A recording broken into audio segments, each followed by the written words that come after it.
Yes, yes! Another victory for the invincible Lord Bedlam!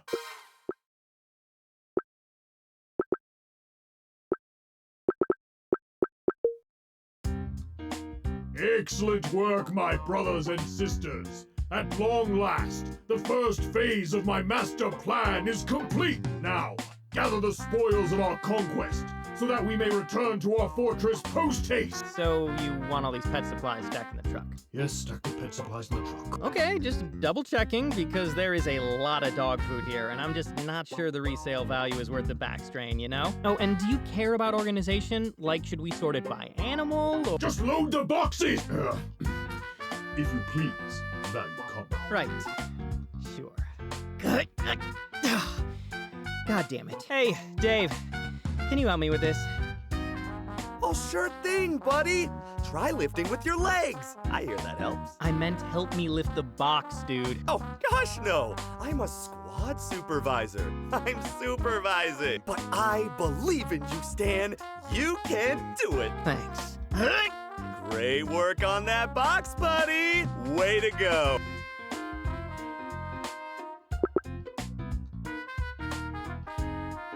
Now, this had better be worth the effort.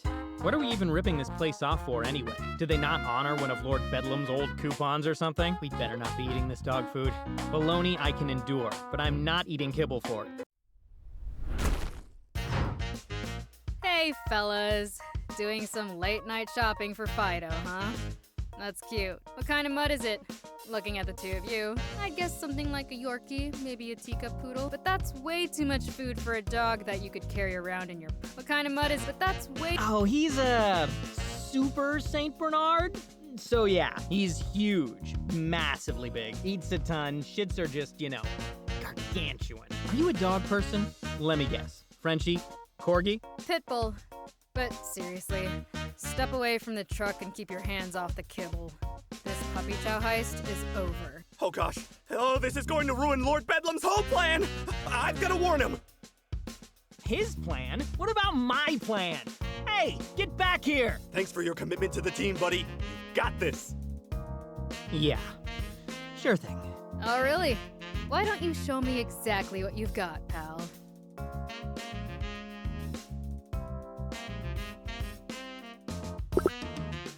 Whew, he's gone.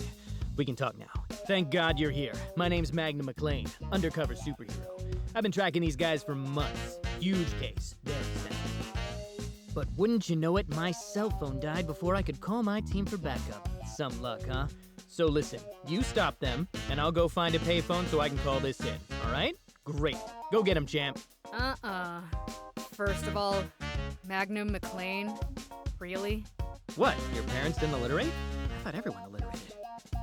Second, you're gonna find a phone? What is this, 1998? Come on. Okay, good point. I'll just go to our secret headquarters and tell them in person. Be right back. Nope, you're staying right here. But C+ for effort. Oh, come on, that was at least a B-. You're telling me I didn't have you for a second there? Not even for a fraction of one. So what's it gonna be, sunshine? Are you gonna come quietly or not? You know I'm not paid to take option A. Well, here goes nothing. How about some of this?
Ah, man.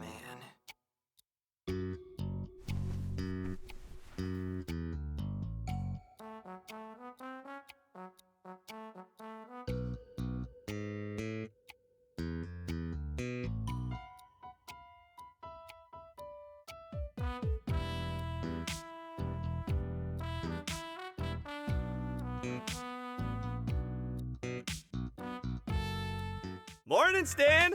You're looking chipper as usual. What can I say, Dave? You brighten my day. And everything within a 200-foot radius. Well, gee, buddy, you know me. Just trying to make the world a better place, one smile at a time. I must have missed that in our mission statement.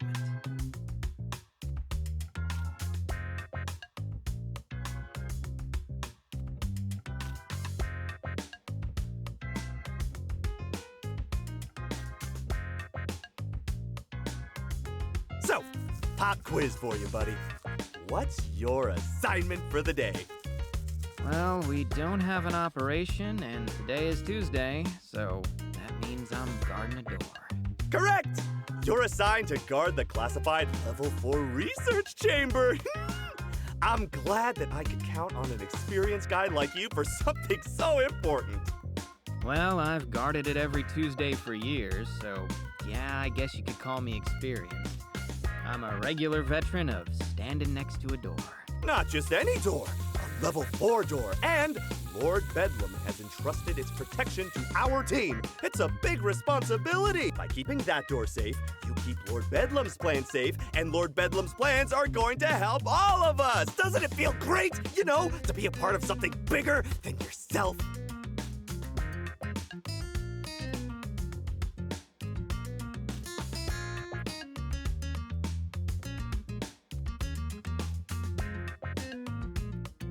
Yeah, it's fantastic.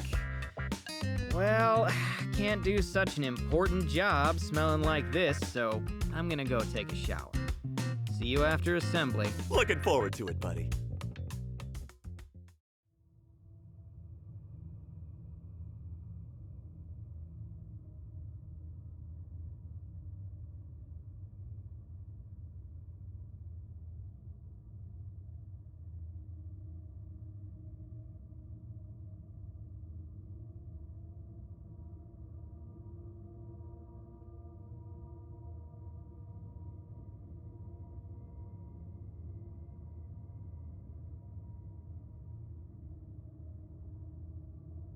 Good morning, my loyal compatriots!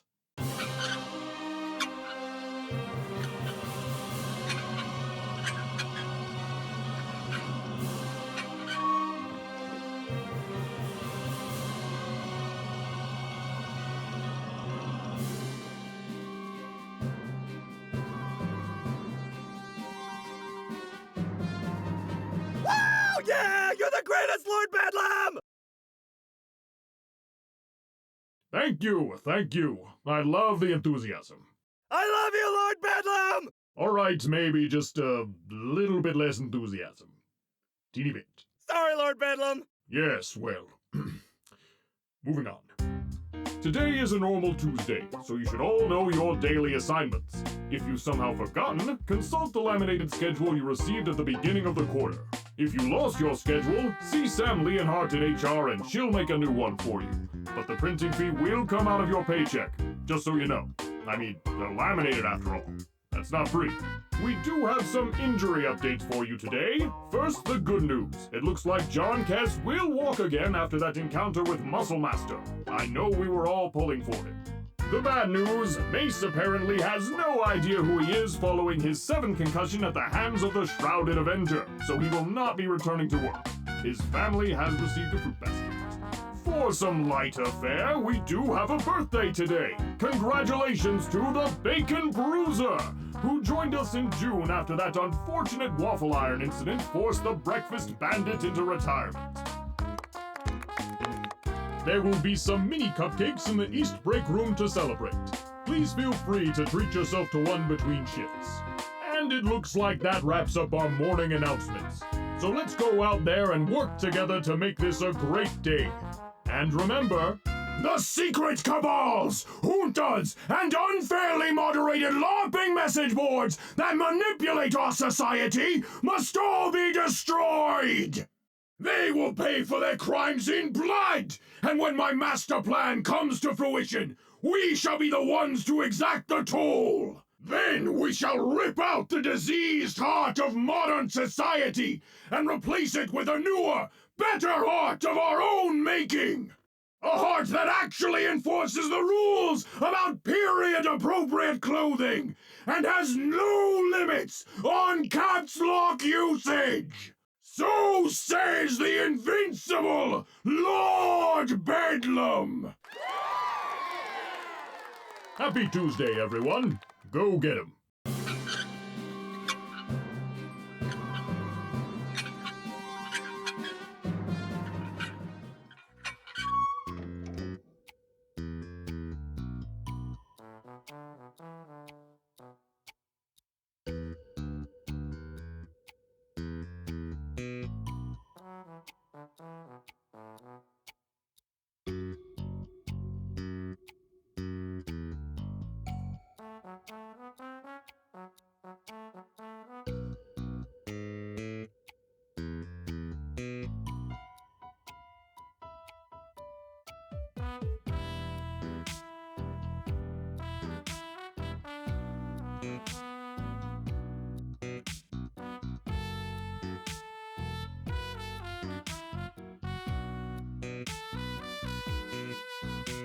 How's the door doing, Dave? Oh, it's quiet so far, luckily. You're 1 minute and 35 seconds late, you know. If you were 8 minutes and 26 seconds later, I'd have to mark it down. Noted. I'll remember to teleport next time. You can teleport? Yep, but only once a week, and only if I have a breakfast burrito with mango habanero sauce in the morning. Think you could hook me up? You know, for the team. Well, gosh, Stan, that's outside of our team's budget. But if it will keep you on schedule, then by golly, I'll see what I can do. Thanks, buddy. Oh, and it helps if I get the one with the green packaging. You know, the one with the cactus mascot that wears the little sombrero. I'll see what I can do. I've got to go check on the new guy first, though. What was his name again? Not sure, but he insists on calling himself Sith Player. He's taking this whole henchman thing very seriously. Well, of course he is! It's serious work, Stan! So, be sure to stay vigilant and keep an eye on that door, buddy! You got it, boss. That's me. Super vigilant. But not vigilante vigilant, like villainously vigilant.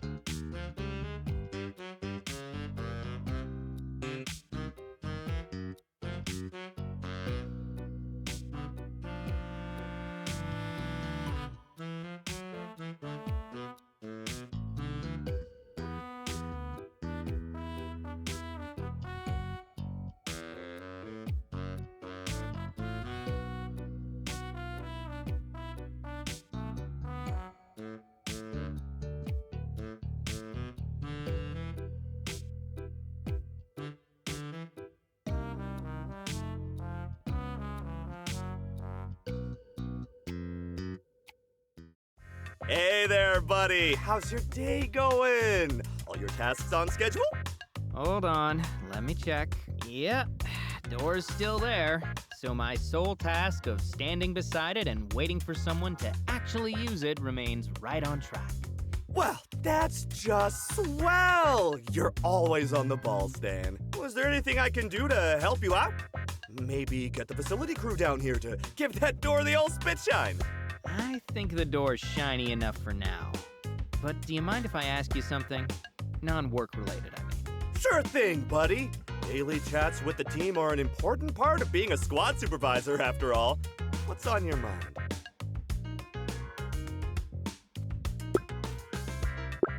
So I know it's a few days away, but are you excited for game night this Friday? You bet!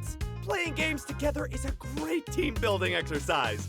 I read that online. What game are we playing this week? Well, for me, this is Spells and Swords Week. I run a campaign with a squad every other game night, remember?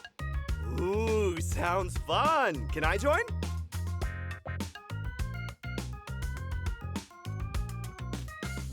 You sure? I thought Lord Bedlam and the squad supervisors were playing poker again. Yeah, but I didn't do so well last time. I don't think poker's my game. Don't feel too bad. Poker isn't anyone's thing when Lord Bedlam's playing. What do you mean by that? Just that Lord Bedlam is very, very good at poker. As you'd expect from our brilliant leader. Yeah, he is pretty good at things. But that's okay. I'll be playing spells and swords with you guys instead.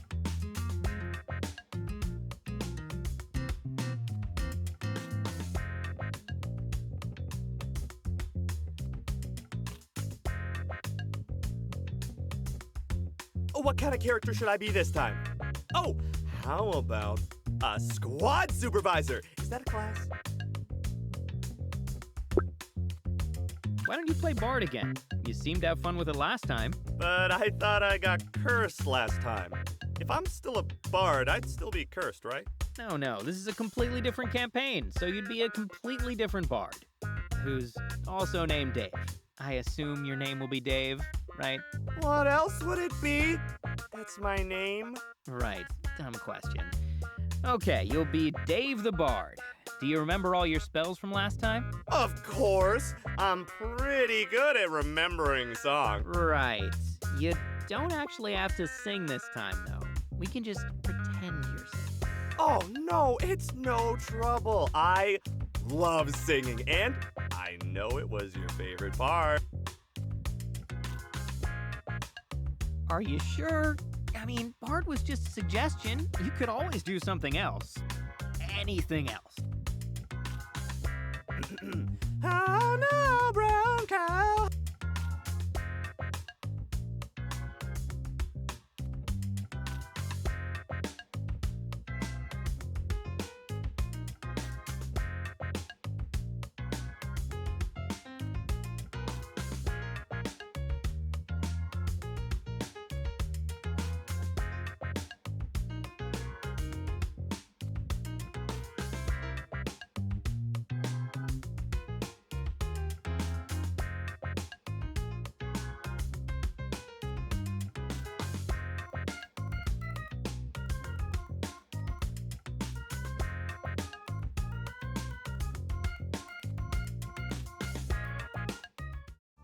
Next! Hey, knocking to you, pal! Oh, sorry. What's on the menu today, Chef Antonio? We got bologna casserole, bologna hot dish, and bologna surprise.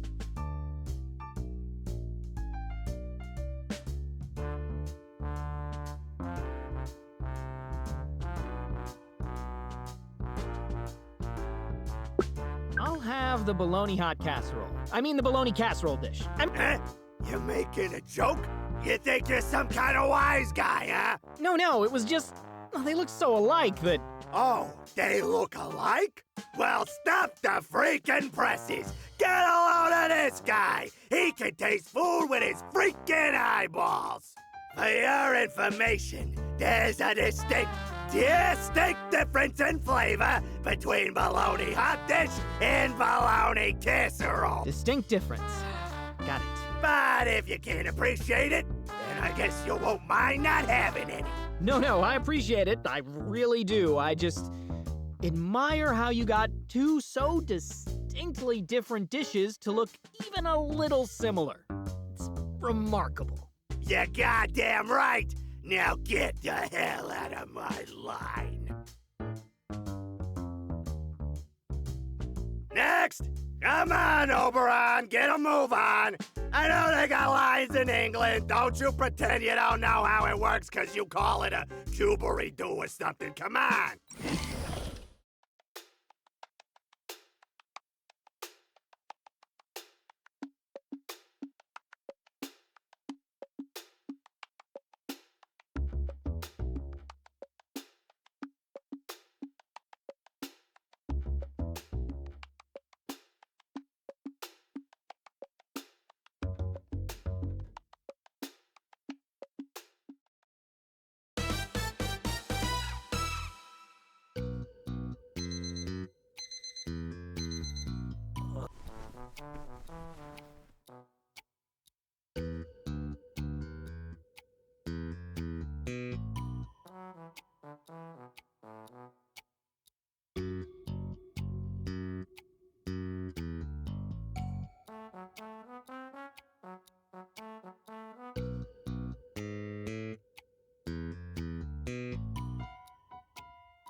Morning, buddy. You know what today is?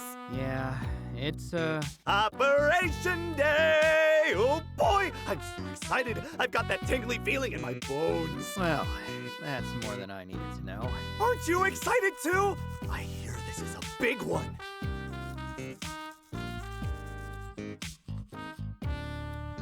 Oh yeah, you know me. My excitement levels are like at full friggin' capacity. I live to get powerbombed by masked millionaires with messiah complexes. Oh, I don't think any superheroes will be there this time. I heard this is something totally different. They'll never expect it. Well, just in case they do expect it, I'd better make sure I have time to stretch. See you in the main hall.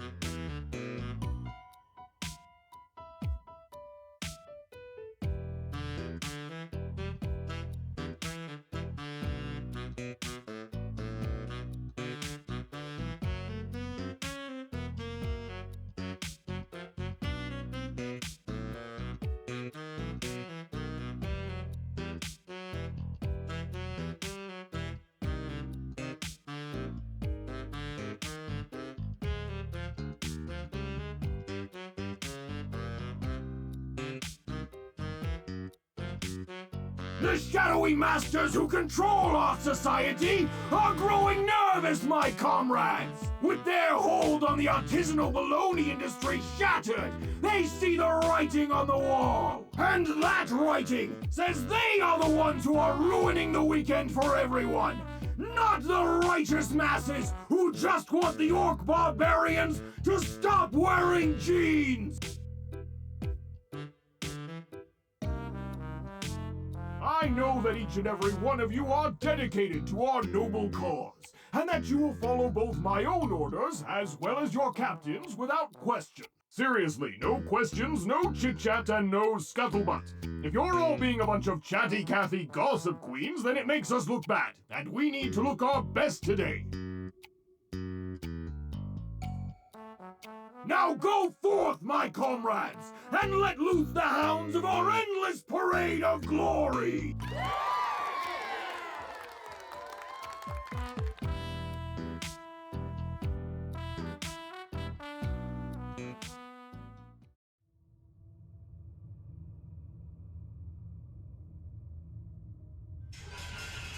Oh, this is it! You ready, buddy?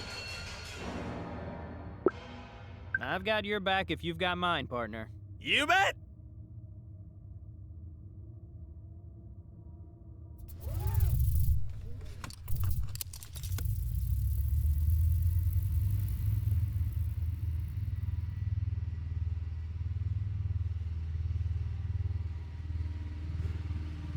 All right, meat shields, put on your makeup and hold on to your eyeballs because we're in the pipe and going in hot.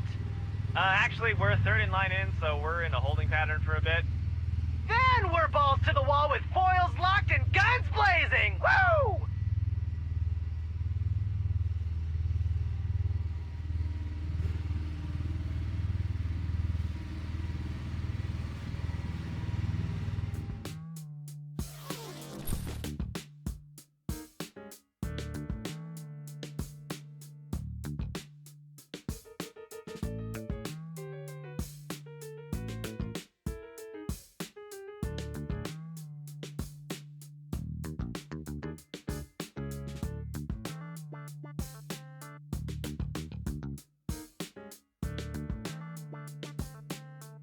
Excellent! Reinforcements! You lot!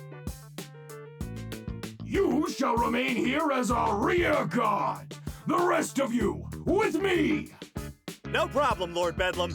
You heard him, squad! We're the rear guard, and the rest are going with him! That last part isn't really relevant to us, but I just wanted to make sure you heard.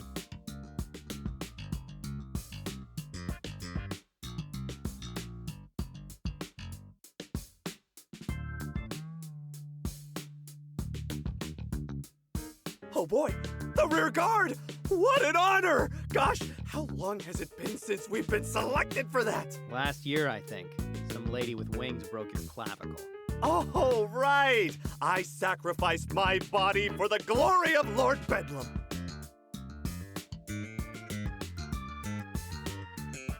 Hopefully Lord Bedlam's glory will come sacrifice-free this time. But if it doesn't, we'll be ready! Right, team? Sure.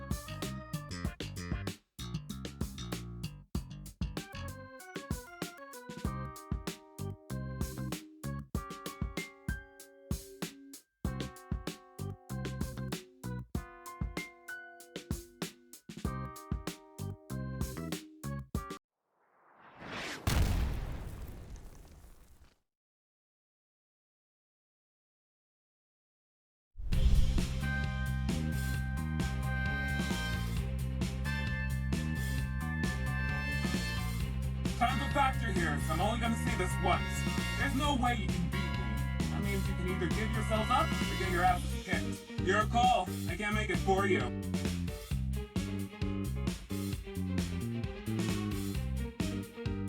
For Lord Bedlam! Charge!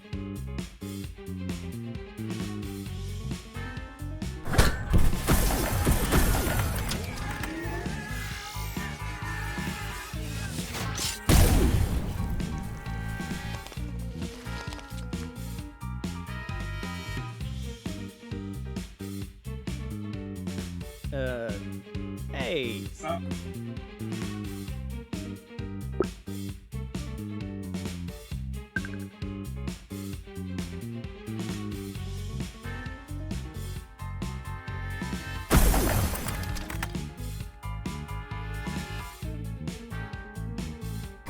aw, no go. We're just getting to know each other.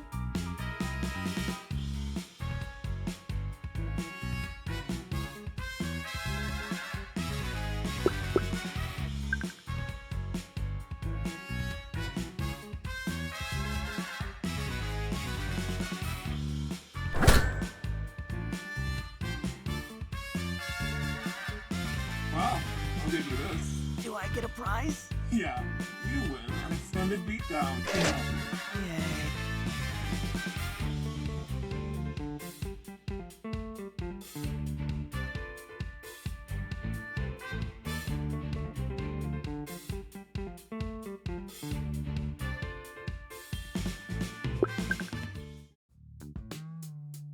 Okay, enough playing around, hero. Back off or these hostages and I are headed to the same place. That's hell. Because this is a bomb. You know, you're almost competent enough to make that convincing. But I know something you don't. What's that? An advisor can scan for explosives. Well, that is a very pertinent bit of information. I thought so. All right, let her rip. Okay, this is just a tranquilizer, so it won't hurt. But you're gonna feel pretty groggy when you come to. Sweet.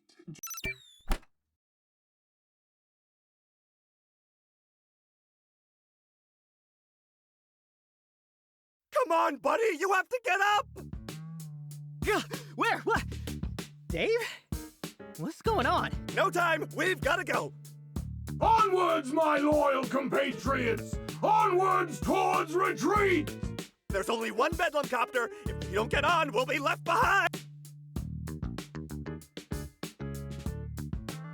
All right, I'm good. Let's go.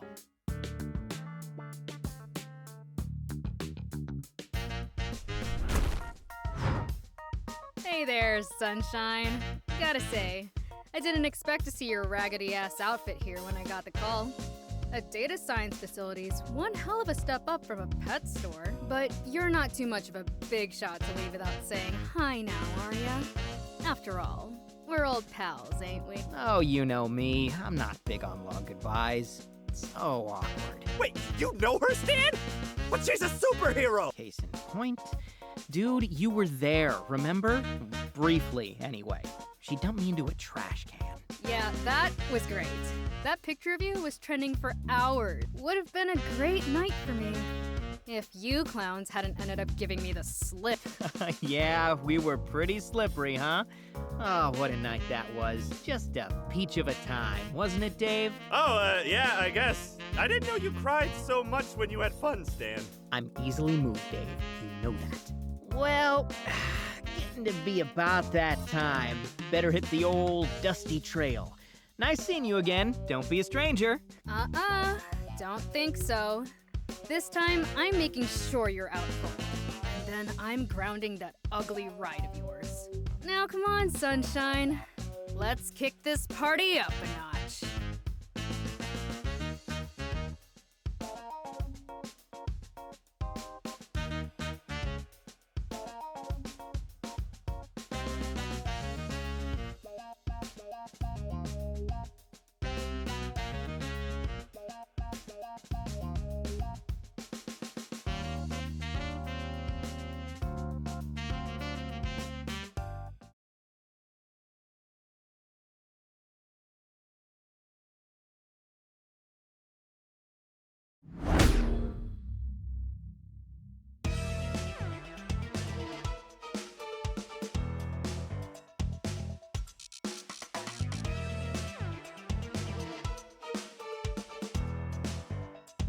Tisk, tisk. These aren't your toys to break anymore, child.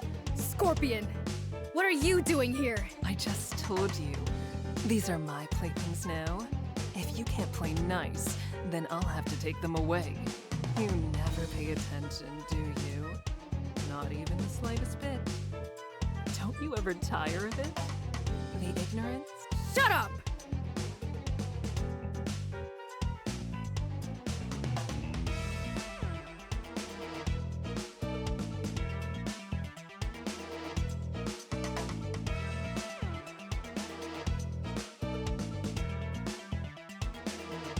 Temper, temper, child. Stop calling me that! But you are. Listen to yourself. If you're not careful, you'll have another tantrum. And then who will have to clean up your mess this time? Oh, it won't be you. Don't worry. Nah, you're gonna be the mess. What's left of you, anyway. Promises, promises. Always promises with you. Never once delivered.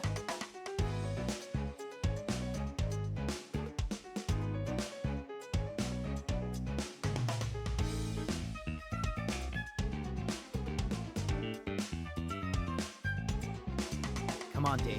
We've gotta go. What? And miss this chance to bring even more glory to Lord Bedlam? He told us to retreat, remember?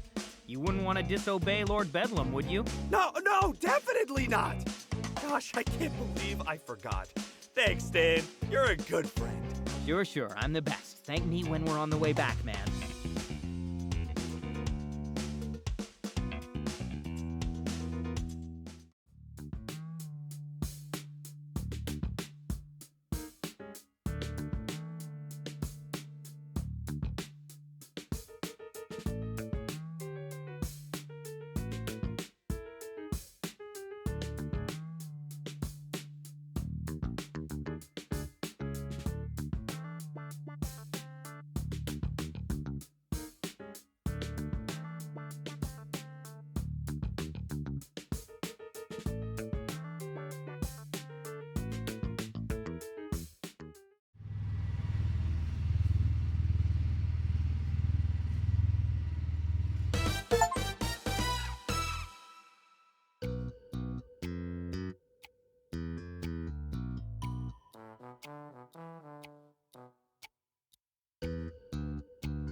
God damn it.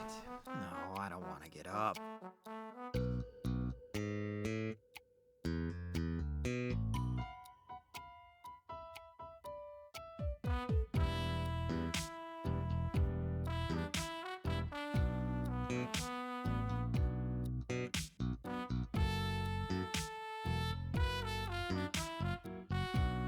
Morning, buddy! Morning, Dave. How are you holding up? You took one hell of a punch. Just some heavy bruising. The doc was worried about internal bleeding, but I guess I got lucky. How about you? You were out way longer than I was. I'm fine. Just exhausted, mostly. Still can't believe I got tranked like I was an escaped zoo animal or something. That's my Shining Nova story. Can you believe it? Oh yeah, the hero that took down Dr. Calamity's Ultra Death Bot? They shot me with an elephant tranquilizer. Yeah, it was fine. I just drooled a little.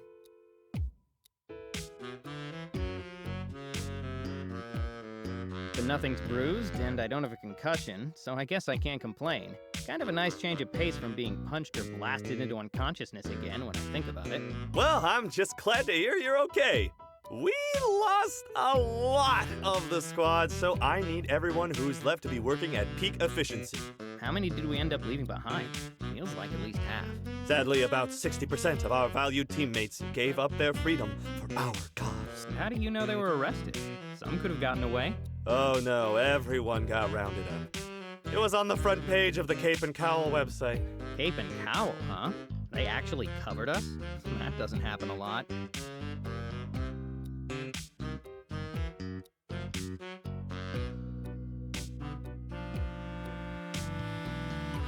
Yep, it was quite the day. I bet Lord Bedlam is thrilled, and I'm sure the next phase of his master plan is right around the corner. Even with all those losses? How? Why, with some old-fashioned hard work and gumption, of course. If veteran workers like you double your task list, I'm sure we'll be able to stay right on schedule. On schedule for what? We don't even know what the next step in his master plan is. You know, assuming he even has one. Exactly! That's why we have to be prepared for every possible plan he prepares. That's what I mean by peak efficiency, Stan. But don't you worry about that. You just leave all the planning to me. All you have to focus on is all the new work you have to do. Thanks. Really appreciate your sacrifice. Sure thing, buddy. That's what being a squad supervisor is all about. If you say so. Anyway, I gotta try to scrub this ass kicking off me. I'll see you at assembly, man.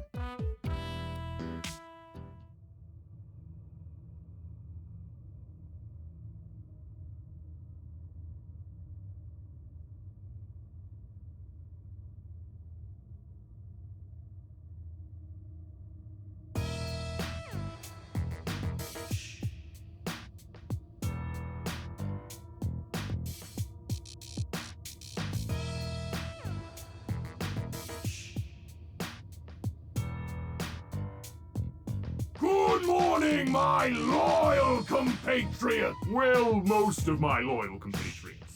Some of them. An amount. You'll notice that we have a few new faces here. After the success of yesterday's operation, Madam Scorpion and her organization have agreed to help compensate for our sudden personnel shortage.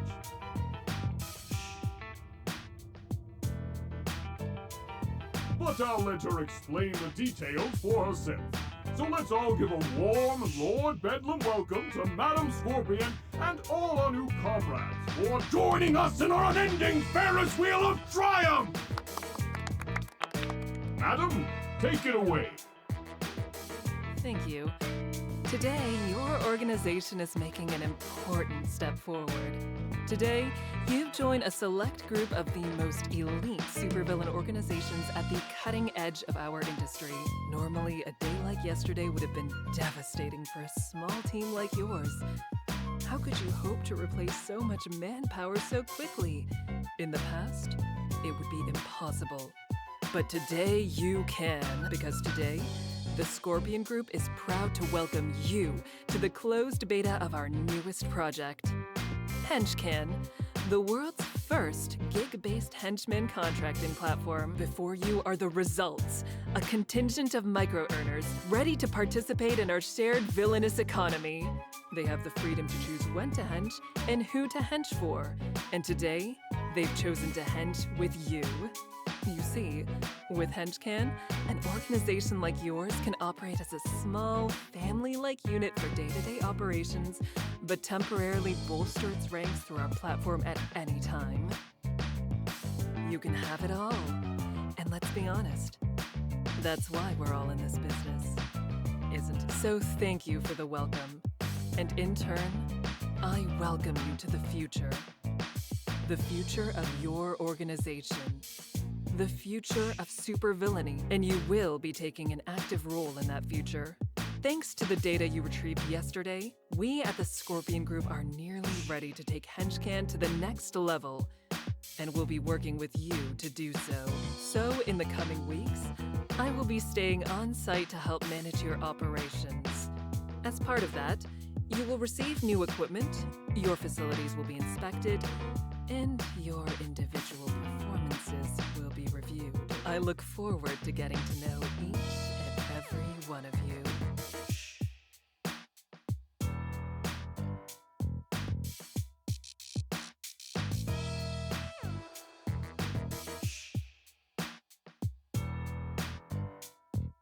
Thank you, Madam Scorpion. Now, while all our recruits are fully henchman certified, this is their first day here, so that means that for today, you'll all be in charge of their orientation. They may only be with us for a few weeks or months, but while they're here, they are our brothers and sisters in arms. So that means they need to know the ins and outs of working for Team Bedlam. Anyway, we should have the same number of new recruits as veterans. So once we're done, I'd like everyone who was here yesterday to pair off with someone wearing a name tag. Once you have your newbie, give them the tour, show them your weekly routine, and just teach them the ropes. Remember, the security cameras work again, so we'll know if you decide to sneak off to watch web flicks. You're so funny, Lord Bedlam! Anyway, dismissed. And remember, the nefarious tribunal that controls our society must be exterminated. Remain ever vigilant against its subliminal advertising and unfunny meme generation algorithms. Sorry, almost forgot. Carry on.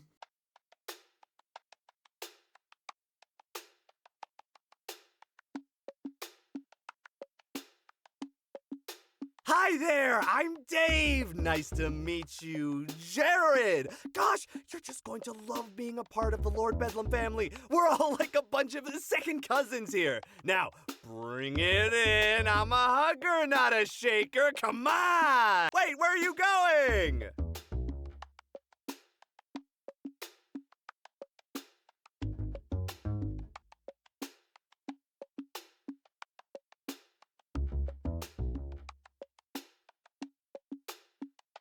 Hi, nice to meet you. I'm Kate.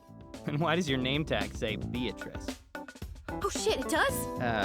No, it definitely says Kate. Oh! Oh, you were making a joke about? How I already know your name. Because it says on your name tag. Right. I guess it's a little silly to tell you that, huh?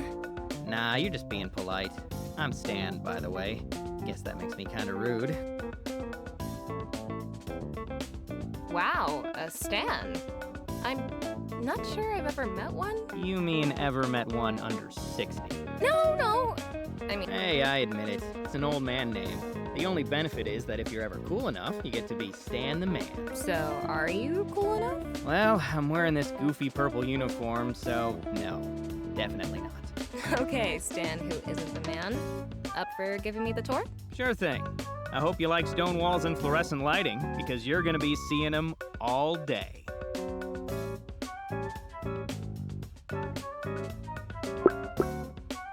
You had breakfast? We could start with the cafeteria. Sure. I'm actually kind of hungry.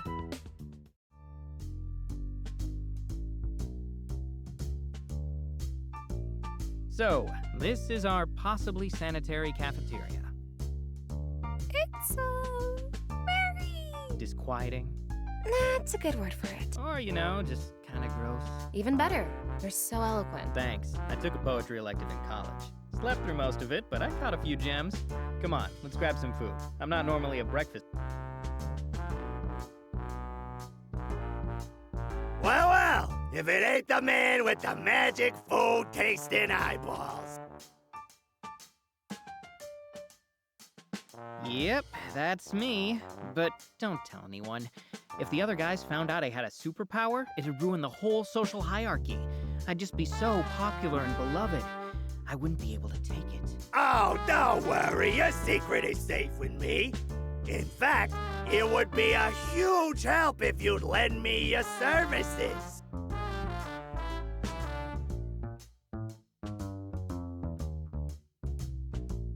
Looks good, doesn't it? See, I was hoping you could do me the honor of a little taste test. Of that? Yeah, sure. You taste with your eyes, remember? Well, how's it taste? Good, right? Great. But if I could just cut off a little...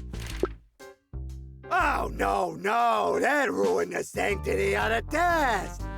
Can't have that now, can we? But thanks for the help, eyeballs.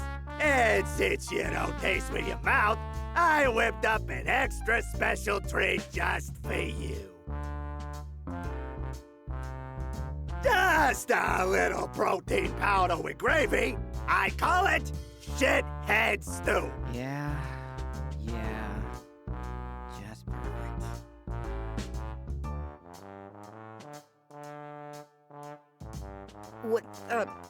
What exactly is that? Food hell, that's what it is. I had the audacity to say that some of his food looked like the same thing with a different name, and, well, here we are. You have my sympathies. You can also have some of my food, if you want.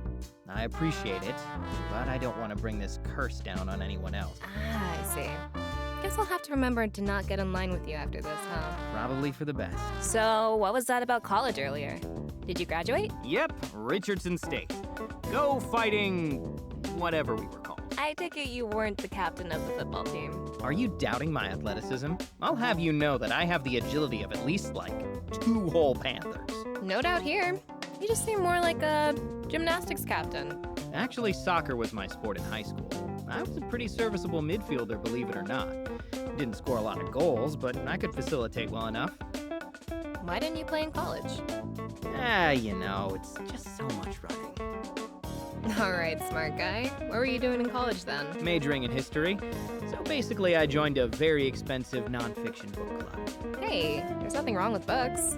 I actually really like reading, though I'm usually into fiction and literature myself. For a while, I was buying so many that I feel like I had to get a new bookcase every few months. Wow, you have a place with your own furniture? I guess I figured this henchcan thing would mean you were drifting from lair to lair. Oh, no, I meant my old place. Back in college, I majored in mechanical engineering, but I read a lot. I even tried to write a little on my own. Really? You wrote stories? Did you finish any? Oh, yes, but... Shit. I didn't mean to tell you that. Uh-oh, someone's a little embarrassed about their Professor Anomaly fan fiction. First of all, there's nothing wrong with fanfic. Can we talk about something else?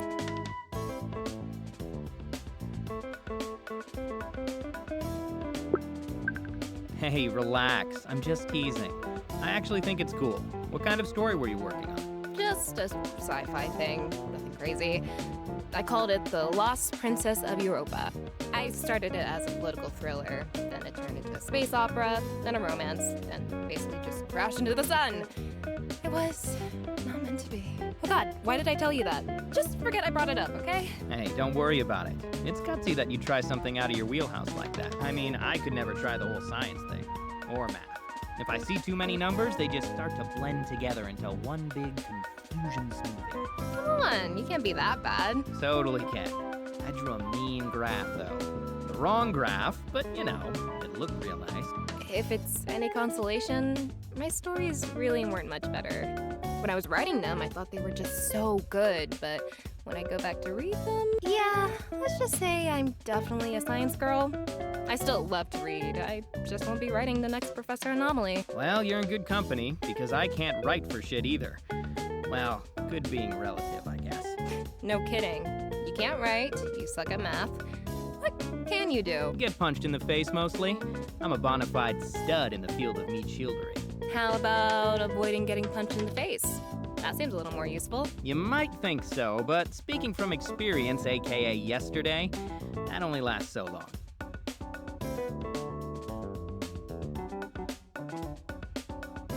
Okay, I think we've seen all there is to see here. Let's hit the game room. Sounds good.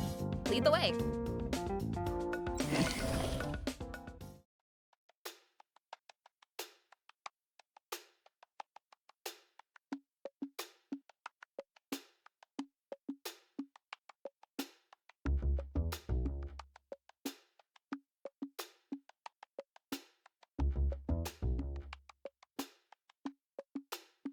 So this is the game room, huh? Yep, our pride and joy. There's a couple of game consoles hooked up to that TV over in that corner, a snack machine over there, and the crown jewel in the middle, the big damn table. Well, it is definitely big. But, what's with all the dice on it? Oh, they're 10-sided. We use them for spells and swords every other Friday. You guys play SNS? I've gotta say, I never would have guessed that. I know, I'm even nerdier than I look. But it gets even better. I don't just play, I run the whole campaign. Admit it, you're impressed. Oh yeah, I'm dazzled. Starstruck even. So I guess we ran out of important things to see already, and you decided that you might as well show me your nerdy hobbies? Is that it? What, you're not impressed by the big damn table? We all chipped in a little for that bad boy, you know. It was a real team effort. You didn't just steal it? Not very villainous of you. Maybe not, but it's certainly more practical. Have you ever tried to steal furniture before? We tried that one time. Emphasis on one time. Did not end well, let me tell you. And this was just one of those Swedish stores where the furniture comes in a little box. Did you at least get some meatballs out of the deal? Nope.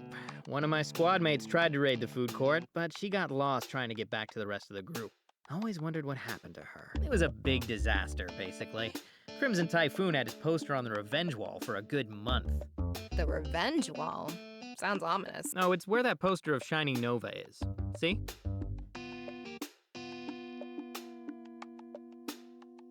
Oh, that's charming, in a way. You guys really don't like Shining Nova, huh? Someone doesn't anyway. That definitely went up a little faster than normal. But then Nova did tear through us like paper mache. Well, that's the closest most of these guys will ever get to laying a finger on Shining Nova. So they need to get their shots in where they can, I guess. Yeah, you're telling me. I found that out firsthand. Still feeling that ass whooping, honestly. Well, don't be too hard on yourself. Shining Nova's at the national level, and Lord Bedlam isn't even on most people's radars. You guys didn't stand a chance, honestly. Hey, come on, we stood a little chance. Like, a tiny bit. Non-zero, anyway. Effectively zero. So, are any of those darts yours, by the way? Me? Nah, it's not really my style. Lord Bedlam had a nemesis for a bit, and it just seemed exhausting. Also a little romantic? I don't know, man. Supervillains are weird. Well, since it doesn't sound like you're that into the revenge wall either, why don't you join our SNS session tomorrow night? The only vengeance that might be enacted there is if Zach rolls 2 natural ones in a row and throws his dice in the trash. That does sound mildly more sane. I'll think about it. Sure, no pressure. But if you show, I promise it'll be fun. I swear on my poor lost squad mate and the meatballs they never got. So, I'm curious. How did you end up here? I was listening to Chill Beats Till Wallow in Student Loan Debt 2 on YouTube, and one of his recruitment ads popped up. So I applied. Simple as that. Seriously, Wait, are you for real? He put an ad online? Yep, it was a lot less annoying than the ads I'd usually get, if you can believe it. At least it wasn't an influencer filming themselves in vertical video mode. That is... wow. I always wondered how the C-list guys recruited so many bodies, but I'd never have thought they'd be so... direct. Ouch, C-list? Okay, big shot, how did you get recruited? Definitely not like that. But seriously, I meant, why did you end up here? I don't know, I just kinda did. Does it matter why? It's just that you don't seem to have the, fervor of some of your peers. You haven't praised the almighty Lord Bedlam one time. Hey, I like Lord Bedlam, don't get me wrong. He's a good boss, but that's just it. He's not my god or, oh, captain, my captain, or anything like that. He's just my boss. So what? This whole thing is about the money for you? And the benefits. Don't forget the benefits. But isn't the big money in the freelance stuff? What, like a mercenary? No way, I wouldn't last doing that. I don't have the skills, or the testosterone. Besides, there's something to be said for a steady paycheck and a roof over your head every night. Well, a mountain over your head. Is that really it? This isn't the only job with a paycheck, you know. Jeez, aren't you curious? Am I really that interesting? I just want to know, that's all. Why become a henchman?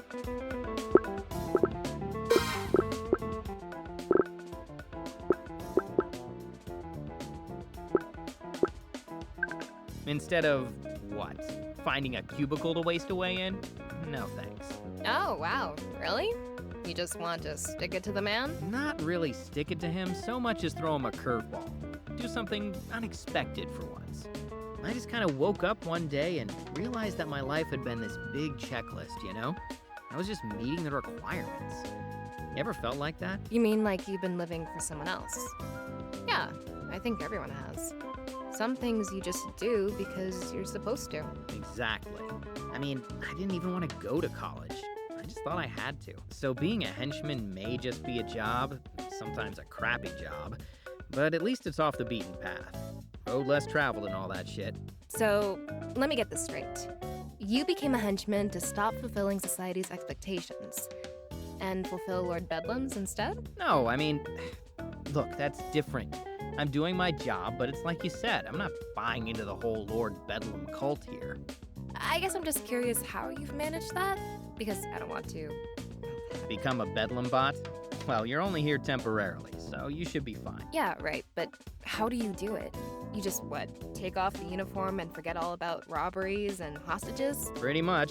The job is the job, and I do it the best I can, even if I don't always agree with it. It just doesn't stop me from also thinking that Bedlam Copter is a stupid name for a vehicle. They're not really called that. They can't be. Oh, you poor innocent child. You haven't even seen the Bedlam bus. Okay, now you're just teasing me. Oh, you're really not. All that's left to show is the research wing. All right. I'd promise that you won't be disappointed, but I'm an honest man. Come on, it's this way.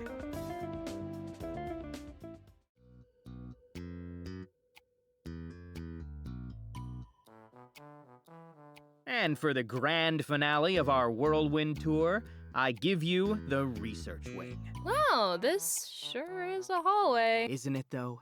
It's probably the most hallway-esque hallway you've ever seen. I bet that's the real reason you joined Lord Bedlam. You're just a really big fan of his hallways. You got me. I'm a closet hallway aficionado. Amazing as they are, I still doubt they do any research in them. So, you should probably show me the actual rooms. The rooms? Oh no, I can't do that. Is this because I made fun of the hallway? No, seriously, I actually can't do that. Oh, come on. I promise I won't tell on you. Just a little bitty peek. You don't understand. I literally can't go through any of these doors. I just guard them. Oh. Wait, seriously? You guard doors that you can't enter. Yeah, that's standard henchman procedure. We don't get to know the big plans or anything. Cogs in the machine and all that. It's actually a security thing, too. In case some guy in a cape dangles us over the edge of a building and gets us to talk. Or if they disguise themselves as a henchman and trick us into opening the door.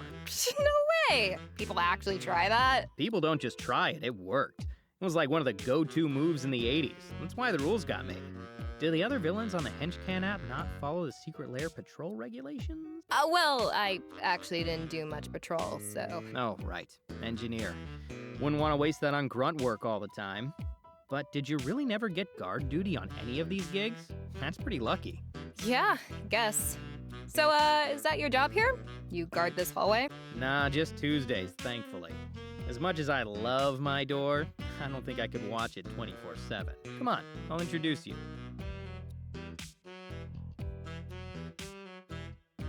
Kate, meet door 1385. Inanimate object extraordinaire in my ward every Tuesday from 9 to 5.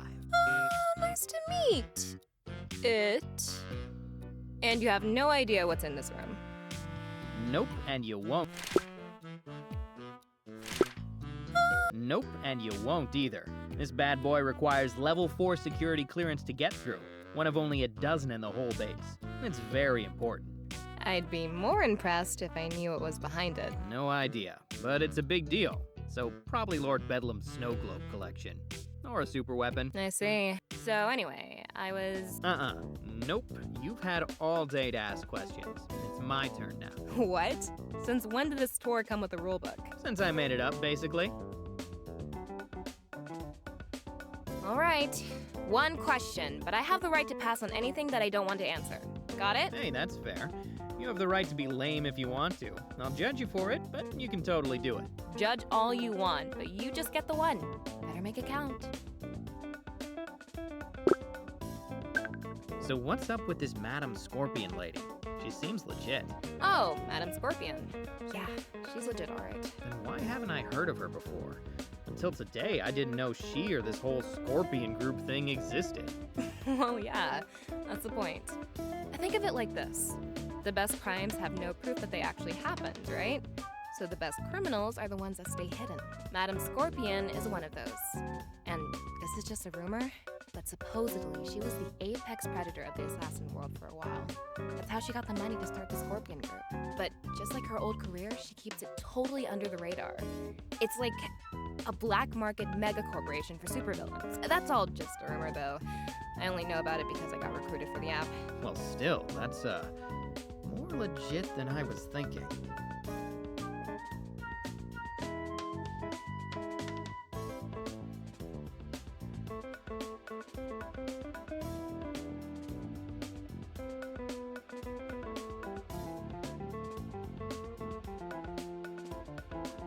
All right, because I am just so benevolent, I'm going to count that as an answer. I'm in awe of your mercy. I get that a lot. Now come along, my henchman squire. We've still got a few places to see. Easy with the squire thing, Sir Stanley. Yeah, think I should reel it back? Reel it way back. All right, consider it reeled.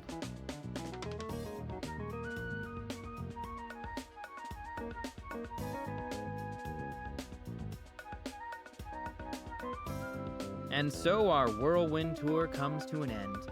What do you think? Impressive? I'm more impressed that you didn't get lost. This place is like a maze. Not like a maze. It is a maze, literally.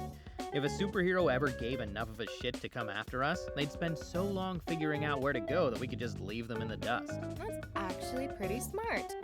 Kind of. He technically didn't design the place. We got it in a liquidation sale a few years back. I think it was built by some Cold War-era Soviet group. Not a big market for that these days. You think Madame Scorpion has an app for supervillain liquidation sales, too? Probably. I bet that's booming business. If a big name gets locked up, they must leave a lot of assets behind. I know that the lawyers are all over that. They love both sides of this hero-villain thing. Think so? Or is this from personal experience? Experience, I guess. I, got in some trouble a while back. That's why I got scouted for Henchman. It targets people with legal issues or debt, or at least that's what I think. Can't really say for sure how it works. I'm just a recruit after all.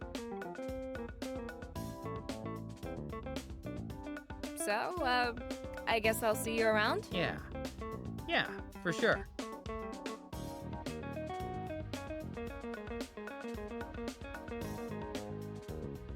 Hey, do you know your lunch period yet? I think so. Let me check.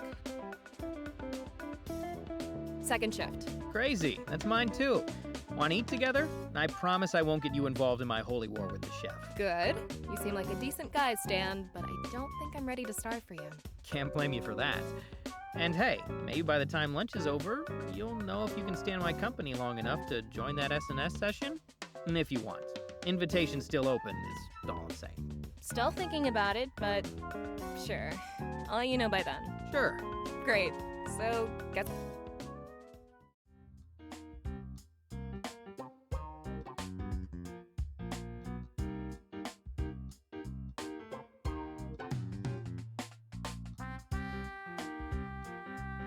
Welcome back, my loyal compatriots, and compatriots who aren't yet as loyal, but will be soon. I trust your glorious orientation went smoothly, and that our new recruits can now aid us in our even more glorious quest for still greater amounts of glory. But if you have any questions, feel free to contact Samantha in HR. A new workplace can take time to get used to. We're very understanding of that here. But when you do get used to it, I know that you all shall become invincible soldiers in our infinitely wonderful marathon of splendor.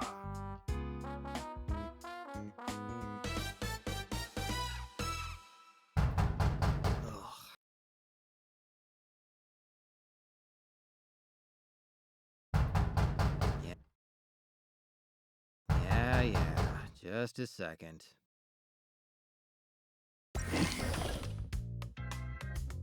Morning, Stan! Gosh, it sure took you a while to get up. Took a while. Dave, we don't have assembly for like 1,000 years. Why are you even here? Actually, Stan, that's the thing. You don't have assembly today. Here, this was at your door. Henchman number 065. in light of our administrative changes and our integration of the Henchman program, you are scheduled to receive an in-depth review of your recent performance today. Arrive in room 243B no later than 8:30 a.m. Wait, if this was just posted here this morning, how did you know to come wake me up? Oh, I didn't. Mine's not until tomorrow. But I figured there was a slight chance you might have an early review, so I just wanted to make sure you were ready anyway. Yeah, for sure. Very, super thorough of you. Thanks for the heads up, man. Hey, what else are supervisors / best buddies for? Probably like a whole litany of things, but I'll assume that this is somewhere on the list. Anyway, I'd better get ready. Hold down the fort for me while I'm gone, all right? Will do. Go get 'em, buddy.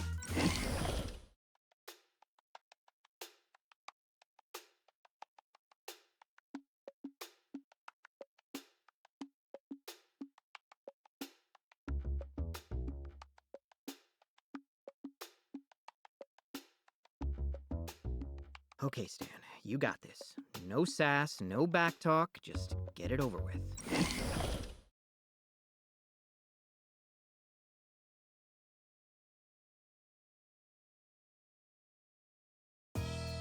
Henchman number 065. You're 3 minutes early. How unusually punctual of you. Unusual? No, I'm Mr. Punctual. That's me. I just love being on time. Not according to our records. Or your late departure from the scene of Wednesday's operation. Oh, right. That thing. Thanks for the save, by the way. I wasn't looking forward to another beating from Miss Dynamo. I have a feeling she was gonna break something this time. Think nothing of it. That child is like a barking dog. Loud, but stupid. Dealing with her was no trouble at all. So if you'd like to thank me, be on time from now on. Will you? Sure thing. Wait, by from now on, do you mean at other meetings with you? Because I sort of thought this was going to be a one-time thing. Have a seat, Stanley. Yes, ma'am.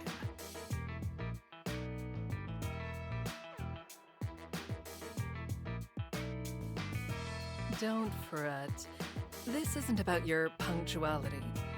In fact, you're quite average in that regard. The henchmen here tend to be late in general. But you know that, don't you, Stanley? After all, you've been here for years, haven't you? Yeah, that's right. I'm what you might call a seasoned veteran. An experienced, loyal henchmaner. Henchmanee. So you are. And how many promotions have you earned in your long and illustrious career? Technically, about, 0-ish? Not ish, just 0. Well, I mean, I've received some pretty good compliments every now and then. That's kind of the same thing, right? No. No, it is not. Oh, Stanley, don't be so nervous. You're not in trouble. That's why we're having this meeting in my office. And where would we be having it if I were in trouble? Somewhere where I could be more persuasive. Oh, well, that sounds less fun. I think. Certainly for you, Stanley. But then again, I have a feeling that you have quite the pain threshold. What makes you say that? Deductive reasoning. You've been a henchman in the Bedlam organization for over 5 years with no promotions, no arrests, and minimal injury leave. Barring promotion, the average henchman career is 8 months. Why do you think you've lasted so much longer? Well, life's not a sprint, it's a marathon. And that means you've got to pace yourself. I have no use for vague metaphors, Stanley. Be specific. Okay, what I mean is, the thing about being a henchman is, we're not really supposed to beat the superheroes, right? It happens every now and then. Yeah, but not often. And when it does, usually we've got some crazy advantage. You can kind of see it coming. A lot of guys don't get that, though. They're always trying to win. Me, I know my role. I know what I'm up against. So maybe sometimes when I'm lying on the ground, seeing stars, and I know that getting back up isn't going to do any good, I just stay stay down. Some might call that laziness. Even weakness. By some, do you mean you? That depends on your reasoning. I'd call it knowing my limits. I do what I can, and that's all I can do. Interesting. That's more astute than you realize. It is? Only a fool fights a battle they cannot win. Yet that's what people are told to do. As if grinding yourself to dust trying to do the impossible is some noble and sacred pursuit. Some call it fighting spirit. Others might call it grit. Whatever the name, though, it's a fantasy. Turning a defeat into a total loss for honor's sake is the height of folly. Yeah, that's what I was going for. Just less eloquently.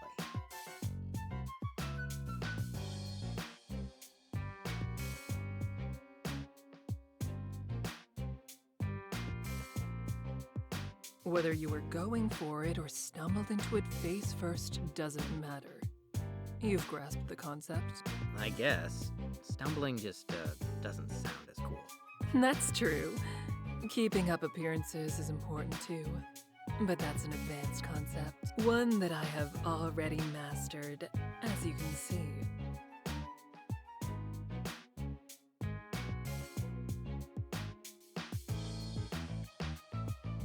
Here's the point, Stanley, and do keep this in mind. The Scorpion Group has been observing this organization for months now. We know everything about it, including you. And with that knowledge, you are the first henchman I chose to speak to. Not your supervisor or Bedlam's other acolytes. You. And you kept me from getting flattened at that data center. Thanks again, by the way. Yes, I did. As I said, I was protecting my investment, which includes you, Stanley. However small your contribution. You see, Henchcan is still in a closed beta, and that goes both ways. Not only are we selective with the organizations that can utilize the program, but the henchmen who can join it. To succeed on Henchcan, contractors need a certain mindset, a set of patterns and behaviors that will let them thrive and solidify the program's ecosystem. Based on the data, you may have that mindset, Stanley, but I can't know for sure without reviewing your performance in person.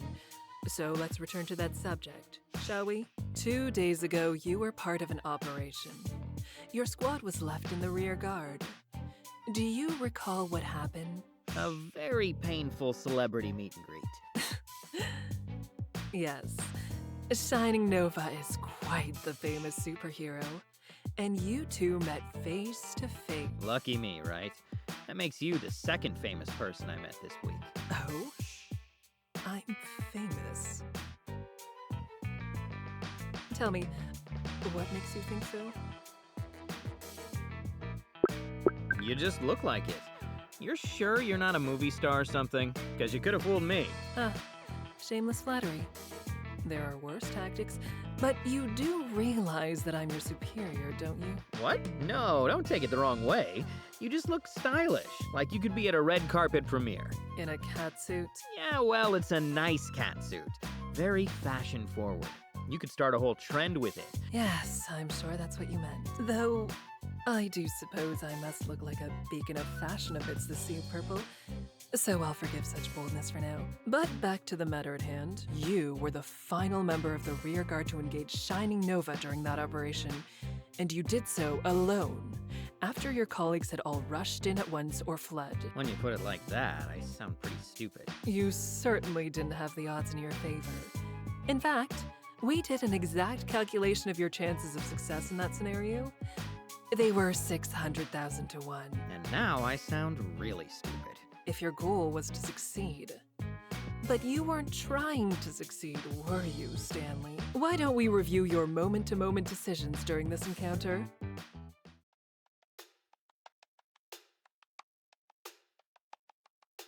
So, Stanley, here you are. You were faced with an A-list superhero all by yourself. What did you do? Well, I figured that if I didn't move, I was going to get blasted in the face. Well, I figured that if I didn't move, I was going to get blasted in the face, and everyone attacking at once had just failed pretty horribly. So I just kind of dove for cover. That's sound reasoning. If unconventional for someone of your lowly rank. Unconventional how? Seems like common sense. Statistically, of course. Typical henchman reactions to a threat are to flail wildly in some pale imitation of attack or to flee in terror. Every now and then you may see a few try to avoid a specific attack, but it's rare for such an attempt to succeed. Based on the data, your actions and their outcome were somewhat remarkable. So, does this mean I have some kind of enhanced reflexes or something? Oh, goodness no, Stanley. Just look at you. Yeah, I guess I see your point. I should hope so. You land with all the grace of a bag of yams. I think the expression is a sack of potatoes. Does it matter? Are potatoes more graceful than yams? No, I guess they basically have the same amount of grace, as in none whatsoever. And yet, despite your starch-like reflexes, you managed to avoid Shining Nova's blast. Because, fortunately for you, you think faster than either a yam or a potato. Sadly, quick thinking is sometimes no match for raw power. Trust me, you're talking to the man who knows, like, intimately. I should hope so. You ran headfirst into that fact right here. Ah, there's your potato impression again. Yeah, Shining Nova would probably qualify for the Olympics in the henchman toss. And yet you still weren't unconscious. I'll say this for you, Stanley. You know how to take a punch. It's a finely honed skill. I'll bet. And a statistical rarity. Really? Really. By simply keeping yourself from passing out, you managed to delay Shining Nova for that much longer. And as it turns out, Lord Bedlam needed every second to complete his mission. That's part of your value, Stanley. Based on your DNA samples, you don't have any predisposition towards superhuman abilities. Yet you seem to be able to endure more punishment than your colleagues. I guess I do. But hey, just out of curiosity, where exactly did you get those DNA samples? That's a secret.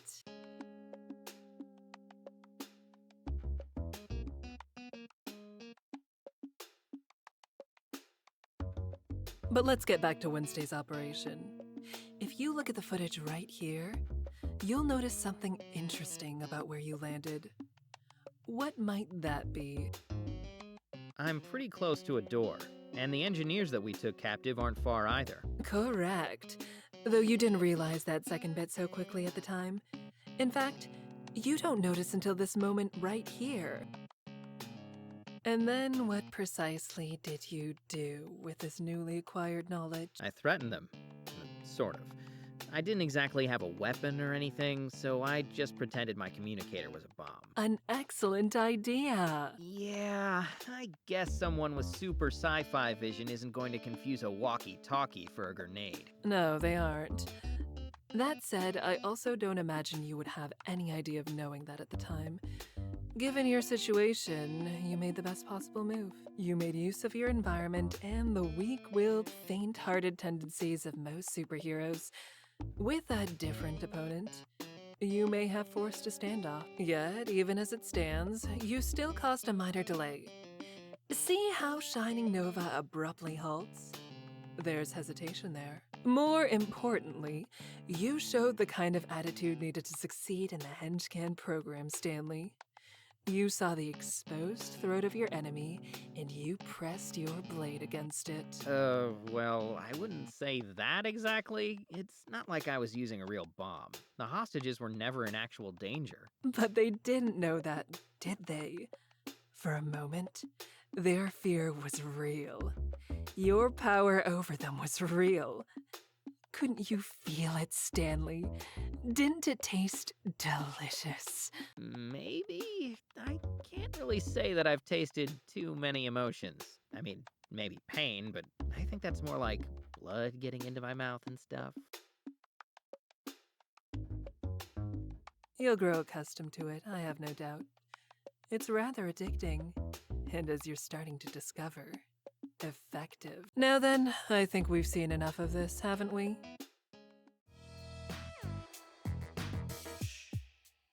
So, Stanley, after reviewing the footage, would you say this is a normal operation for you? No, definitely more exciting. And after our review, would you say that you performed better or worse than your peers in this scenario? Well, better, but... And how were you compensated for this operation compared to normal? How about compared to your peers? I'll answer for you. The same on both counts. But that's how it works, isn't it?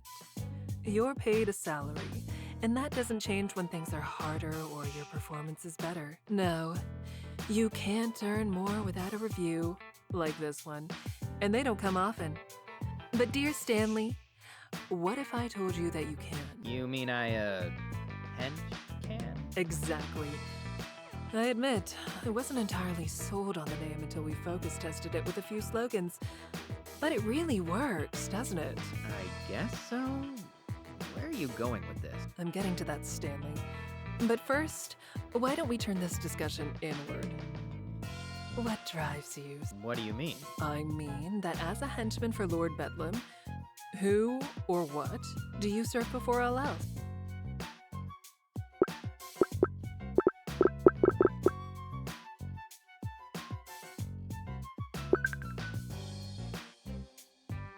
To tell the truth, I'm looking out for myself.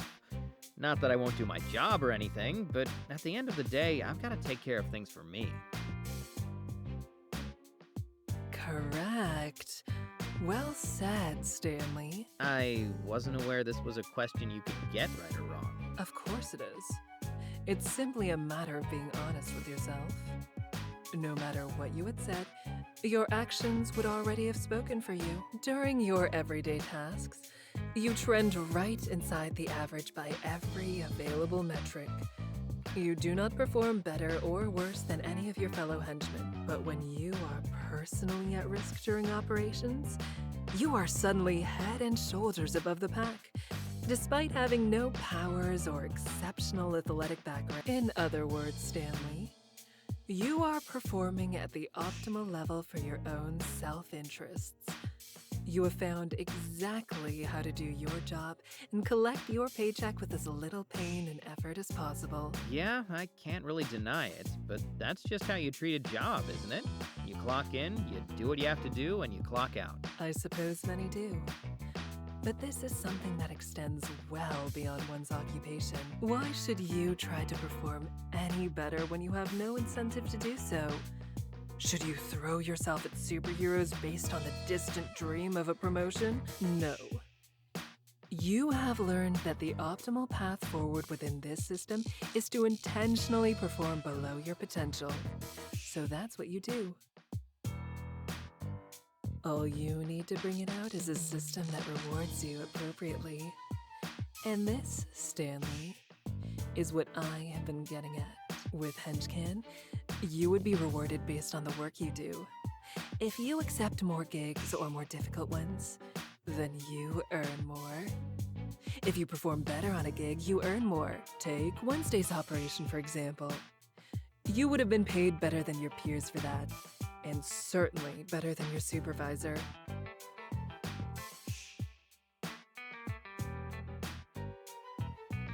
How would that make you feel?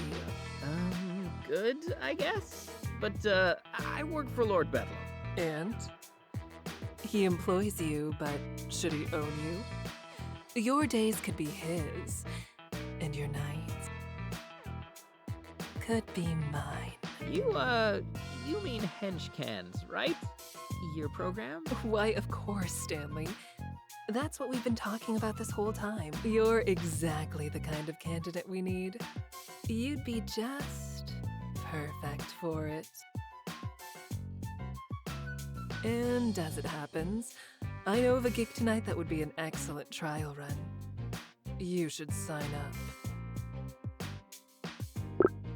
Sorry, but I need a little more information before I could commit to a program like that. I mean, you make a persuasive argument, but... No further explanation necessary, Stanley. The only right decision is an informed one. What do you think is on all these screens? Information. Data. Without these things, on what grounds can someone make a decision? Intuition? Instinct? Why, that's no better than a dog. Though I think you'll find the gig itself to be quite enlightening. That makes sense.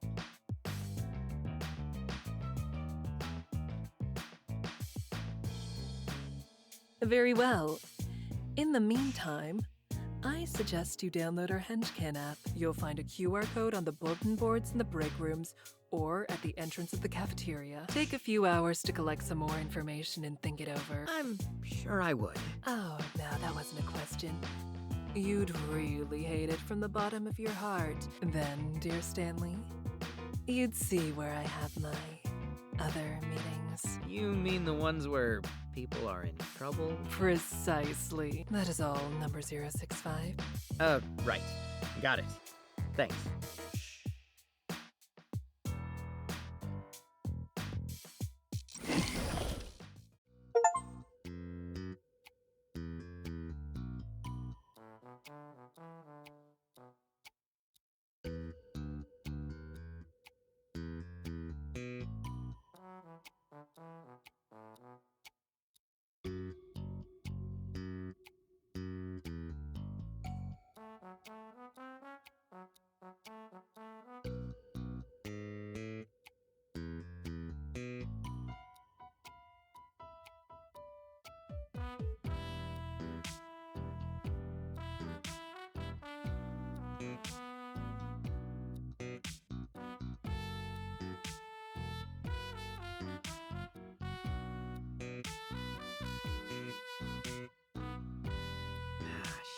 Oh, what's wrong, buddy?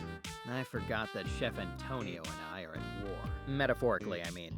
Don't worry, it's not actual war. Oh, good. I was about to say. I know you were, Dave. Anyway, I think I'm just going to skip the line and get a table. So, would that be a metaphorical retreat? I prefer to think of it as guerrilla tactics. If he asks where I am, tell him I'm in medical.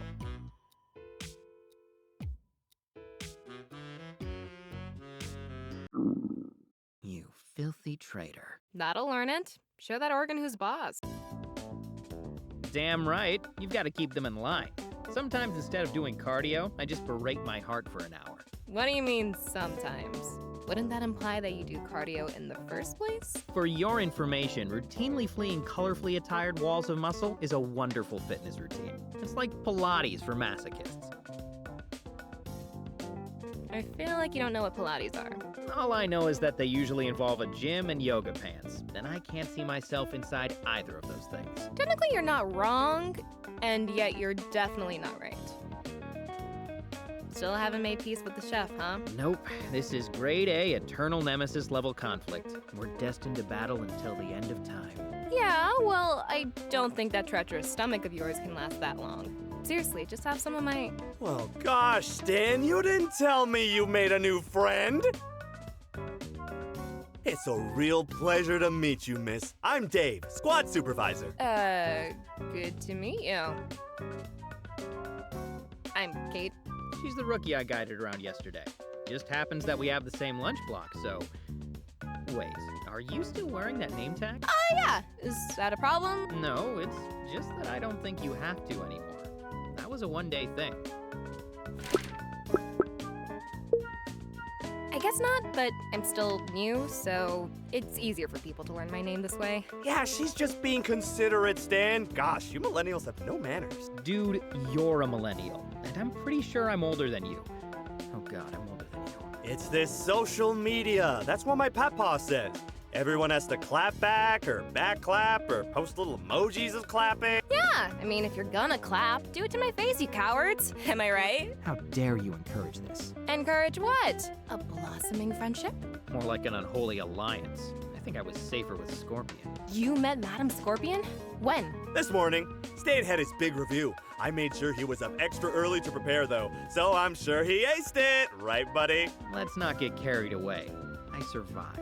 Well, don't sell yourself short, because that's not always the case. Believe me. So, now that you've seen her face to face, what do you think? In a word, impressive. I guess that's what you'd expect when you're alone in a room with a bona fide top-tier supervillain. You've never been in a room alone with Lord Bedlam? Nope. No. Guess not. He's impressive too, of course. Supremely impressive. But Madam Scorpion just has this presence, you know? Yeah, presence. I'm sure that's what you're talking about. I am, really. Sure, she has other things too. Like great fashion sense, you know. She wears a catsuit. And not correctly, I may add. Well, it's probably a designer catsuit, Italian or something. And for all you know, that zipper could be broken, okay? Pretty shoddy craftsmanship for a designer catsuit then, wouldn't you say? I don't make the laws of fashion, Kate. I'm just a student of them. Seriously, though, I mean it. She's the kind of person that becomes the center of attention the moment she walks into a room. Even rooms she's not in, apparently. Hey, you asked. I did, yeah. And you're right. She's very commanding.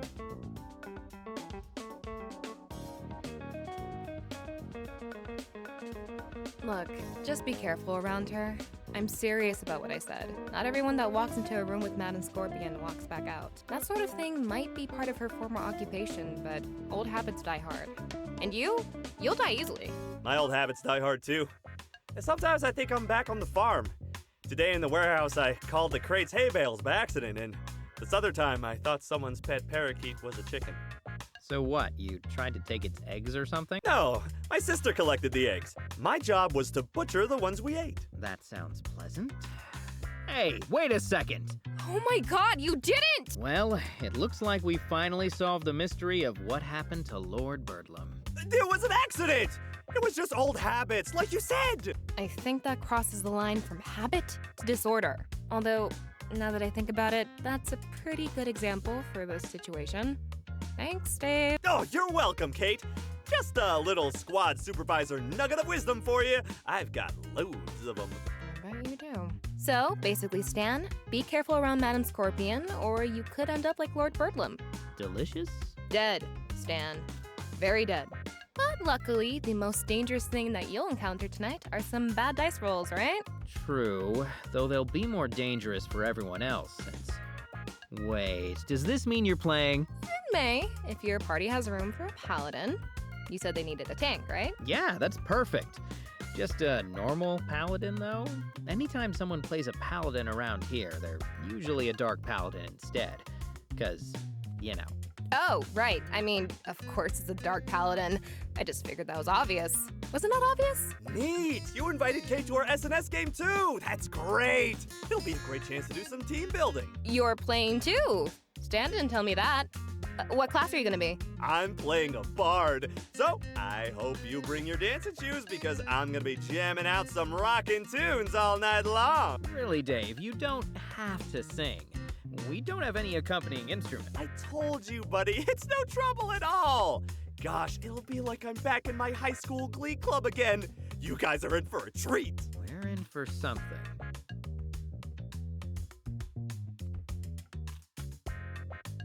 Well, I, for one, can't wait, Dave. I'm sure you've got a great singing voice. So, not to change topics or to kill anyone's What's wrong? Is a dark paladin not villainous enough?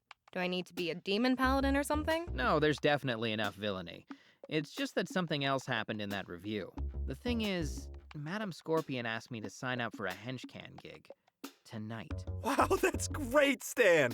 As your squad supervisor, I'm proud of the recognition you're getting for your hard work, and the recognition your squad and squad leadership will also get for helping you work so hard. Sure. Thanks, man. Did she say what the job was? No. There's a few more details in the app. Here.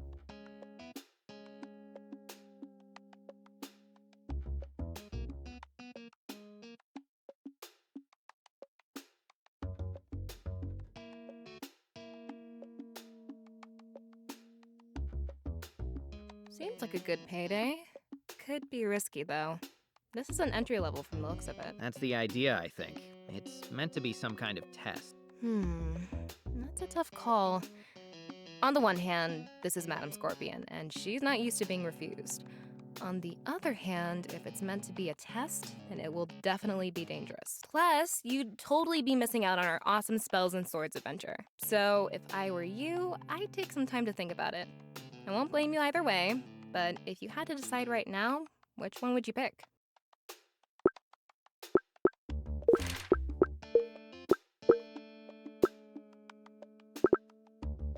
Well, I do love money. So right now, I guess I'm leaning towards the side gig. Really? I didn't realize things were that tight for you. The henchman rates seem pretty good for this assignment, so I get it, but I won't lie, I'd be a little disappointed if this super exclusive SNS meetup of yours is canceled after all the hype. I was kind of hoping we could hang out. But it's no big deal, really. You do what you've got to do. Hey, I'm not blowing you off. Promise. And this is just what I'm thinking right now. Maybe I'll change my mind. Who knows? Well, whatever call you make, don't sweat it. Honest. Thanks, rookie. Whatever I end up deciding, you guys will be the first to know. And how are you going to let me know exactly? Carrier pigeon? Or do you guys send messenger rats through the walls around here? Oh, right. We never exchanged numbers, did we? 1 second.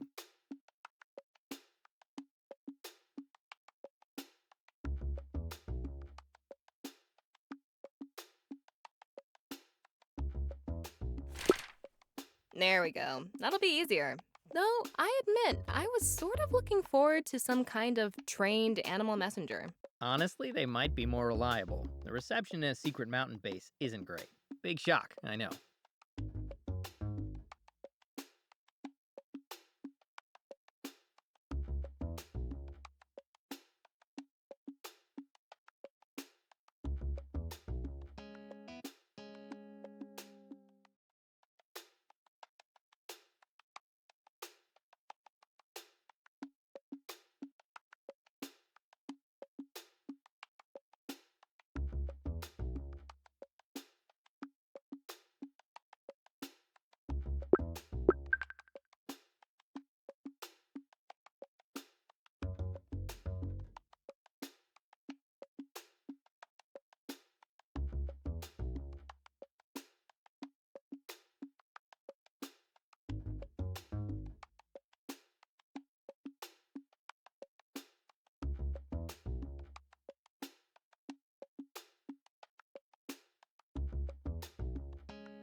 Kate? What are you doing here? What's it look like? Waiting for you. I saw you took that gig, and what do you know? My schedule's suddenly free. Yeah. Sorry about that. Honestly. I told you not to sweat it. Besides, you were upfront about it. Can't ask for more than that. I can still feel that, though. If that's your prerogative. But really, it's no big deal. You still rank below the kid that ditched me at my freshman semi-formal on the list of guys who left me hanging. What did you do to him? Let's just say that was when I took apart my first engine. Now, come on. We can't be late for dust-off. How'd you beat me here anyway? It's a long walk from the living quarters. I was in the area. Doing... All right, I was lost, okay? I've been looking for the game room for a half hour when you texted, so I figured I may as well stay put. All right. So, find out any more details about this gig? Not really, but I expect the queen bee herself to be part of it. Just smells like one of hers. You mean Scorpion? Does she tag along on a lot of these things? No, just occasionally, but there's a pattern to it. It's usually... well, it's hard to explain. Just a hunch, I guess. Hold it right there, you two. Let's see some ID. Chop chop. Oh, hey, James. We were just headed out for a bit. Mind opening the gate for us? Oh, just like that, huh? I'm just supposed to open the gate for you and you waltz on through? Is that not how gates work? Should we do a different kind of dance when we go through or something? The type of dance isn't the point. The nerve of rookies these days. This gate is under my jurisdiction. I determine who gets in and who gets out. You could say I control the lifeline for the whole fortress. You could say that. Except you're not actually allowed to stop anyone who works for Lord Bedlam from coming or going, remember? We've been over this, dude. Complaints were filed, HR got involved. Just open the gate, man. Don't make a whole thing out of it.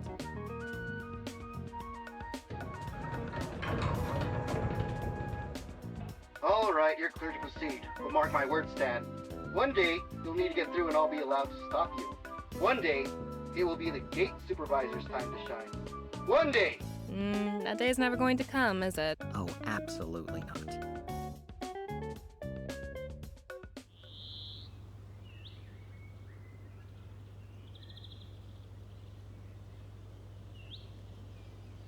This way. I know the spot they're using.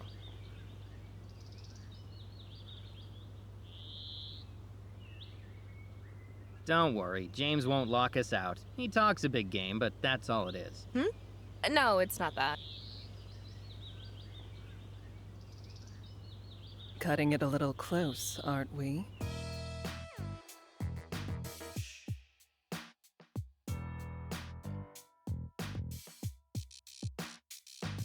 Close only counts in horseshoes, hand grenades, and orbital doomsday lasers, ma'am.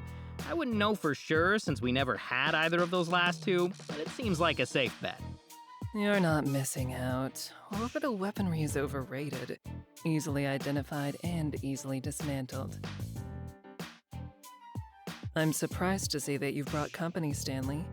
I don't recall my invitation including a +1. Ma'am, sorry if I'm intruding. I just saw the gig on the app and... I am speaking to Stanley. If I require your input, I will request it. Kate, is that understood? Now, Stanley, explain yourself. Why is she here with you? I want her here, ma'am. We were supposed to go to game night together, and I felt bad about ditching her, so I was hoping she could tag along. And you didn't think to check whether that would be allowed? I figured you'd be way too busy. I wouldn't want to interrupt you at your office uninvited. Very well. I'll assume that this was merely some clumsy, misguided attempt to salvage what social life you have here. Though, I'll warn you, Kate. You may regret taking him up on his offer. This is a dangerous assignment. Hardly the time for socializing. I'm aware, ma'am. I read the ratings in the app. I just need the money, and I'd rather work with someone I can trust. Very well, but this job was supposed to have been marked as exclusive. Only certain users should have been able to see it. So, Kate, are you certain that you signed up for this job in particular? Yes, ma'am. Here, I'll pull it up. Odd. Either it's a bug, or someone on our live team needs to remember just who they're working for. You're one of ours, correct? How long have you been with the program? A few months, ma'am. This is my third gig, first long term. Sorry about the mistake. I didn't even know that the app had exclusive jobs. Me either. That's why you're doing this whole closed beta thing, though, isn't it? To test all the features? That is one of the goals, yes. Well, assuming you don't botch the job and get yourself captured, I expect you to file a bug report before morning. Absolutely, ma'am.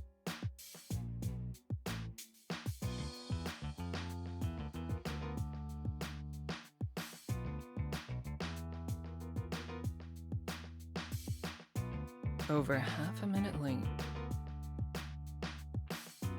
Well, we're already half a minute behind schedule, Stanley. Let's not make it worse. Right, sorry. Just stretching. But you're standing still. Emotions need stretching too, alright, Kate?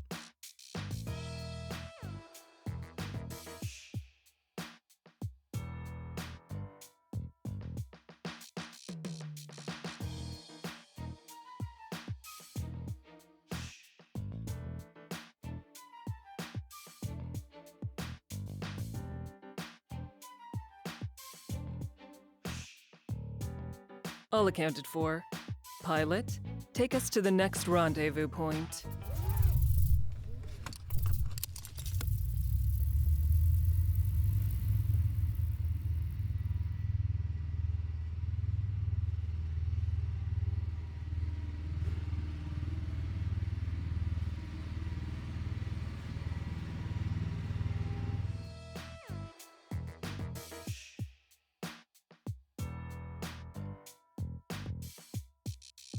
And here we are.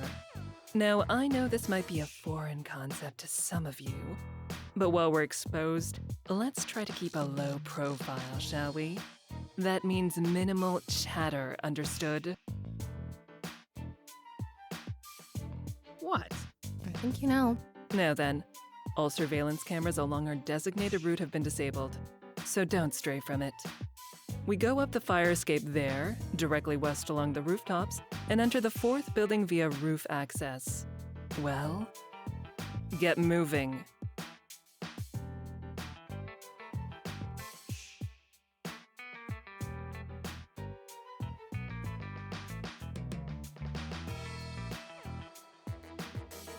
Yes, Stanley? Do you have a question? You said you turned off the cameras. How did you do that exactly? An insightful query. Perhaps too insightful for your own good, darling.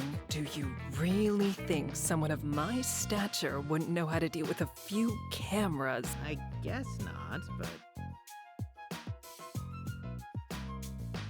We're just impressed. That's all, ma'am. You're in a tight ship. I do indeed. And that means you'd better stop stalling and get up that fire escape. Don't you agree? Right away, ma'am. Come on, let's get to climbing.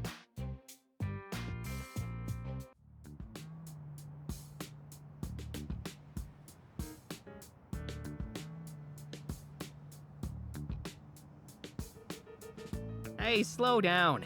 We're not in a rush. What's the matter? Winded already? All we've done is climb some stairs. Come on, man. No. Well, that too, but that's not the point. Once we catch up, get past the guys in the back, but don't get too close to the front, all right? Trust me. Why? Is that your plan to get out of doing the hard work? Or are you still worried about the cameras? Nah, not that. I believe Scorpion when she says they're off.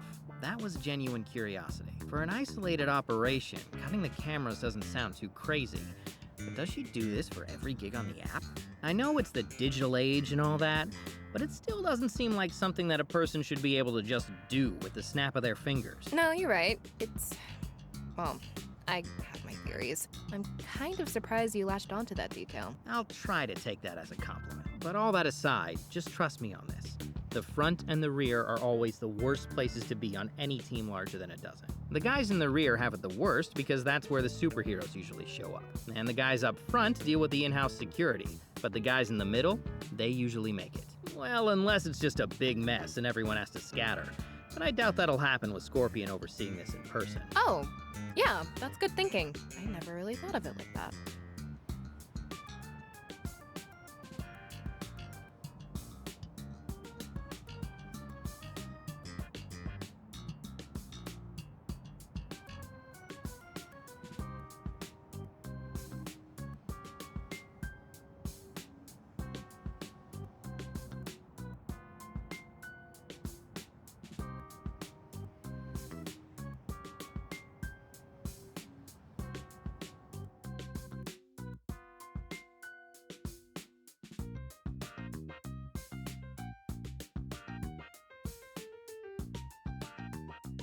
A server farm. That makes sense.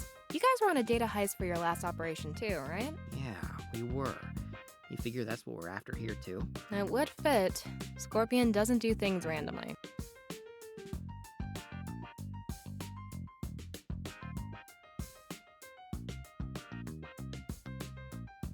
Guys, flashlight, 10 o'clock. Guys!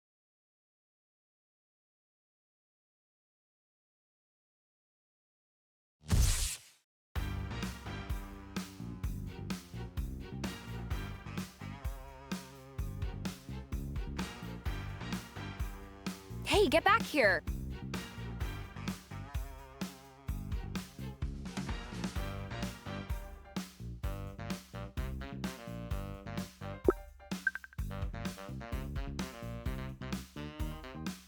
It's too late. They've lost it.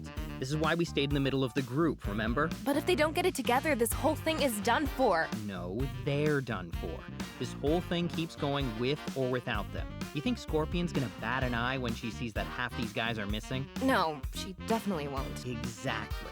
So we might as well take advantage of the distraction to make sure that we're in the half that makes it. All right, fine. I guess we're playing this cutthroat style. So we have our distraction. What do you want to do with it? We need to go on the offensive. If we pick our spots, we can tip the scales in our favor without too much risk. So you want to swoop in and steal all the glory, basically. I'd hardly call it glory, but hey, we get paid based on how well we perform, right? So if we end the fight and look good in the process, that's a win-win in my book. You sure you're new at this app? You seem to have already figured out how to crush the competition. Nah, I'm just lazy. I find the easiest path to success, and I take it, which in this situation should be right over. Those two. They've got tunnel vision, and cutting the enemy off from reinforcements is critical in this situation. Okay, you got it, General Patton. I'll cut them off and you flank them. Sound good? Sounds good.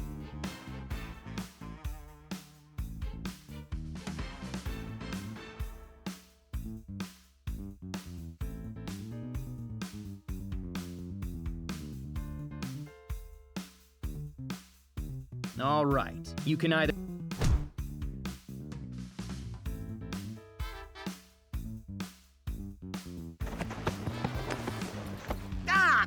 What the hell, dude?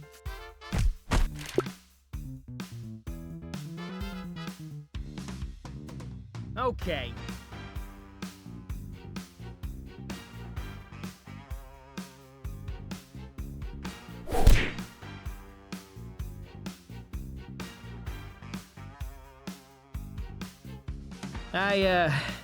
I was teeing that one up for you.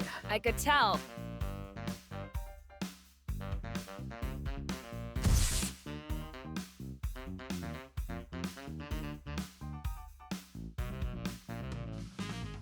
That one was all me, though.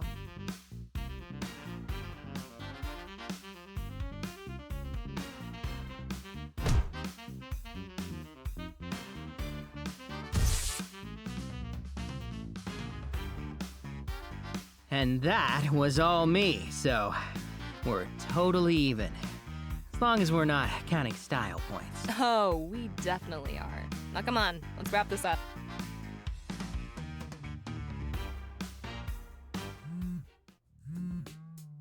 North stairwell, down 3 floors.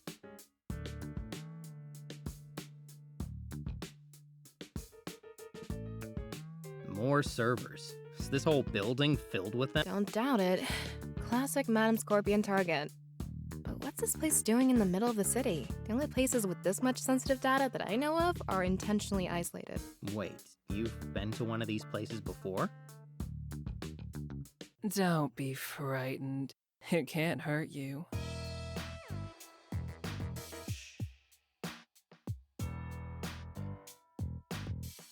Isn't that right, my friend? Yes. You and all your ilk aren't a threat to anyone right now, are you?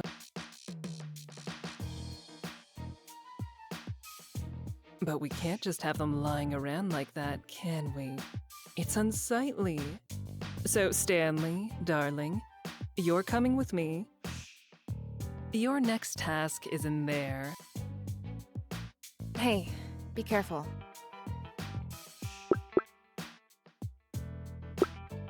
You too.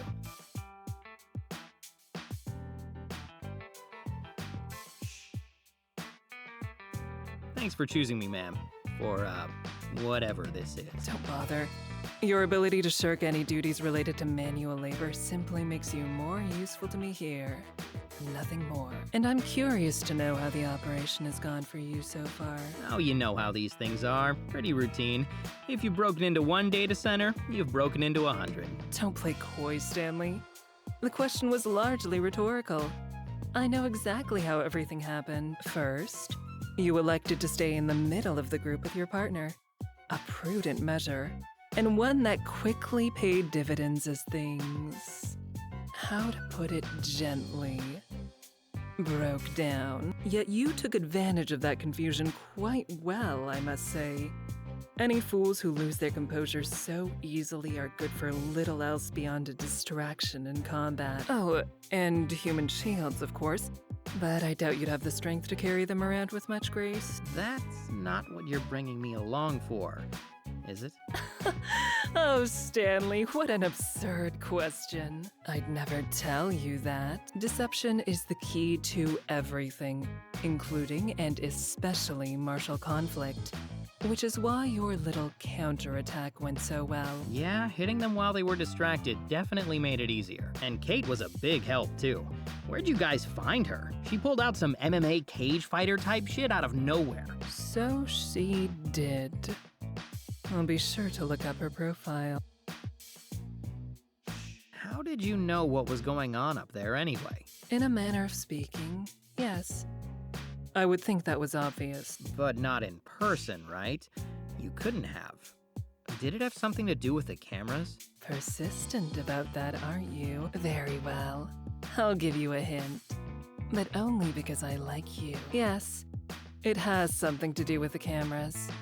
But not in the way you think. In what other way, then? Stanley. One hint is all you get. Understood, ma'am. Can I ask a totally different question, though? You may.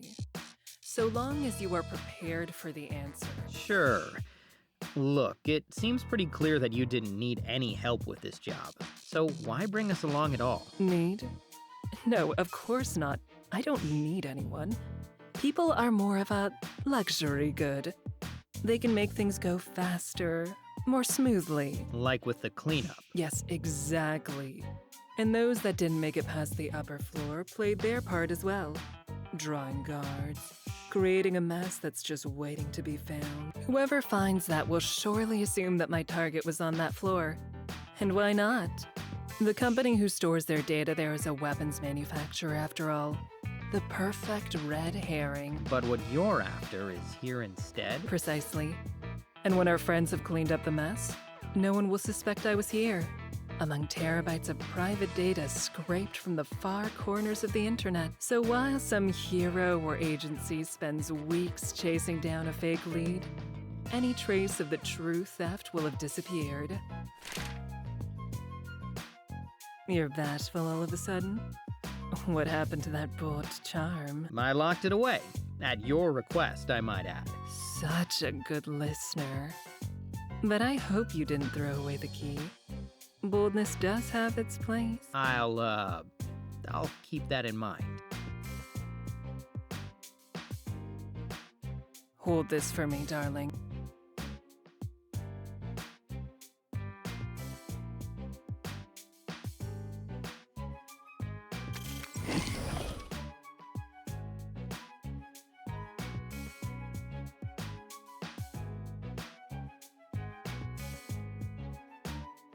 Now, Stanley.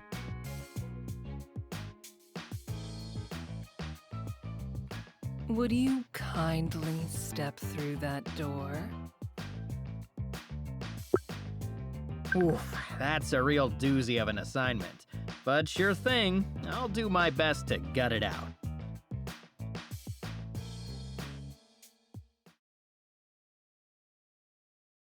Now let's see. There we go.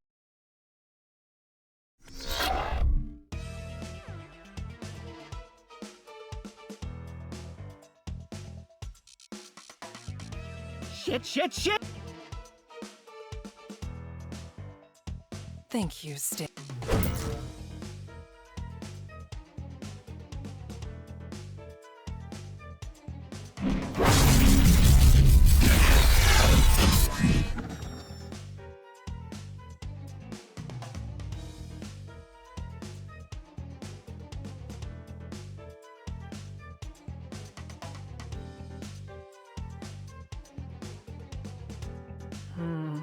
The frequency was off a little.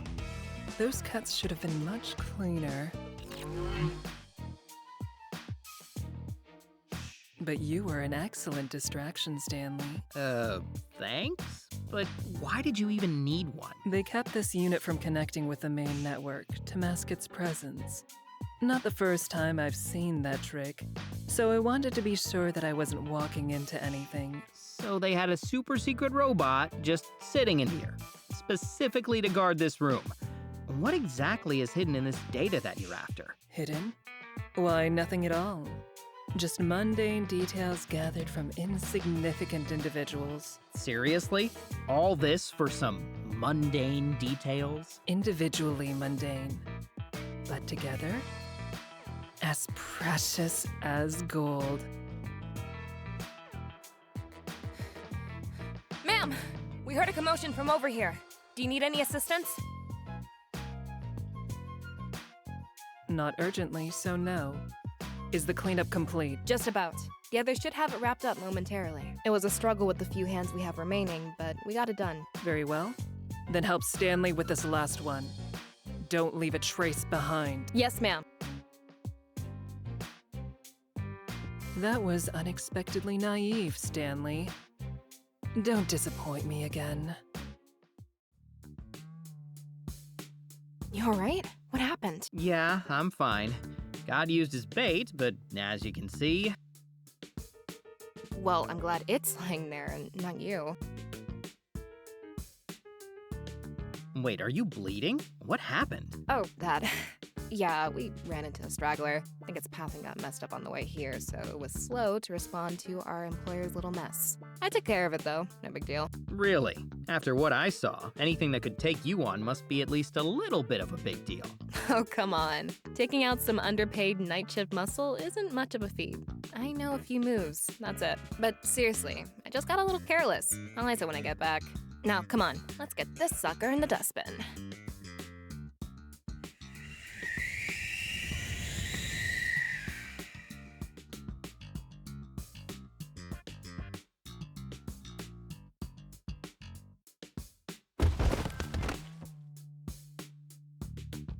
What was wrong with the fire escape? Nothing at all. It's just another sign that we were focused on the top floor. Misdirection, Stanley. Remember? Right. And here I thought you had the agility of a panther. 2 panthers. They're heavy animals, okay? Sure. Clearly, that zip line required a rating of 3 panthers or higher.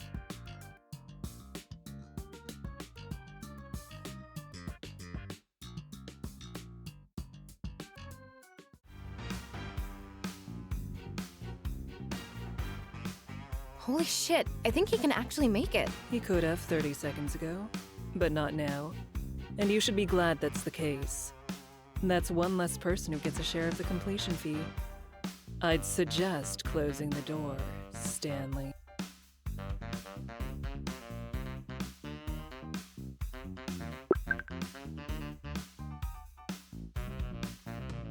Whoa, sorry about that. Vision got real hazy for a second. I think some of those robot parts smacked me in the head earlier. Looks like he's already here though, so... Enough, Stanley. Your decision was already short-sighted. Don't insult my intelligence on top of it. Just know that if I were truly invested in the outcome, no amount of stalling would have kept that door open. I don't doubt it, ma'am.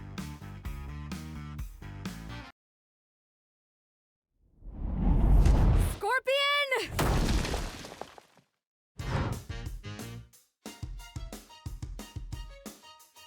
There you are. You won't get away from me this time. No, we have to go. Do you hear me? We've got to go. Stan, grab him. Come on!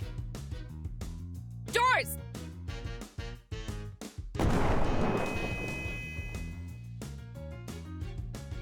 Drive! I wasn't aware you were in charge of this operation. But you're correct.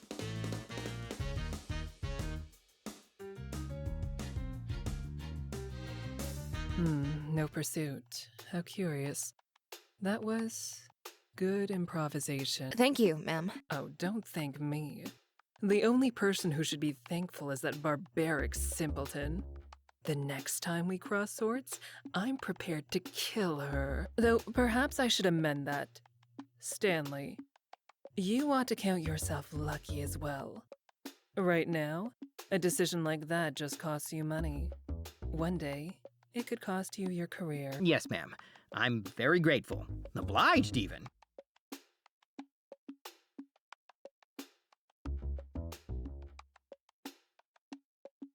Thanks.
Kate? How the hell are you up after last night? Didn't a robot smack you in the face? Yeah, well, there are some things that are worth shaking that off for. Listen, I've got something important to show you. I know we only met a couple days ago, but it feels like we've been on the same wavelength since the start, you know? Like, we already know each other. Ugh, it's not like someone who says they're only looking for Libras in their kindling profile. Ignore that. I'm not talking about some cosmic connection. I just like you, Stan. And I think you like me. So there's something I need to tell you before I lose my chance, and I need to do it in person. It's just one of those things you shouldn't do over the phone. Meet me at the door you showed me. Hey, slow down. My brain's still in boot up mode. Let me just tell Dave where I'm going. No, I mean, look, please don't tell anyone, okay? I'm serious. I was joking. Jeez, sorry. You sure you're all right? Yeah, I'm fine. Just hurry, okay? It's really important. So you've said, but important how? It's hard to explain. I need to show you. Just please trust me right now. All right, but can I get a dash of context? A pinch, even? Kate?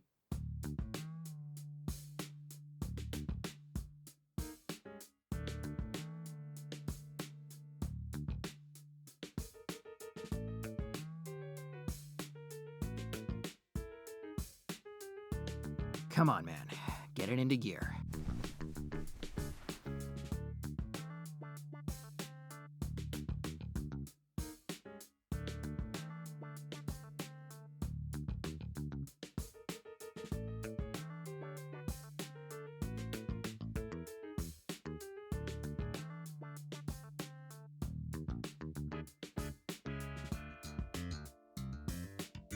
Hey, thanks for coming. No problem. After all, you said it was important. Several times. Sorry, I had to be sure. I know I might have sounded like a crazy person, but I'm not. You know that, right? Yeah, definitely. I'm here, aren't I? So what did you need to tell me? Are you wondering what was up with Scorpion and that robot skull too? You think it was just a souvenir, or does she run a robotics chop shop on the side? No, bigger than that. Way bigger. I'm actually not sure you'll believe me.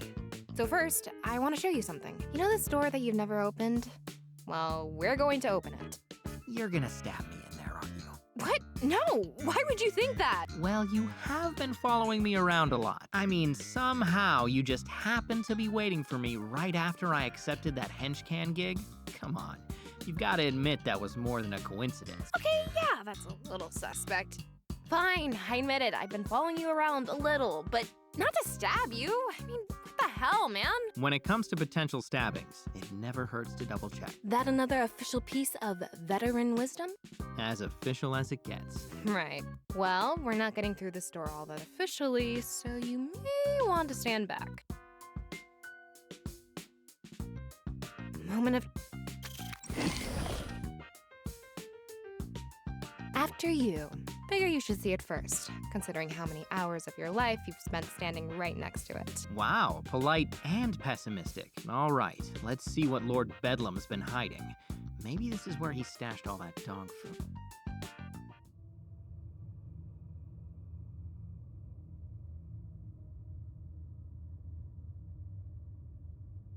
This has been here the whole time? I come in peace. Hopefully not evil AI person. Please don't sick any robots on me. I've had quite enough of that recently. I'm sorry, it is too late, Stan. Now I must turn you into a cyborg and enslave your mind.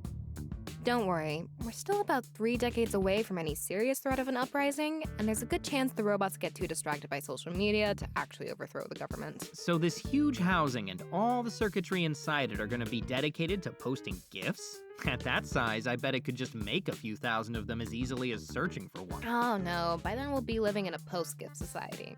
It'll be holograms or astral projections or whatever. Right, but will we still have statements punctuated by clapping emojis? I feel like all those full stops would be super appealing to a robot. Humans are an inferior life form, period. But tragically, I could never make any 15-second dancing videos. Alas, I have no legs, and I must meme. Oh God, we need more sleep. So much more sleep. But seriously, robot uprising aside, is this why you were so curious about the door on our tour? Did you know this was in here? Sort of. I knew something like this was in here, but not this exactly. I didn't think they had enough time to set a unit like this up, but Scorpion and Bedlam must have been working together for longer than anyone thought. So this machine is Scorpion's? I guess that makes sense. Lord Bedlam isn't exactly at the cutting edge when it comes to technology. But what did she put it here for? And that's where things get complicated. Think, what do you know about Madame Scorpion? Outside of the whole assassin thing. She was Bedlam's partner on that job Wednesday, right? She showed up personally for it, even intervened. And what was she after? Data. Not really sure what kind, but it was a private tech company. No weapons, no financials. I never really figured out anything more specific than that. And her business, the Scorpion Group.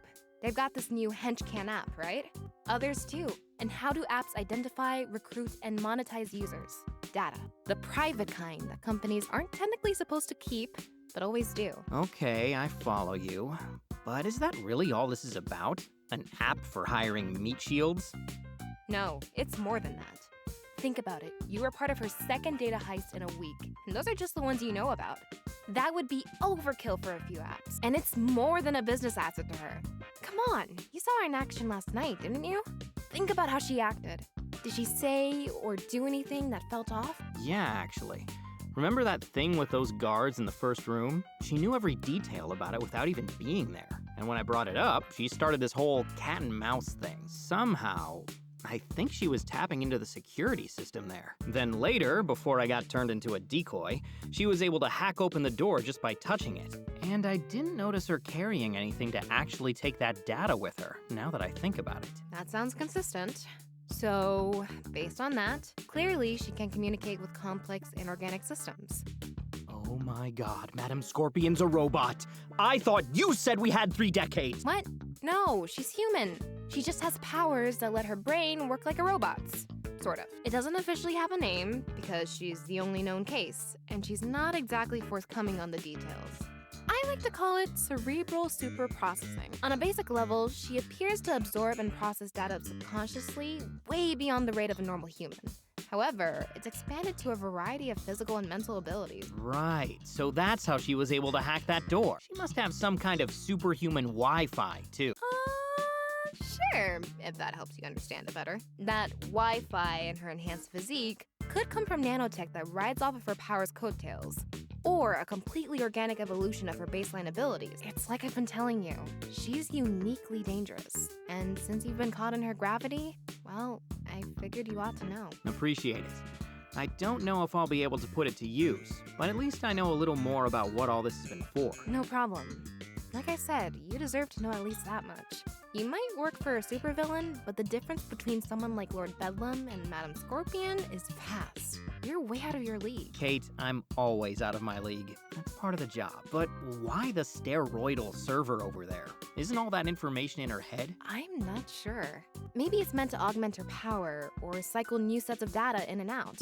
Whatever it's for, she must think it's important. She's invested a ton in it. Her and Bedlam both, it looks like. Or at least he paid for the paint job. If that. As far as I can tell, your boss has basically turned into a supervillain shell company for the Scorpion Group. So he might have picked the paint, but paid for it?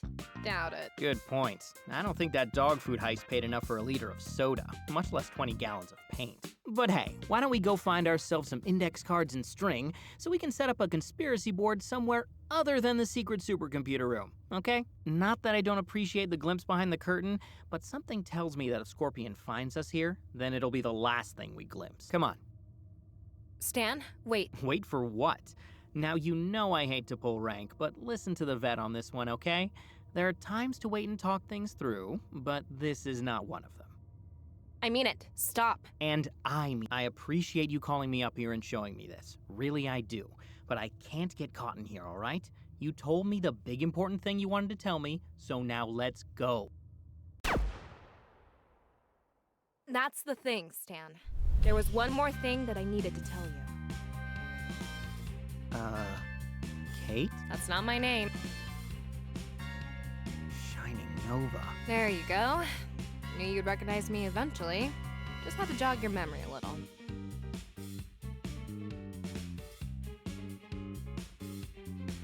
Sorry. Elephant tranquilizers tend to make things a little hazy. But your memory didn't need any jogging, did it? No, you recognized me from the moment you got here. That's why you went right up to me during orientation. It's also why you busted out all those crazy ninja moves during last night's job. And that's why... Are you telling me you left your name tag on so you could remember your fake name? Hey, it's tough to keep everything straight when you're going undercover. There's nothing wrong with a cheat sheet. It's one syllable. You work at the absolute cutting edge of robotics, and you can't remember Kate? It's just, I have a lot of names to keep straight, okay? Anyway, I was going to answer 3 questions as an apology for being dishonest with you, but I'm counting that as the first one. I don't think that's gonna cover everything. You'll make do. Oh, come on, fire away.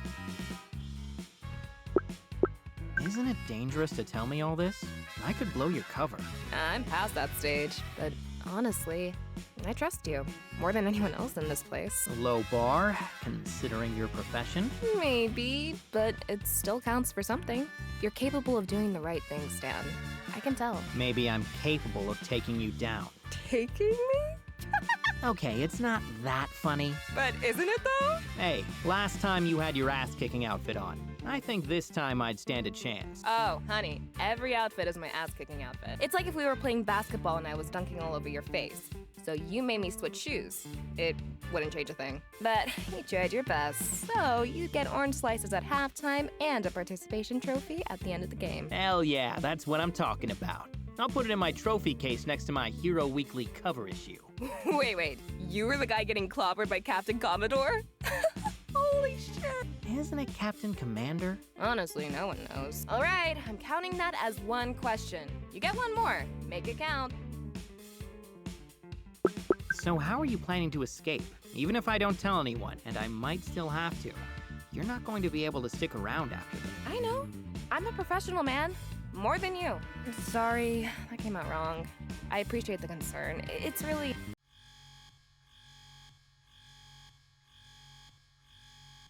Shit, thought I had more time. Guess this is where we part ways. Unless, come with me. I got what I came for, but that's just the first step. I could use your help with the rest. How am I supposed to trust that after you just revealed that you've been deceiving me this whole time? This isn't an angle, Stan. This is a once-in-a-lifetime chance. All the bad luck and desperate decisions that got you here, you can undo them. A total reset. Or I could torpedo my career and live out my days in a trailer park somewhere, wondering when I'm gonna wake up covered in scorpion stings. You're asking me to risk what little I've built here on what? I can't offer you one. But sometimes the only chance you have to break away from a system like this is to take that kind of risk. So what do you say?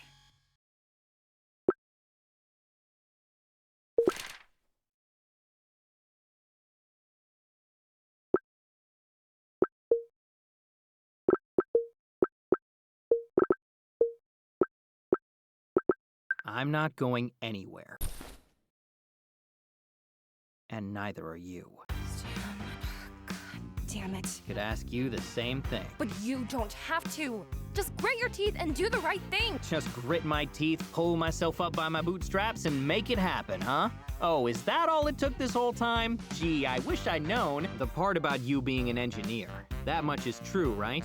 That's a damn good backup plan if this superhero thing doesn't work out. Me, I don't have the luxury of a parachute. This job is what I've got, period. So make something else. I'm done arguing. Cards on the table, Nova. Fine. Read them and weep then.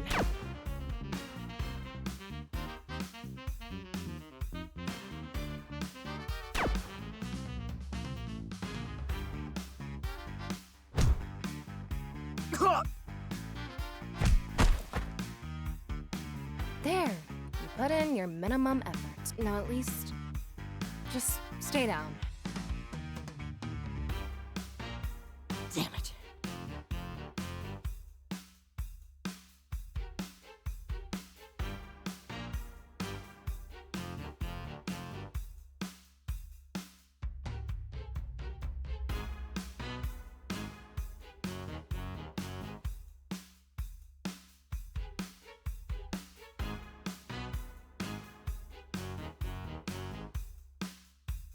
Oh, hey there, bud. I heard there was an alarm at your door, so I went to your room to assign you the task of investigating it, but you weren't there. So then I thought to myself, you know, Dave, a true squad supervisor, is always thorough when it comes to his team.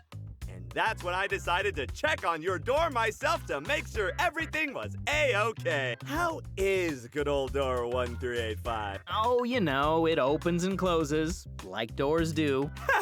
Doors do open and close, don't they? Wait, it opened? That door's not supposed to open. Oh no, not at all. It was just a turn of phrase. How do you turn a phrase? What? No, not literally. Look, the door wasn't open, all right? It's just that most doors can open. Stan, door 1385 is a door with level 4 security clearance. It's not most doors. It's a special, one-of-a-kind door. I do, I swear. But if it helps you feel better, you can lecture me about it later. Put it on my report, whatever. But right now, I have to go. Whoa, whoa, whoa, slow down. This is a level 4 security issue, okay? Let's see, level 4 security clearance. Door left ajar. But I'm pursuing an intruder. You know what my great uncle Dale Dave said about butts? Everyone has them, and by golly, they really stink. So no butts, Stan. You're staying right here until we sort all this out. You know who won't have a butt or a head if we don't go after that intruder? Us. Not according to protocol. Not according to Lord Bedlam's protocol. Do you think Madam Scorpion is gonna give two shits what that little book has to say? Well, she should. But she won't. Gosh, buddy, I don't know. You might be right about her. But if we just start ignoring protocol, what happens next? It's like a slippery domino. Once it starts, it just keeps on slipping.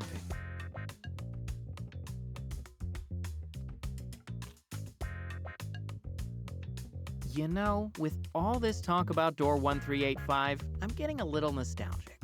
You remember the conversation we had there this week? It sure was, wasn't it? That was when you invited me to game night, right? Well, of course I did. I couldn't leave my buddy out, now could I? But you left us all out, remember? You were out on your mission with Madame Scorpion.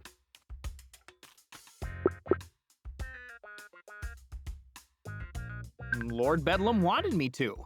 Madame Scorpion's our guest, remember? And she's a supervillain too.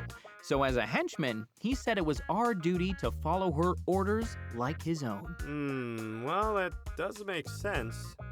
Kind of like how it's your duty to follow your squad supervisor's orders, right? I mean, not exactly, since you can't cut me in half with a laser sword, but sure, why not? Anyway, it's been nice reminiscing, but why don't we catch up more at lunch, okay? See you then.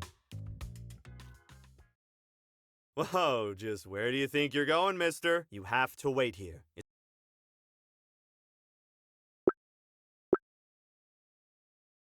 So you've mentioned, and I get it, man, but I really need to go. So I'm asking you as my supervisor. Stan, I want to believe that. But you know, I'm not so sure that we are. Sure, when we were talking about the good time we had on Tuesday, that made sense. You haven't been very respectful lately, in my opinion.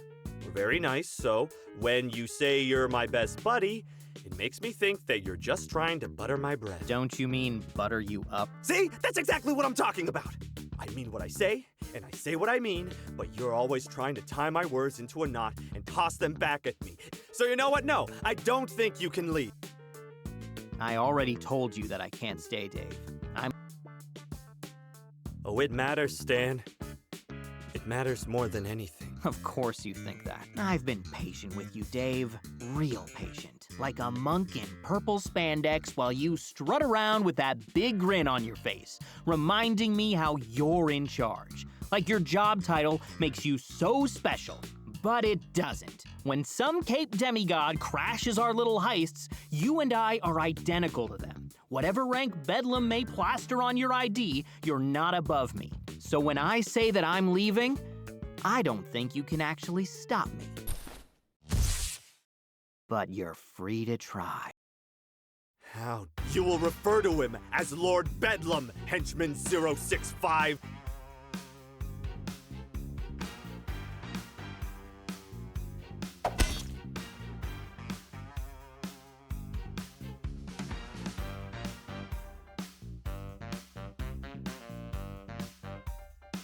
Just surrender to the will of Lord Bedlam 065, and I'll only have your pay docked for a month. Worse how? Would I have to spend even more time listening to stories about great-grandpappy Dean Dave Duke or the rest of your dumbass family? It's great-grandpappy Dean Dave Dwaynesenberg, and he was a saint!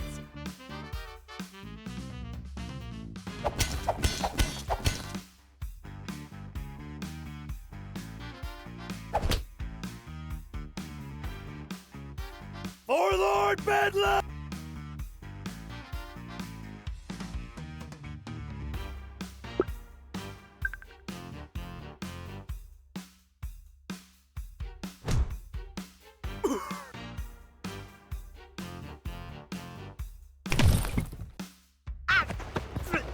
Did you just try to put your fingers in my...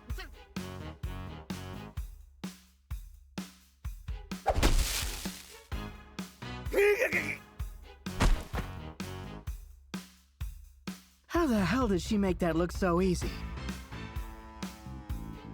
Don't forget to put that ass kicking on your report, buddy.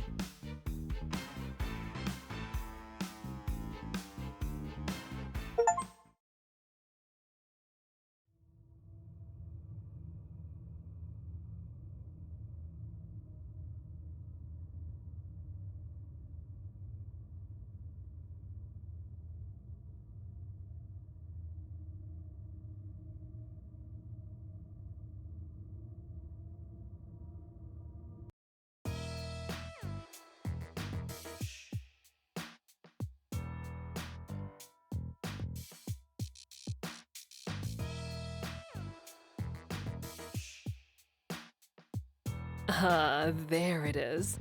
That's the look I was hoping for. Such a selfish girl. hiding that behind flimsy masks and gaudy helmets. I could feel it. I could feel it last night, you know. Even as you so futilely tried to subdue it. But resolve like that, it has a heat to it that can't be contained. I can't wait to watch it flicker and die. Oh, I can't wait to blast that smug little smirk clean off your face. So I guess that makes us even. Oh, I wouldn't say that. Whether or not you're adorned in your full armored ensemble, we're hardly even. Ah, Stanley, such perfect timing. It does make me wonder.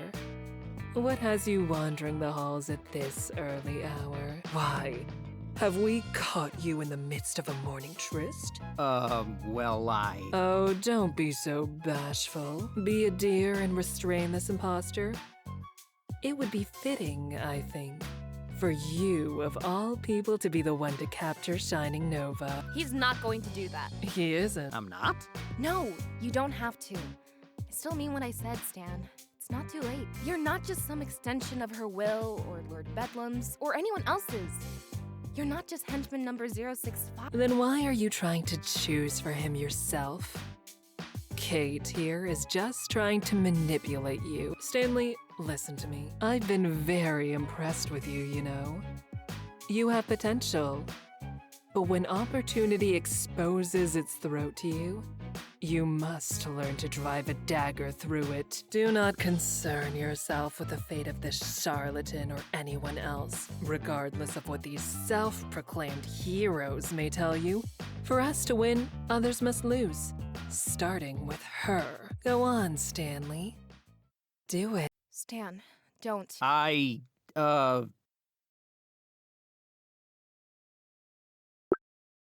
sorry. My mind's already made up. I told you before. I can't let you leave. Then I'm sorry too. You really are lost, aren't you?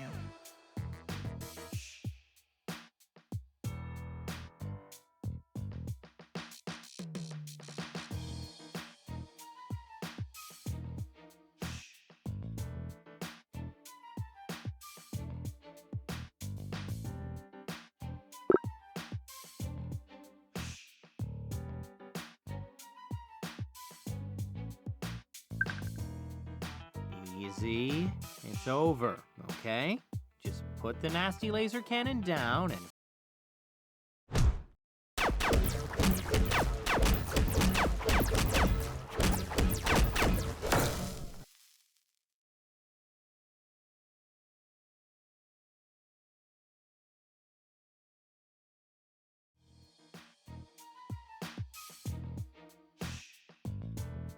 What's wrong? Lose your nerve? Hardly. I already told you. I'm going to break that relentless spirit of yours first. I want to see it shatter. Now, finish what you started, Stanley. Sure. On it, ma'am.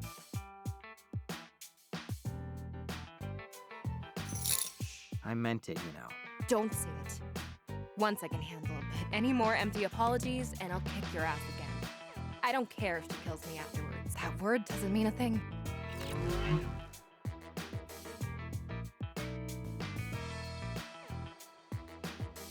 People like you never win in the end, you know. Oh, my dear, stubborn little friend. People like me are the only ones who win. Now, gentlemen, would you show our guest to our new room in the cell block? One with a view, if you don't mind. Come then, Stanley. Let's follow along, shall we? I fear that she may try something foolish without some distant supervision. Wouldn't be surprised. I mean, yes, ma'am. You got it.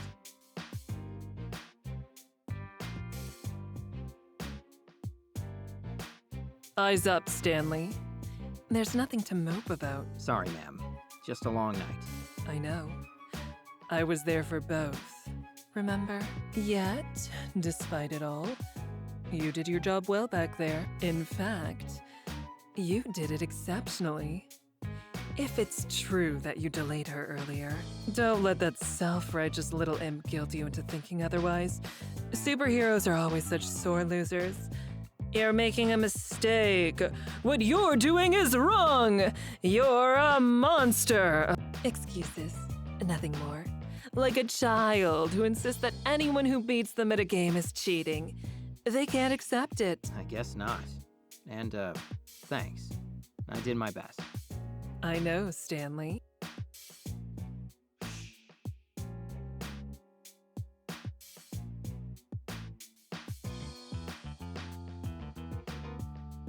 How secure are those cells, in your opinion? For a normal person, as secure as it gets. Even if she got her door open, there's only one way in or out, provided she didn't sneak in a mining drill. This is the center of the lair, so the walls down there are solid rock. Good. Then let's leave the details to the guards and move this to my office.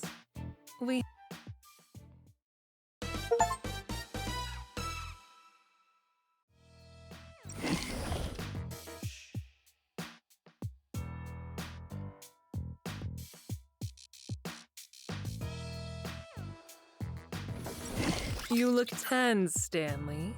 Relax, take a seat, make yourself a drink. I'm sure I have something to your taste. I'm fine, but thanks. Oh, come now.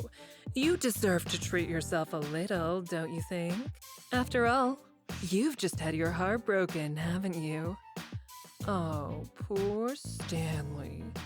I bet you thought that call was a romantic confession, didn't you? But no, it was just another deception. How do you know she called me? Check your contact list. Scroll down to M. That's how. Now, are you certain you don't want that drink? But I won't pressure you. Though not many people refuse that offer when I make it, especially in my office. Your boss didn't, certainly. He guzzled as much scotch as he could once he heard the price. Well, I'm not Lord Bedlam. And thank goodness for that. Yeah, Wait, what? Your boss is an incompetent buffoon, Stanley. You know that. Is it really so surprising that I'd acknowledge it? Nah, I'm just savoring the compliment, honestly. You may not be a sucker for flattery, but I sure am. Just keep that coming and I'll be down for whatever it is you're planning. That's all it takes for someone to wrap you around their finger, is it? A few honeyed words and a pat on the head. But what is it that you think I'm planning exactly? I assume that Kate told you as much as she could discover. Just that it had to do with your powers. Cerebral superprocessing, she called it. She said all that data we stole is being used with that big computer to enhance it or something. I don't know. She didn't have specifics. Is that...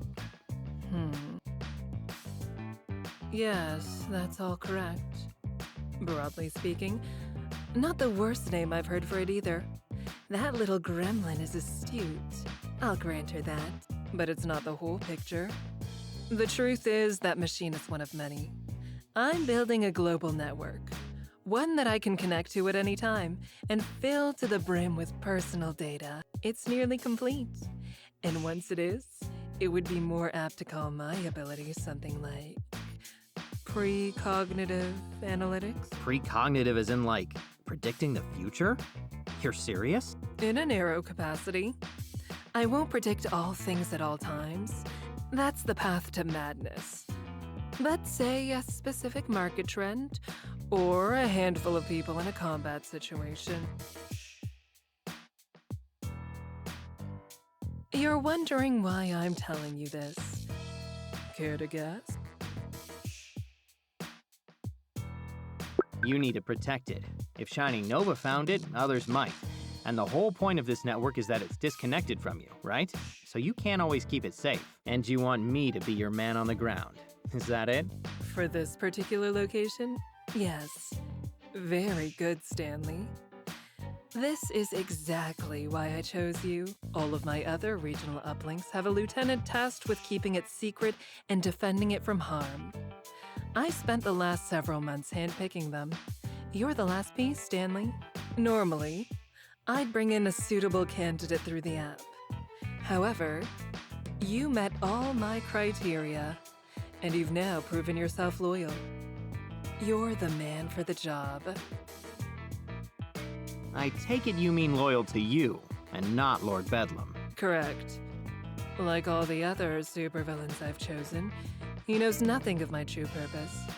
He is too blinded by greed and delusions of grandeur. You are beholden to me and no other, and everything I tell you shall be strictly need to know. This entire operation is compartmentalized. You'll never know of the other locations or who guards them. And if the time comes where I need to cut off a limb, you shall be the one to swing the axe. So, this means I'm getting a raise, right? Oh, more than that, Stanley. Far, far more.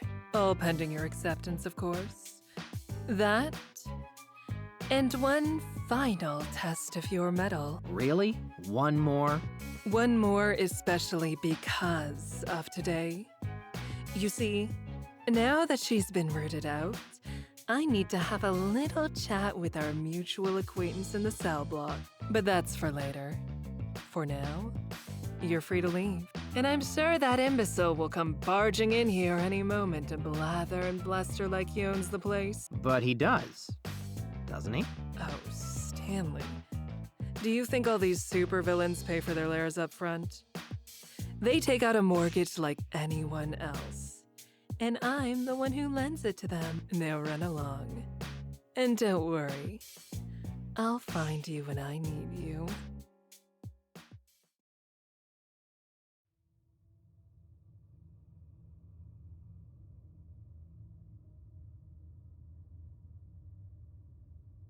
Ah, there he is! Scott, the man of the hour. Sorry, Lord Bedlam, sir. I mean, thank you, I think? Which hour am I the man of? Ha! Which hour, he asks. Oh, good old Seth, always such a card. Don't you think so, Daryl? Yes, sir. Like a draw 4 card in solitaire. Yes, exactly. Just when we needed a handful of new cards, there was Sergio, ready to provide them. The point is, you did fine work today, number 065.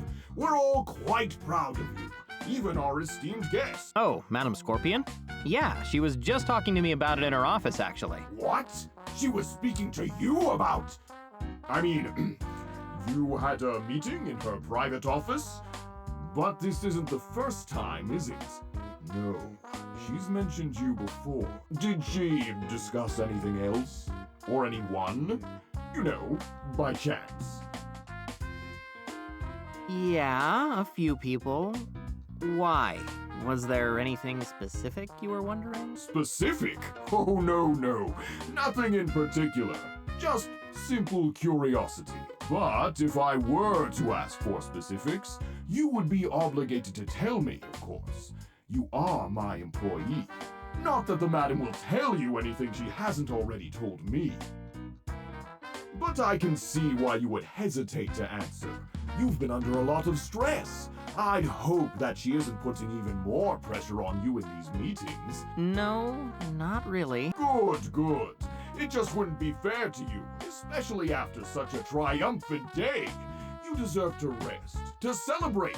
When was your last vacation? Vacation? I didn't think we had paid time off here. Oh no, not a paid vacation, of course. More like a leave of absence, or a self-care furlough. The point is, number 065, you deserve some time for you. Well, yeah, but I'm not sure I want a vacation right now. I mean, I have bills and stuff, so... Of course. It was just an idea. The inkling of a suggestion. You make the best decision you can for you. But I should be off. The madam will be expecting me. We coordinate on all our plans, you see. True partners in business and crime, her and I. Completely in simpatico. So you don't worry about whatever she discussed with you. Good old Lord Bedlam's got it covered. You just think about that vacation, and let me know if you ever change your mind. You know I have an open door policy, number 065. After all, we're family here, and family is there for each other. aren't they? Thanks. I'll keep that in mind. I know you will, Sven. Now come along, Dominic. There's work to be done. Yes, sir! You should really think about that vacation, Stan. I think it'd be good for you. Really? But you were the one who fell asleep on the job.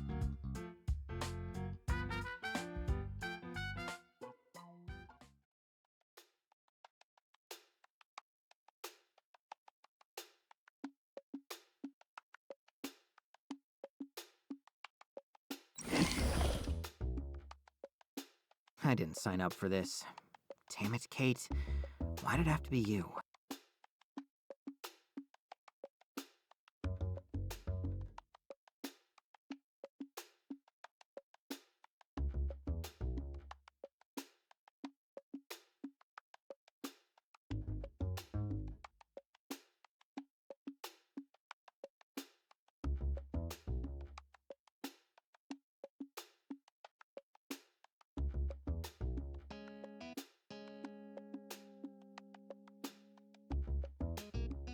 If I do it, it would have to be now, before anyone could take notice. No, that wouldn't get me anywhere. Don't be stupid.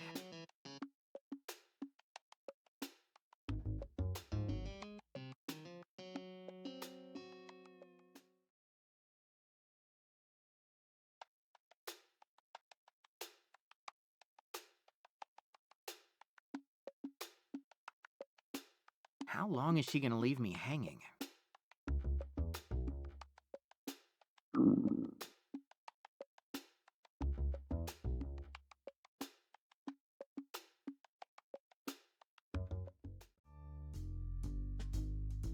Well, if it ain't Stan, it's Stan the man! Good afternoon. Are you okay, Chef Antonio? Never been better. Why would you ask? Can't you see I'm my normal, positive, and respectful self? Those words shouldn't be coming out of your mouth in that order. Oh, they shouldn't. Oh, my deepest apologies. Grammar ain't my strong suit. What in the world is happening? Is there something on my face, too? Sorry, you know how messy these kitchens can be. Well, what would you like for lunch today? You mean I actually have more options than bologna? Why, of course you do. You see, I was told by Madam Scorpion herself to give you access to the secret supervillain. Today, your options are shrimp risotto, a fresh Waldorf salad, or our signature Wagyu beef burger.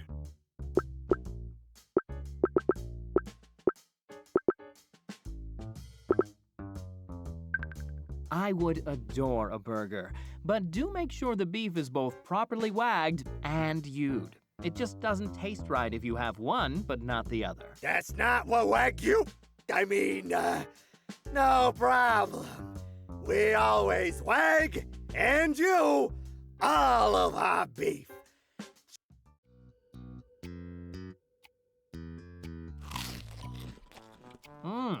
This is surprisingly good. You mean this asshole could actually cook the whole time?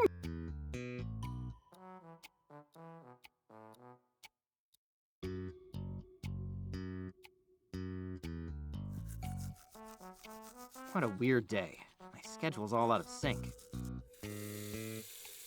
This is how it should have started, like usual.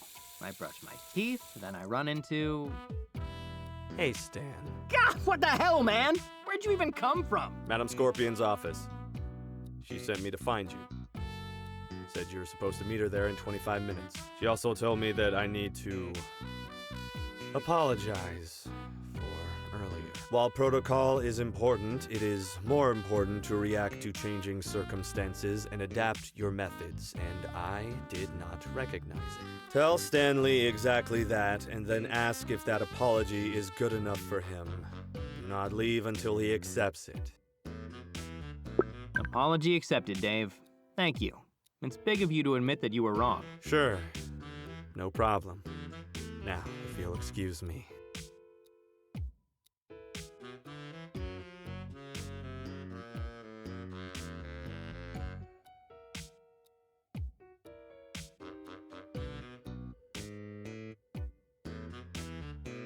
All right, game face. It'll do.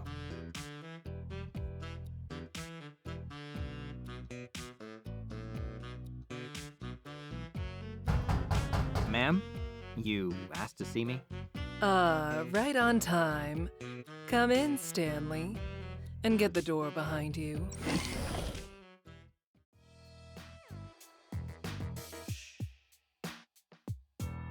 My, don't you look reinvigorated? I take it you got my gift? That slovenly chef crumbled in record time.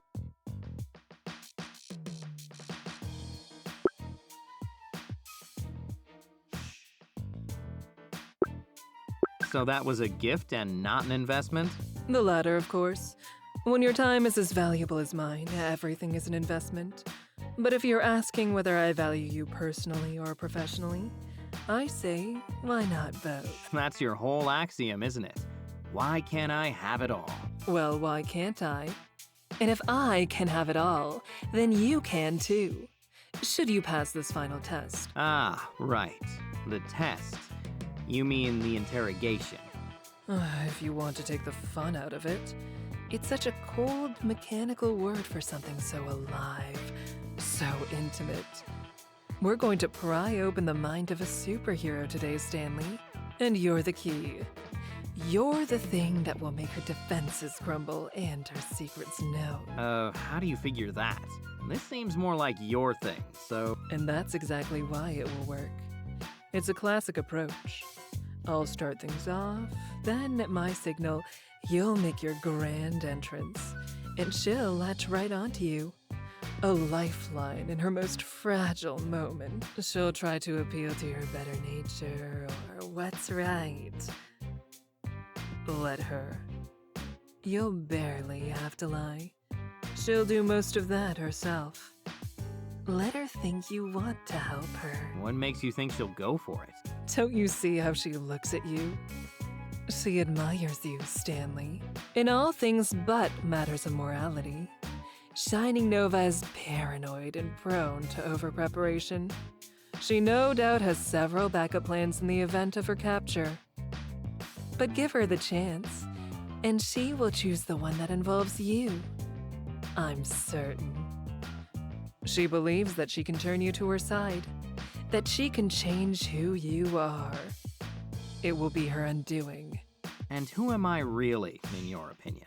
We'll find that out, won't we? This is your final test, after all.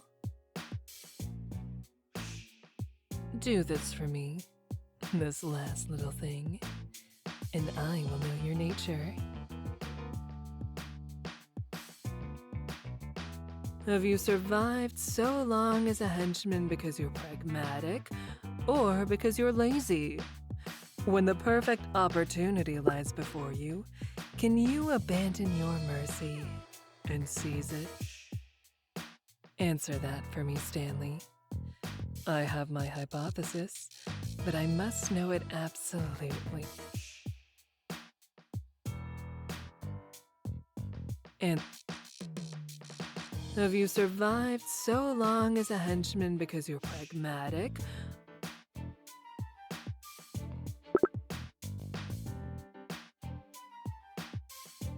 Sure, I get it. It's all data to you, right? The more you see of me, the more accurately you can analyze me with that network of yours. Just about. But I can't leave every little thing to my powers. It wouldn't be practical. I need to manage the flow of data. Now let's be off, shall we? No sense dawdling at the water's edge.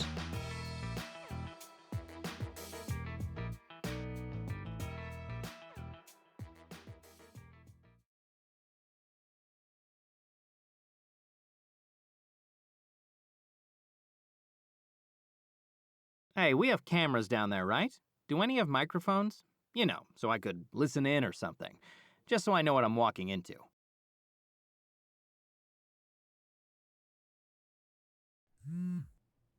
All right.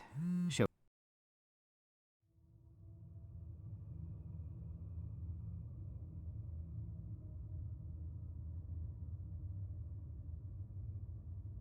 Ah, Stanley. Now isn't this a pleasant surprise? Come to check on our guest?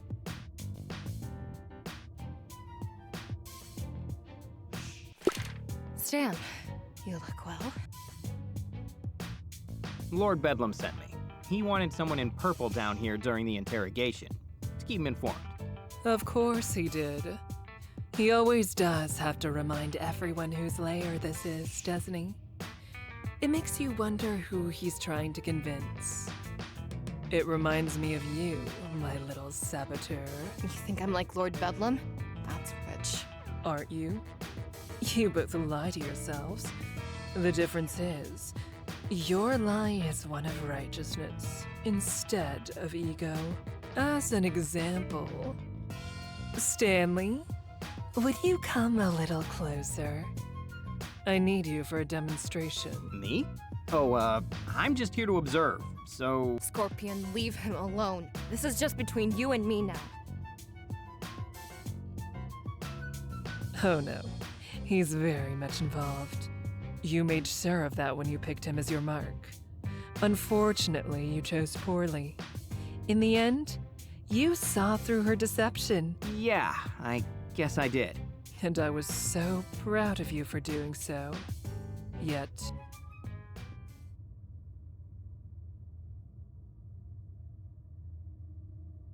you're still tainted by her influence. Scorpion, stop! Your actions can't be trusted. Wait, hold on. I'm not tainted, I swear. Totally untainted. Absolutely 100% taint-free. I wish I could believe that, Stanley. I really do. He's telling the truth. I can never get him to budge, I swear. That's enough! Scorpion! And is how it could have ended for him.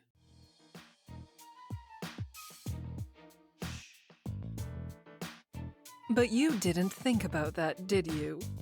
How you were risking his friendships, his career, and even his life? Luckily, he made the right decision and rejected you. In more ways than one.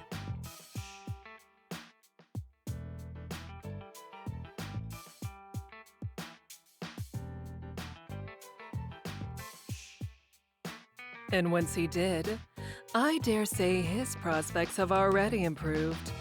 Wouldn't you say so, Stanley? There's been a few perks, I guess. Just a few. You weren't so understated earlier.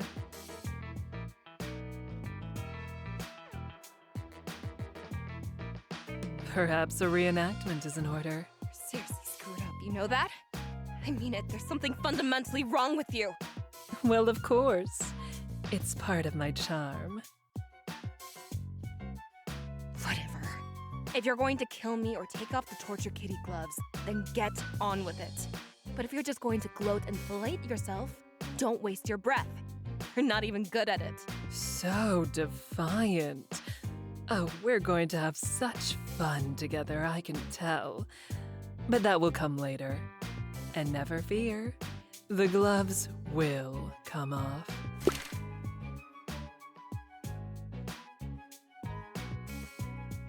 My attention is expensive, and I've spent enough on you for now. However, if you must posture for someone, I'm sure Stanley would prove to be a suitable audience, wouldn't you, Stanley? Good. Then I'll take my leave. But do remember, I'm never really gone. Torture kitty gloves? You shouldn't tempt her like that. Get out of here with the concern, man. You think this is the first time I've dealt with this kind of thing? I can handle it. When she said that she's never really gone. Video only. Lord Bedlam doesn't get much use out of the cell block, if you can believe it. So everything down here's been a little neglected.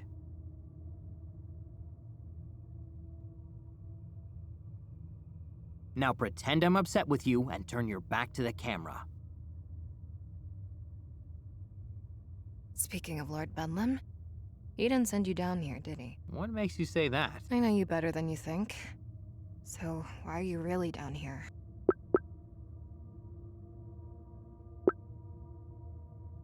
I came on my own. I wanted to see how you were doing. Well, now you've seen me. Congrats. Your conscience is cleared. Feel free to go cash your paycheck now. Hey, come on. I really was worried. You're not being fair. You think I wanted any of this? And what do you want exactly? Because I think that's bullshit. This is exactly what you wanted. You said you were going to stop me. Well, guess what? This is the result. But go ahead. Talk yourself out of feeling responsible. That's all it is. Talk. Of course it's all talk. You know what else is all talk? This idea that I could have done anything more for you that wouldn't have ended in my immediate freaking execution. You saw her just now. She was what, half a second away from killing me? I'm walking the razor's edge in flip-flops over here. Yeah, I saw. Are you okay? Oh, you know, just a little trauma, nothing major. I really thought she was gonna do it for a second, though. Me too. It would have been just like her to hurt you to get to me. Even after you sided with her. That coward. I may be disappointed in you, but I don't want to see you hurt either, you know. I mean, maybe just a shot in the kidney or something, but nothing worse than that. Just answer me something. Tell me that you two haven't actually... Oh, no. That was just, Scarring, that's what that was. I'm sending you my therapy bill when I get out of here, for real. That was some serious, creepy exhibitionist couple energy, and I hate it. Well, we're not a couple, so don't worry. That was just... Well, you've met her. Christ, supervillains are so weird. But if you're not together, then I have to ask. I know this is a stupid thing to ask under the circumstances, but no matter what happens, I need to know. Was there something real there? With you and I? Honestly, no. I don't think there was. Right, of course not. I was just curious, you know? It would have never worked anyway, right? I mean, a superhero dating a henchman? No way. Couldn't work.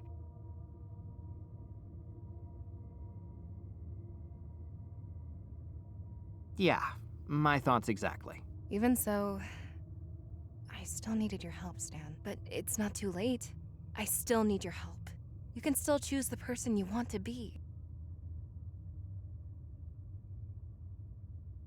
I don't know. I'm not sure you found the right guy to believe in here. Stan, you're the only guy. There's no one else I can count on or turn to. But don't just do it for me. Do it for yourself, Stan. You don't know it now, but you're drowning. And Madame Scorpion's the one pulling you under. Think about that sword she was pointing at your heart. One day, that won't be a threat. Nah, that's how she is. Come on, she wouldn't really kill me. She likes me. And you think that would stop her? She's not stable, and the kind of power she's trying to wield, in her hands, it'll be a catastrophe. We're talking global, century-spanning consequences. Help me stop her, Stan. You're the only one who can.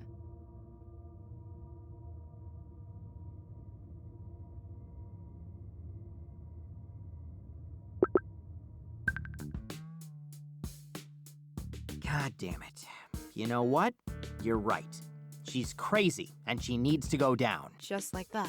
Yeah, just like that. It's like you said, I'm the only one who can do it. All right, then let's do it. Thank you, Stan. You're doing the right thing. Now, pretend I said something romantic and turn to face me. This beacon will let you call in reinforcements. Just go outside where you have lots of space and a good signal, then activate it. Come find me after. Promise me that. Yeah, of course. I promise. Good luck. I'll be waiting. Not like I've got anywhere else to be. Thanks, Kate. You're welcome, number 065. Is it over? Did I miss it? Ah, number 065. There you are. Just getting started, are you? Well, not to worry. I, Lord Bedlam, am a master interrogator. Yes, just a few minutes with me, and this so-called hero shall spill all she knows. Now, watch a master at work. Actually, the interrogation's over. I was just on my way out. What? over? But Madam Scorpion said it didn't start until... Did I have the time wrong? Or did she... Number 065. Did the madam say that I'd be joining you in this endeavor? No. Not that I recall. No, this can't be right. She wouldn't. No, of course not. I'm sure she just meant to do a follow-up interrogation. Yes, that must be it. Sure, why not? I've got nothing but time. Hey, maybe we could even get a little cross-interrogation going? Cross-interrogation? As in you questioning me? Lord Bedlam? Yeah, just to explore your feelings a little. You know, things like, let's say, jealousy?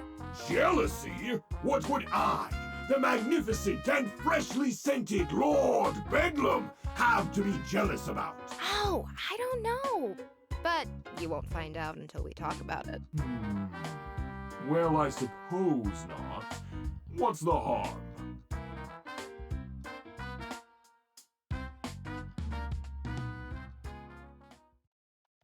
Did you really leave her alone with him? My, you're crueler than I imagined, Stanley. I must say, I'm quite impressed. I knew you had it in you, but that looked like it went perfectly. The interrogation or the part where you threatened to kill me? Oh, don't pout. That was just a stratagem. It's basic superhero psychology. Don't threaten the hero. Threaten someone they care about. And I don't really think you have cause to complain, given the nature of our other little ruse. That one was a bit more palatable, I can admit. But to the matter at hand, did it work?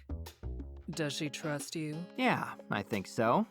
In fact, she gave me this. Said it's some kind of beacon. All you have to do is activate it and... Superpowered reinforcements within the hour. Interesting. Interesting indeed. You've done well, Stanley. So that means I passed the test? With flying colors. Now you've earned a bit of rest and relaxation, don't you think? Take the rest of the day off. Maybe freshen up a little? You're looking a little disheveled. I'll get right on that, ma'am. See that you do, Stanley. You'll know when you're needed.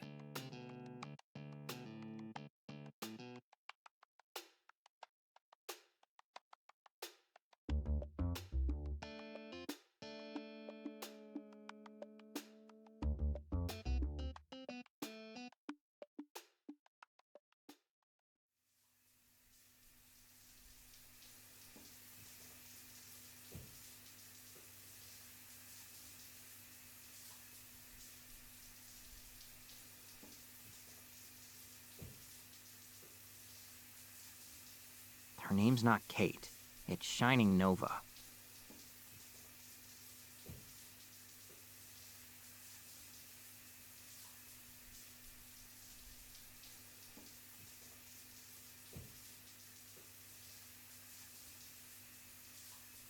Screw that. I just played the hand I was dealt, that's all.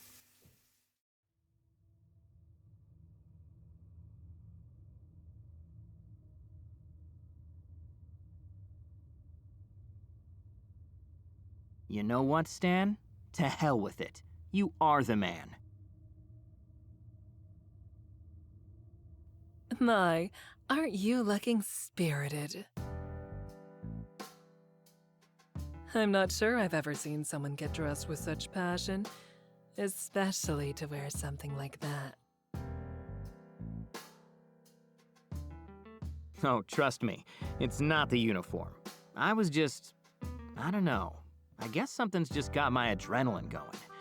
Sorry, what are you doing here, by the way? Speaking to you, Stanley. What does it look like? I don't know. Maybe we should ask an unbiased observer. I'm afraid you won't find a second opinion here. I had everyone else cleared out. I see. How'd you manage that? Stanley, please. When I want something done, it gets done. Can't believe I didn't notice. I really was in my own head there. Oh?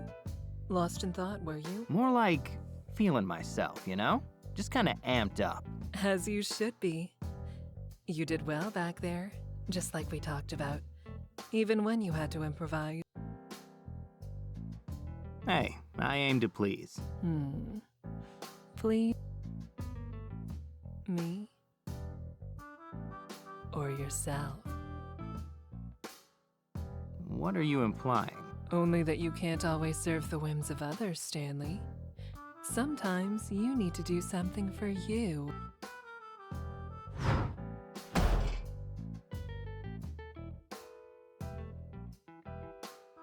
Don't be bashful. We both know that's for show. Admit it. You've been hoping for a moment like this. Actually, I haven't. You haven't? Not at all? Not in the way you want. You're quite certain? I am. Well then. I suppose that's all there is to it. You're not going to convince me to reconsider? Don't be crass.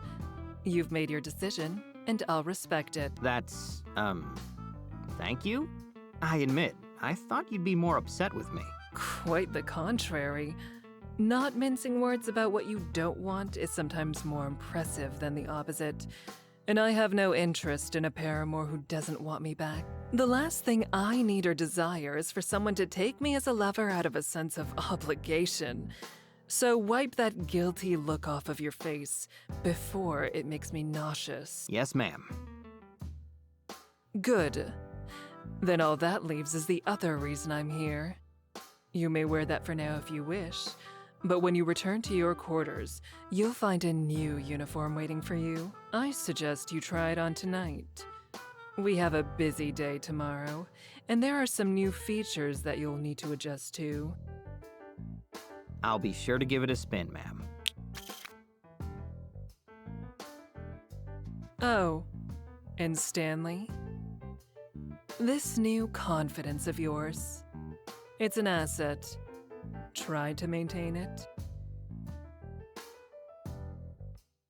God damn, this day. Thank God it's almost over.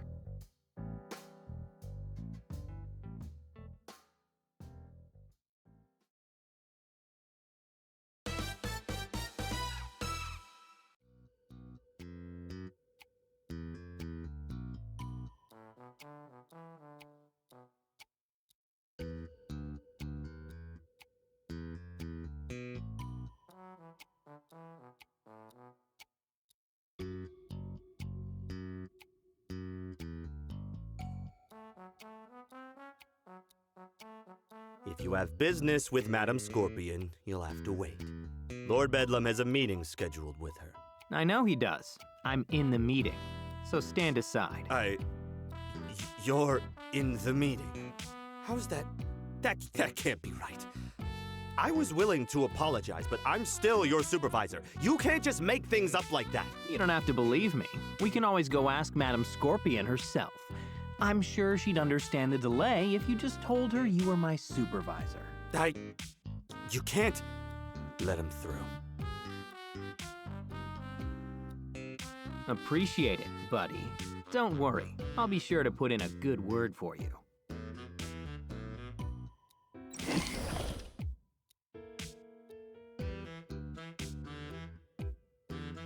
Number 065. I'm afraid you have the wrong room. The Madam and I were just... We were just about to transition to matters of strategy, so don't worry, Stanley. You're right on time. On time? So he's... I'm sorry, I think you invited the wrong henchman. Number 065 here is... I'm not the sort who adds the wrong person to a meeting or accidentally hits reply all on an email. Stanley is here at my specific invitation. You see, he's to be the new Henchman liaison for your organization. Therefore, he will be responsible for all Henchman contractors during this little incursion, and for the foreseeable future afterwards.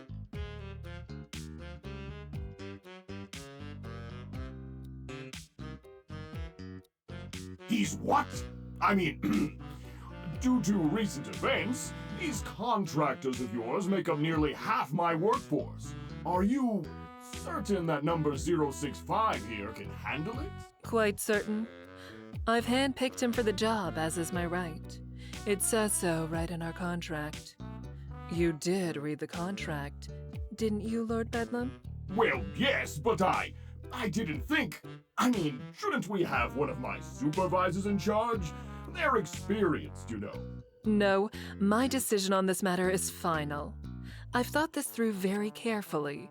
Stanley is perfectly equipped for the job. Speaking of, how are you finding that uniform, Stanley? Are the new features to your liking? It's pretty comfortable, actually. Thanks. But, what new features are you talking about? You didn't find them? Good, the integration is meant to be subtle. Look for a switch on your right forearm.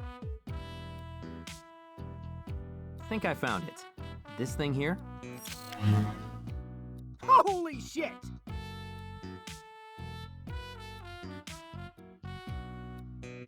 What?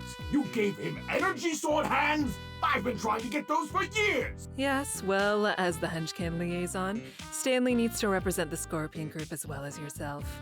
So while his uniform may bear your colors and sigil, in battle he'll carry my blade. Seems fair, don't you think? Seems more than fair to me. Hot damn! But wait, what if I'd skewered myself with this thing? Well then, you wouldn't be worthy of it, would you? Any fool who would accidentally impale themselves with that weapon would be certain to lose their fingers within a week, even with a warning.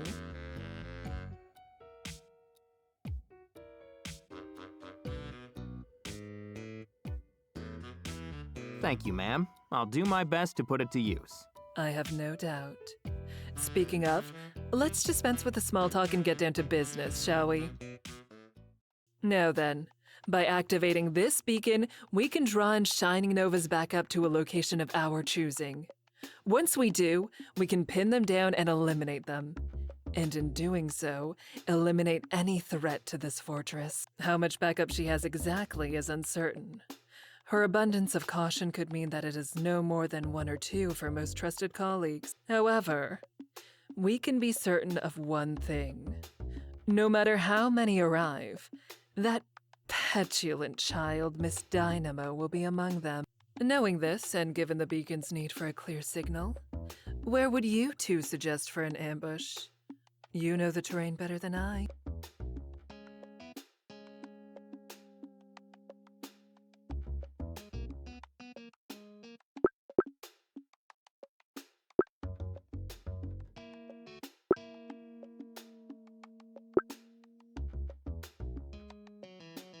The hangar. If the goal is to pin them down, then we need to get them in an enclosed space where we can limit their ability to fly. That's the big advantage they have over you power-wise, right? Correct. If we can contain them, then in time I can cut them down. Fighting them in the open air risks letting them escape, and gives them a tactical advantage. What? You want to let them into the heart of my fortress? But my announcement stage is there. Do you have any idea what I spent on that stage elevator? And you will have more money to replace it afterwards. I don't see the issue. With respect, madam, that is because it isn't your lair. It is mine, Lord Bedlam's. We should be meeting our enemy outdoors, away from my precious property. I apologize, madam. You know I have been more than accommodating, but I feel strongly on this matter. It is my lair, and as your partner, I must be heard. I won't be muscled out like I would never want you to be were you in my position. You understand. You do understand. Yeah.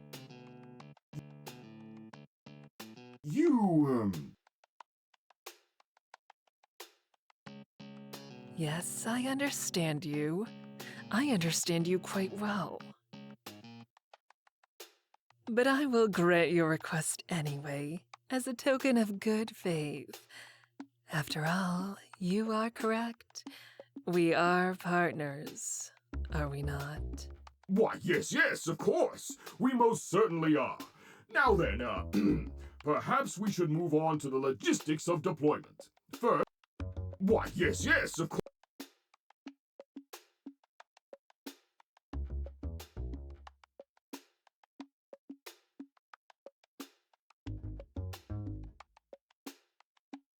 Well, I think that just about wraps everything up. I'll go confer with my supervisors to get everything ready for the afternoon. That truly won't be necessary. But I insist. Oh, and I'll have my cell, so do call if anything requires my attention. You, will call, yes? For the 1000th time, yes. I will call you if I require you. Good.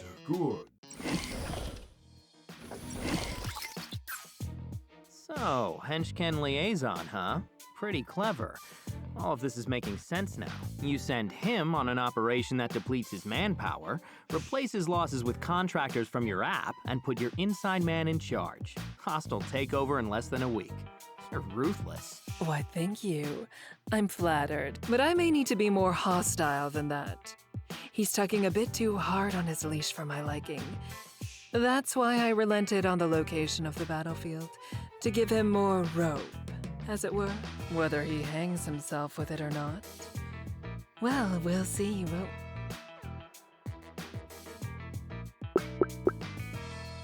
The supercomputer? What could he even do with that? Nothing. He lacks the expertise. The best he could do is sever the connection to bring my power back down to its normal level. He couldn't alter the flow. Without help, it is a minor concern. An inconvenience in even the worst-case scenario. Yet, I am nothing if not prepared. So don't you concern yourself with that blustering buffoon, Stanley. You just focus on your new duties. I expect you to be the picturesque representation of what Henchman is capable of. Well, I can't say I've been called picturesque before, but I'll do my best. See that you do. Now then, we'd better move along. You have some new subordinates to see to, and I have a few final arrangements to make. We'll spring the trap at 2 p.m. sharp. Have the contractors assembled at the main gate an hour before then. Sure thing. I'll get on it.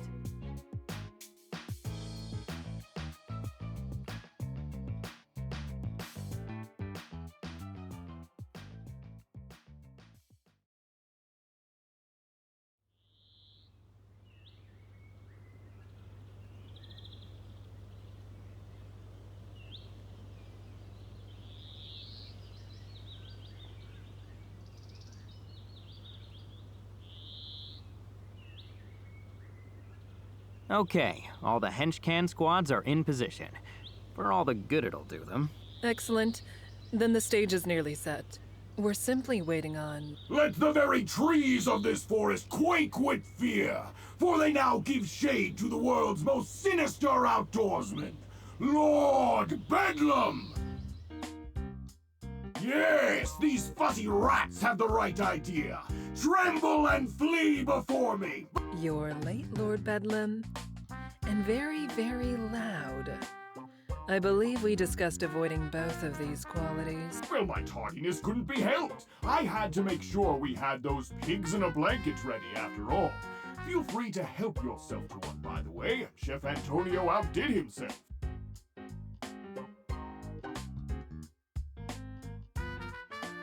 Please tell me you at least brought your henchmen as well. Why, yes, of course. Da Vinci, are all our squads accounted for? Yes, sir, Lord Bedlam. Every squad has been given a mandatory pep talk and is in position. Splendid! Now then, I'd better go, inspect our formations. Can't be too careful about those formations, you know. Come along now, Declan. Right away, sir! Let him tie his own noose if he so desires. There are plenty of trees for him to swing from.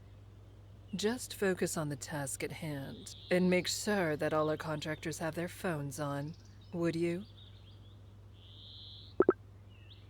Does that boost your power or something? Not exactly. It's not a matter of adding more processing power to the equation. More like smoothing out the lines of communication, so to speak. So what? You use them as hotspots to help your connection to the network or something? Like you're mooching off of someone's Wi-Fi? Not quite. But that's probably as close as you're going to get by guessing. It's more about the flow of data. All you need to know is that the more phones with Henchman installed there are around me, the more information I can safely process. Just get those phones on and keep them that way. I'll handle the rest.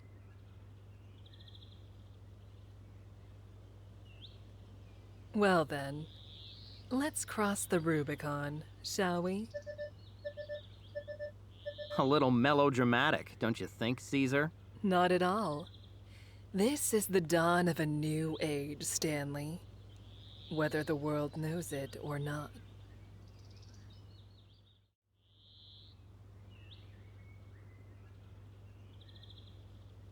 Hey, boss, when should we...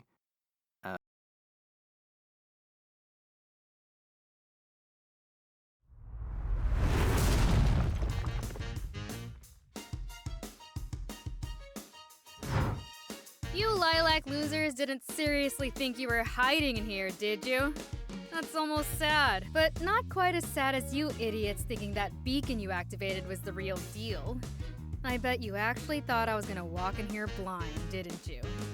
Too bad for you. My friend's a lot smarter than that. Of course, even if you have her fake beacon, that still means the real Shining Nova is somewhere around here.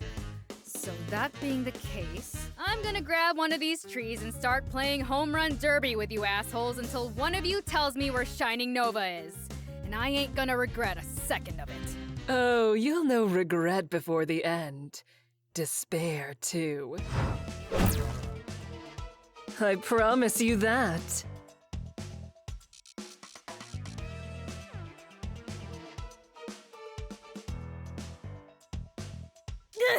Damn it! What? Hey! You used me as bait again? If it's any consolation, it was my sincerest hope that this brute would land on someone else. How's your face for a landing spot then?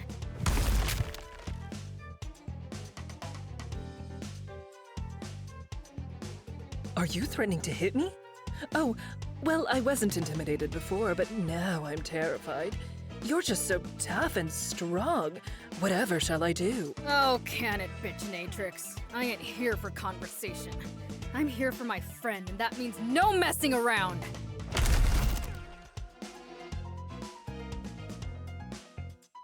Like you weren't messing around on Wednesday. Or the other night. You're deluding yourself, child.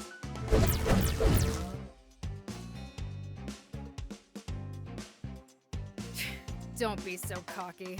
I let you get away last night. I have nothing to hold me back now. Oh, poor naive Uenu. It's far too late for that. But if it makes you feel better, by all means, let it all out.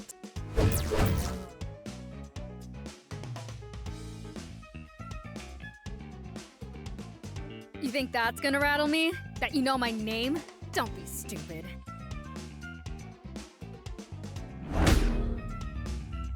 You don't need a freaking computer brain to put that one together, or to figure out that I don't care.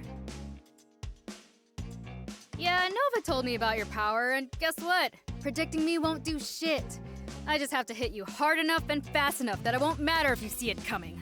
Like this!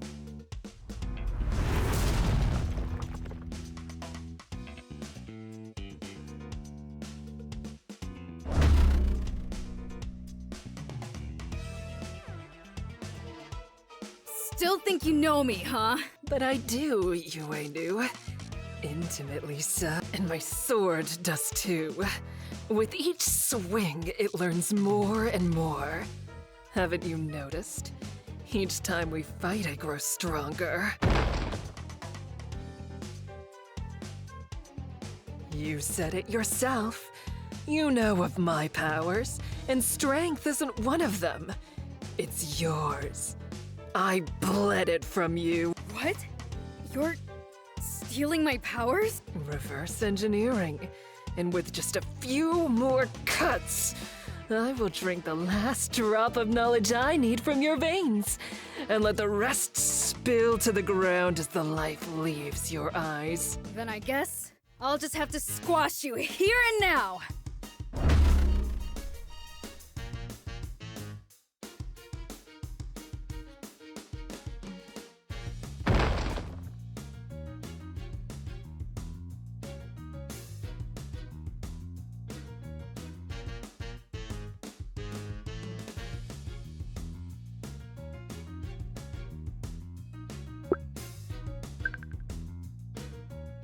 Yeah, no problem.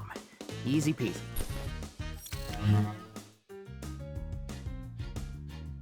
Huh? Just what in the hell are you doing? What's it look like? Kicking your ass.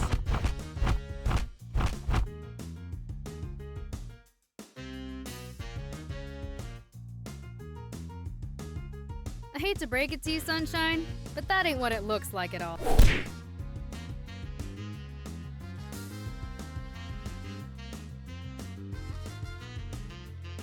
Don't lose focus, child. A few more of those is all it will take. You're right. I do need to stay focused.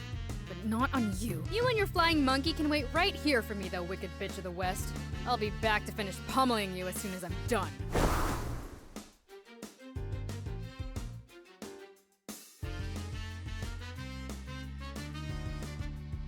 And this is why we needed to confront her in an enclosed space.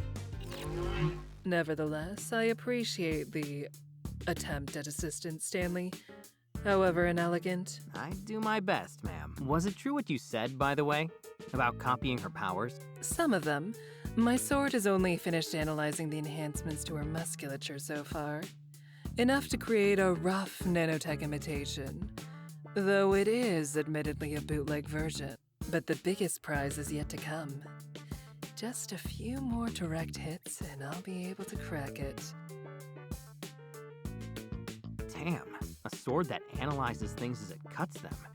Never imagined something like that could exist. But I guess I've seen crazier shit before. Probably. Well, you'll have plenty of time to marvel at my genius when this is over. For the moment, we have some catching up to do. Don't dawdle now.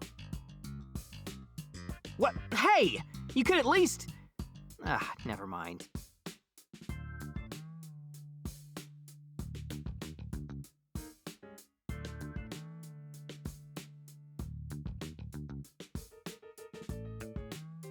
You know I can't run as fast as you.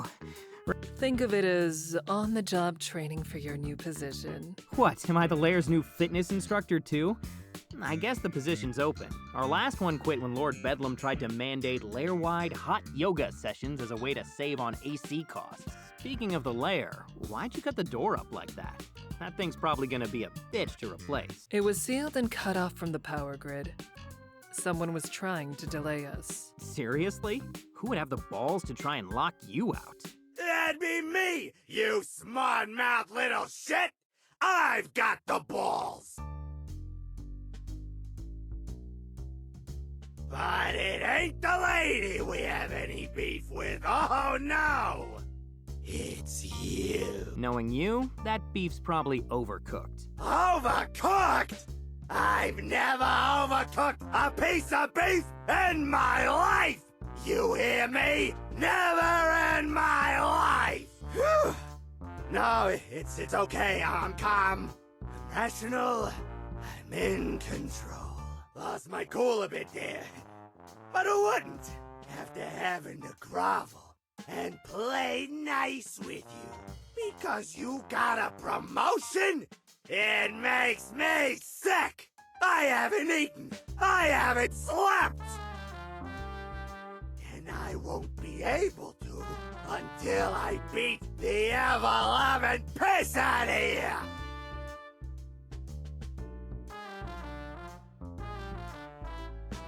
All right, okay. I have just a handful of questions. Just a handful. So you want to meet me at the playground during recess and have this out? Okay, fine. You seem like a guy who couldn't get past high school, so I get it. But like, why now? Why now? Because I freaking hate you! And if I have to spend another day looking at your smug, snide little face as I smile and serve you food fit for a freaking king, my face will literally burst into flames! That's fair. Yeah, you can't... Wait, it's what? Your face can look a bit snide, Stanley, and your mouth does run rather loud. Seriously? Whose side are you on? Oh, I'm not on anyone's side in this little spat. Isn't that right, Mr. Giamatti? Exactly! This ain't got nothing to do with you, boss lady. I just really hate this son of a bitch. Yes, you've made that abundantly clear. See, Stanley, I'm a neutral party. If you're to be my liaison here, then I expect you to be able to handle disputes like these on your own. And you're not at all worried about finding the superhero that's tearing through our base. She can wait. If it took me days to master this labyrinth, then that lummox will be wandering around for a century before she finds anything. In the long run, seeing how you handle something like this is more valuable than the time we're losing.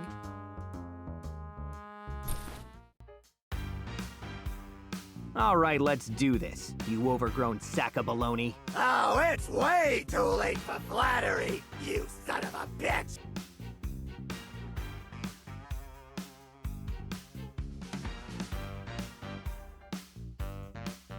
Well, shit.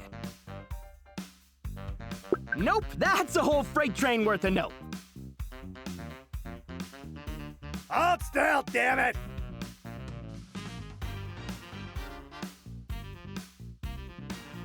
I used to be a big deal, you know. The creme de la creme.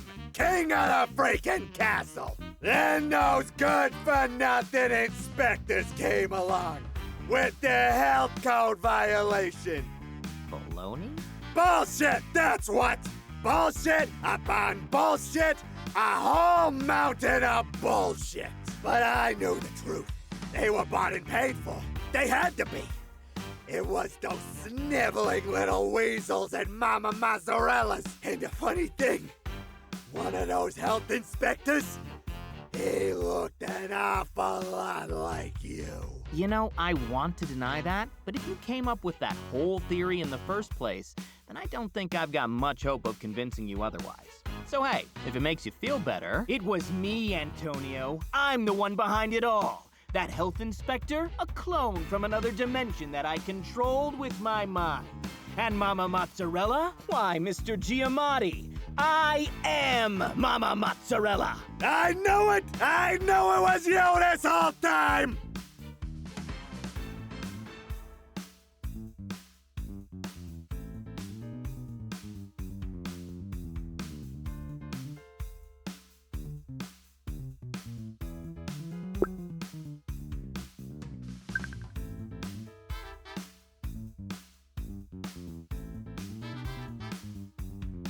And if a little grease on your spoon is a freaking health code violation, then I swear I...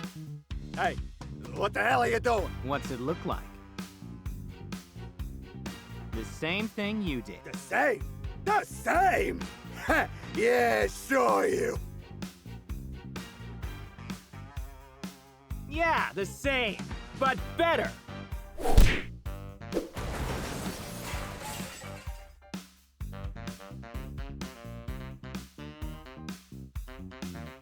You little shit.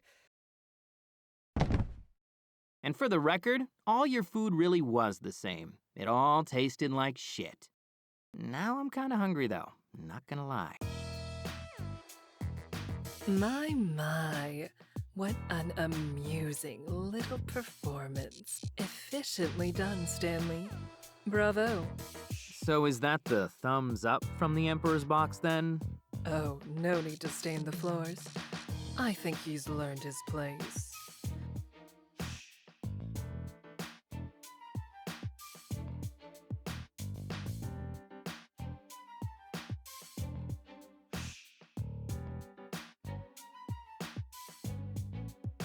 I told you all. One day, it'll be the gate supervisor's day to shine. He did say that.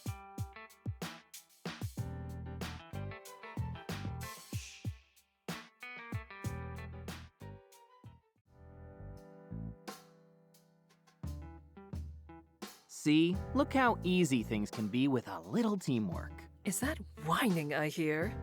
Don't be such a spoil sport. I was doing you a favor by staying out of that little spat. Didn't it feel good? Bringing an old foe so low with your own two hands? Besides, now you know just how far you've come. Could you have done that even a week ago? Would you have possessed that killer instinct? No, I suppose not. And that's just the beginning. Soon, you'll know this feeling every day.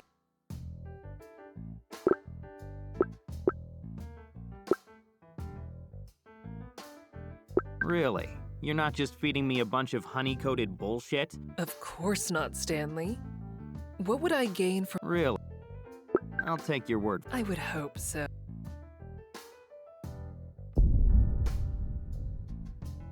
That didn't sound like it was nearby, and I doubt she found the other entrances. Only other place that could be is the main hall. Probably forced the hangar door open. So it seems. I have her on the security system. She's throwing another temper tantrum.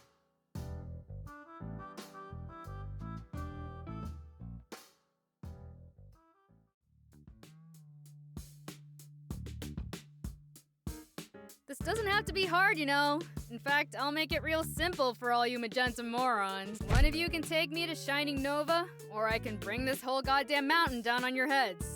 A or B? Let's go.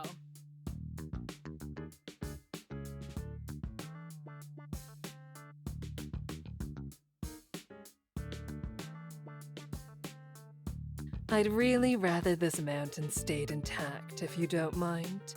I just finished redecorating my office, and the rug was terribly expensive. And since you haven't the slightest hope of finding your more capable partner, then I think a third option is in order. I beat you senseless until you tell me where she is. You're right. That does sound better. Was that really the best barb you could muster? I just want to make sure you're satisfied with your choice of words. It won't be long until you utter your last. You know, it's funny.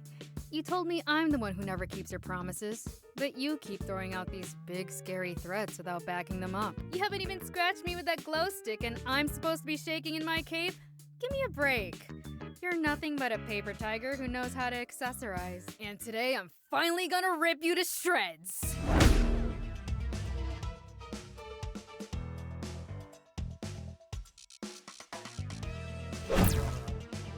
Eight more. Counting down the seconds until I knock your teeth out.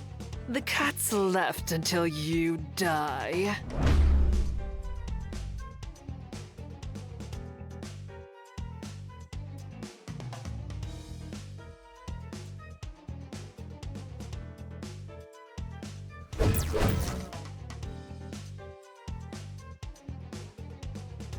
Just 6 left. Is it sinking in yet? That you never shut up? Yeah, I figured that out a while ago. That it's over, and there's nothing you can do about it. Don't you see? I've already collected all the data I need on your movements. You can't so much as blink without me predicting it. Oh, it is dawning on you, isn't it? Yes, there it is. That first glimmer of realization. You'll die. Shining Nova will remain my captive, and best of all, she'll finally realize what a miserable failure you are. Keep her name out of your goddamn mouth!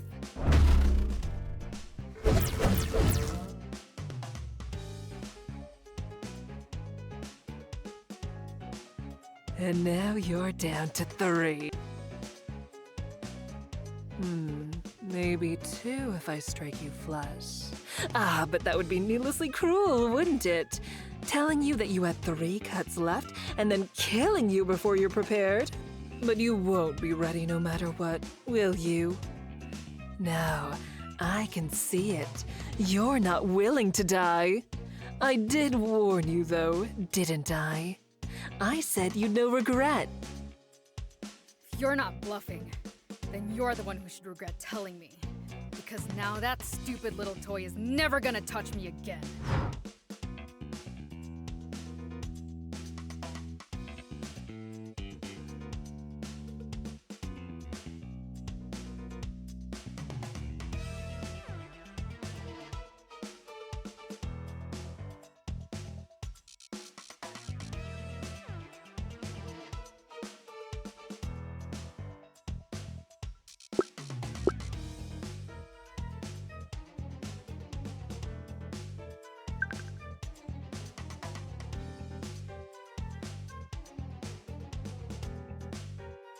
Please don't notice. Okay, let's see what I can use here. She won't care what I have to say, but maybe there's a filter or something.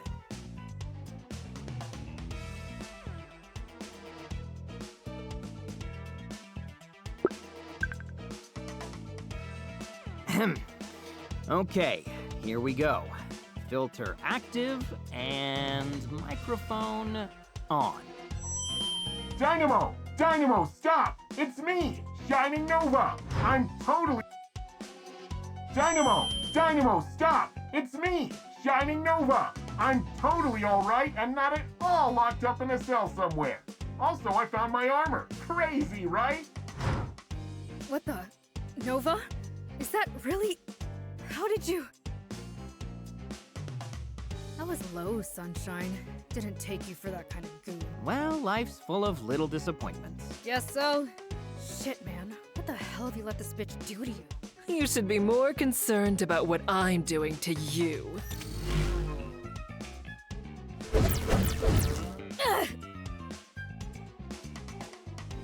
Excellent distraction, Stanley. But I'll take it from here. At last, the correct frequency. And now, with this final stroke, your struggle will end. You take heart. It will be a beautiful death.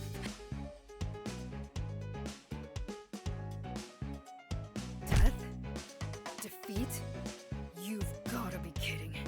You've completely lost your mind.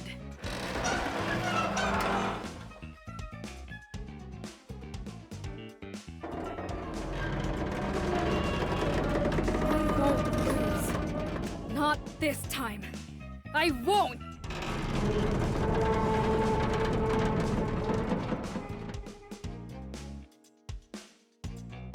I won't lose to you! Now go splat, you damned insect! Yes, that's it. Beautiful. Hold nothing back.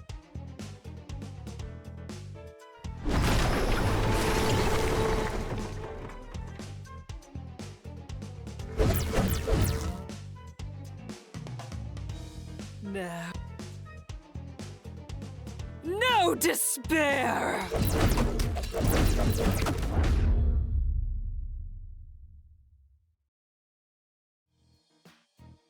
And succumb.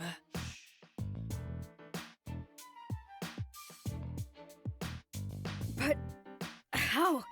You... My skin... Your skin? Oh, you poor thing. All this time, did you think it was your skin that stopped bullets? Haven't you noticed? Your uniform doesn't tear. It was never your skin. It's your bioelectric field. And after 76 strikes, my sword finally found the right frequency to cut right through it. Better still, now I can imitate it. I've been using this cumbersome electromagnetic knockoff, but it's just not the same. I need yours. Don't worry. I'll put it to better use than you ever could. Get real. Even if you could, Nova won't let you. Funny you should mention her. You see, I have this theory. I think she knew about your powers too. I wonder why she wouldn't tell you. Paranoia? Or did she simply believe you weren't good enough? Well, considering this failure of a rescue operation, perhaps she was right. Shut up! I haven't failed. Not yet. This isn't over!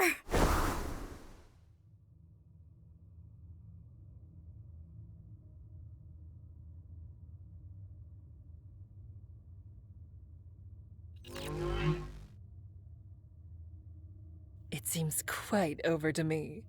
Wouldn't you agree, Stanley? Yeah, sure does. Dude, do you think she's... Dead?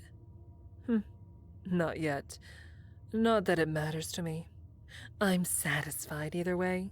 Even if help reaches her in time, she won't live another second outside of my shadow, knowing that I can finish the job anytime I want. In some ways, that's almost better than killing her. Now then, let's... What's this? Well, well. It looks like we have one more pest to take care of. Yes, ma'am. Right behind you.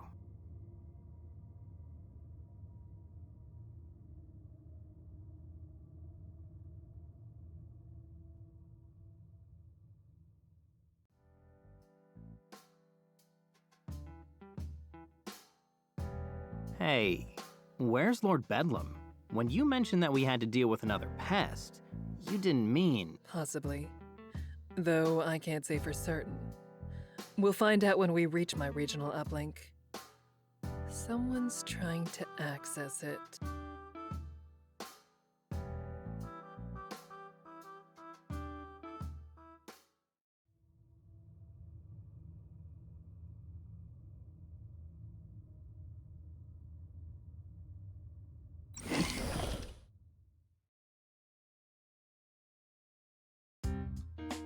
Gosh darn it. I'm sorry, sir. I just don't know what we're trying to... Oh, sir, you may want to finish putting that on mighty quick. Yes, Dylan, I heard you the first 10 times. It's just a little tight.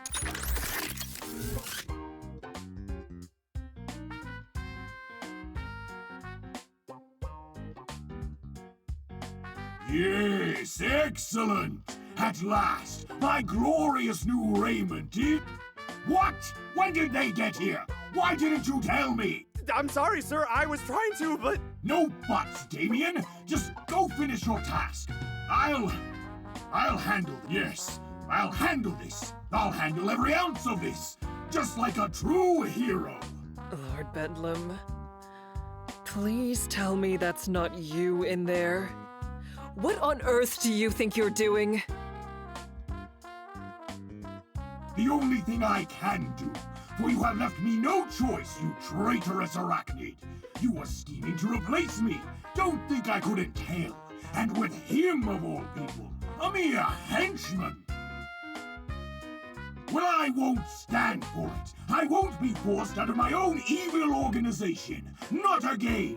After Transistor Shack, I swore I would never endure another humiliation. No, never again. I was the vice president of brand management, you know. I was supposed to be the president until those other treasonous VPs started scheming against me, just like you're doing now. But you're too late. You can't forsake me, for I have already forsaken you. No, more than that. I've forsaken everything. My stylish purple uniform, my name, and even villainy itself. I've tossed it all in the dumpster of justice and been born anew. Now behold, a new hero for a new age, soon to be famed and respected the world over. Behold, the one, the only, shining Bedlam. Dorian, your support, if you please. Woo! You're the greatest, Lord! Shining Bedlam? Yes, thank you, thank you. You're too kind.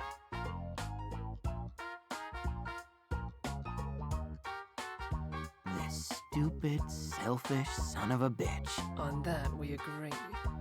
You handle the subordinate? I'll... No, not this time. He's beneath you.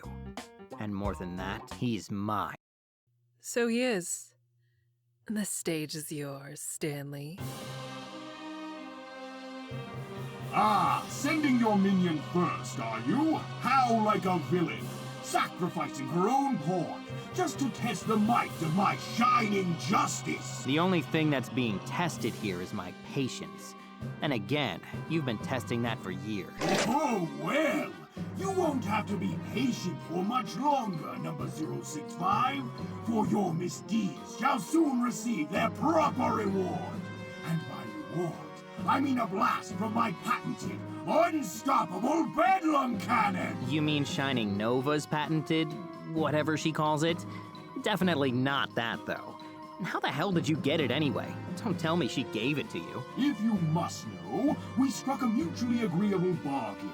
All I have to do is defeat you insubordinate ingrates, and the world will welcome me as their newest, greatest hero. Well, she didn't say that specifically, but I can read between the lines. And do you know what else is written there, number 065?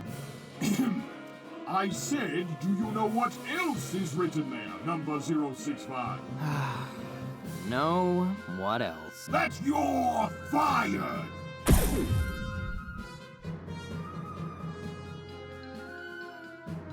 Ah, blasted newfangled contraption! She must have miscalibrated it.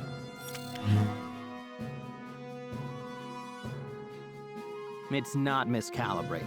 And for the record, I'm not replacing you. You're just outdated, Shining Bedlam. The world's moved past people like you, whether they're villains or heroes. Here, I'll show you.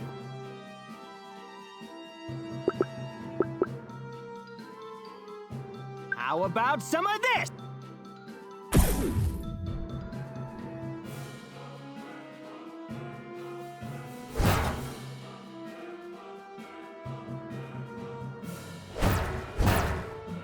God! Stop it! Stop! No fair! I'm not used to the controls! Enough of this! You're not worthy of my glamorous, glimmering justice!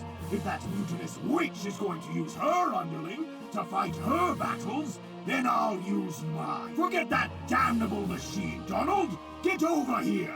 Your hero requires your assistance! But you said... I mean, right away, sir. I'm on it.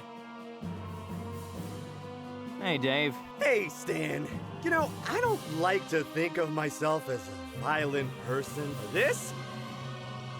still gonna feel pretty gosh darn good. I doubt that.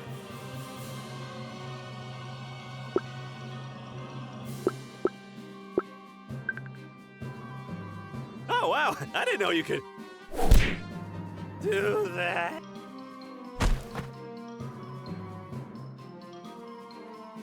Wait, now hold on. We can...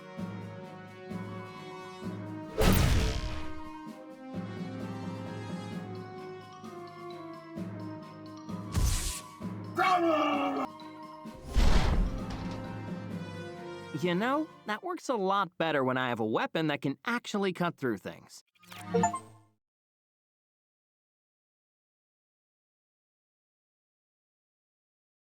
So Bedlam botched it, huh?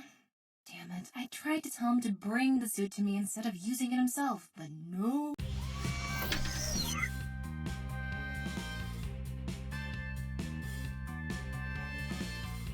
Nova? How are you doing this? And where are you doing it from? That's none of your concern. Though if this idiot had stuck to the plan we agreed to, I'd be right there blasting an energy beam up your ass, you lying sack of shit. I still can't believe you could look me in the eyes and lie to me like that. Breaks my heart, Stan. I mean, I knew you were lying, but it still hurt. So you lied right back and struck a deal with Bedlam, huh? That's a little hypocritical. You're in no position to pass judgment on anyone. Not after what you did to Dynamo. If I hadn't gone to her when I did, I don't care if Scorpion slings sword. There's no excuse. It's unforgivable. Oh, so you're in the forest already. You must have escaped earlier than I thought. But if you're that far away, Then you won't have a strong enough signal to control this suit with any degree of precision. Now will you? There you are. I was hoping you two were together. But no, you're right. I can't control it long enough to fight. But I can still make you pay for what you've done. What's that beeping? Oh, shit! No, you can't.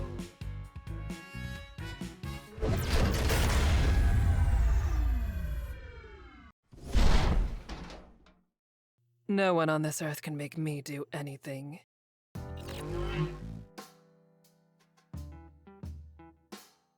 I'd say the same thing, but my boss is standing right here, so it'd be a little awkward. Your deference is appreciated, but you've earned the right to boast. You handled yourself well. That old fool never stood a chance. In fact, you were exemplary all day, Stanley. I'm quite impressed. How did it feel? Good. Real good, actually. Well, get used to it, because this is just the beginning. See to it that this room is cleaned up, will you? Discreetly, if you please. Yes, ma'am. You've got it. And Stanley, take the day off tomorrow. You've earned it.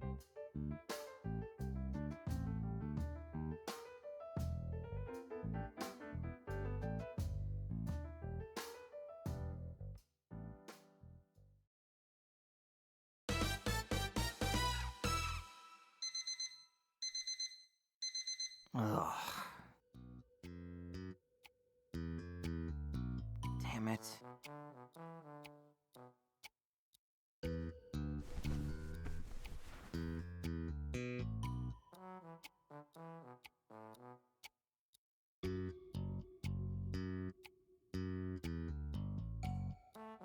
Come on, tough it out, man.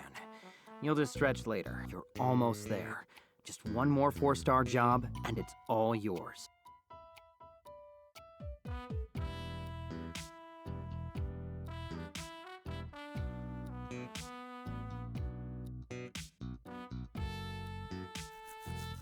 Morning, Stan. Hey, Dave. You're looking like you still exist. Thanks. That's nice of you to say. I do my best. You're looking good, though. I've seen you on the leaderboards. Looks like you're the favorite to... Don't jinx it, man. Come on. Right, sorry. Don't want to throw off your mojo. But hey, since things are going so well for you these days, I was wondering if you could maybe let me tag along a little. Just until I improve my star rating. The thing is, once you fall below 3 stars, it's really hard to get back to the good jobs, and since we have to pay rent to live in the lair now... Hang on, man. Just a sec. Holy shit, this is it. That's just enough points to put me over the top. Oh, are you going on a gig? Oh, which one? Maybe I can come along. I know I already apologized, but I still want to make up for that whole thing last year and... Oh, sorry, man. But this one's only available to 4-star henchmen and up. It's okay. Don't worry about me. I mean, duh. Totally forgot about the leaderboard. Yeah, but good luck, buddy. I'll be rooting for you. Yeah, right. The Bedlam Spirits. Almost there, Stan. You're almost there.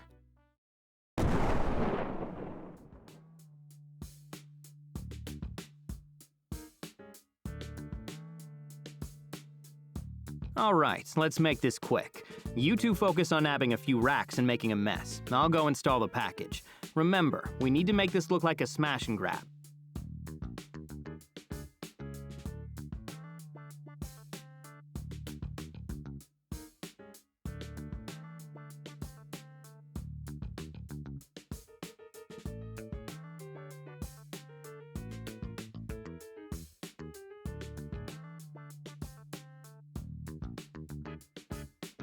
No freaking way. Aha! Now you'll work, you blasted... What? How How can you still be upside down? I just flipped you over, you damnable data drive! It's you! It's me. Well, well. At last we meet again.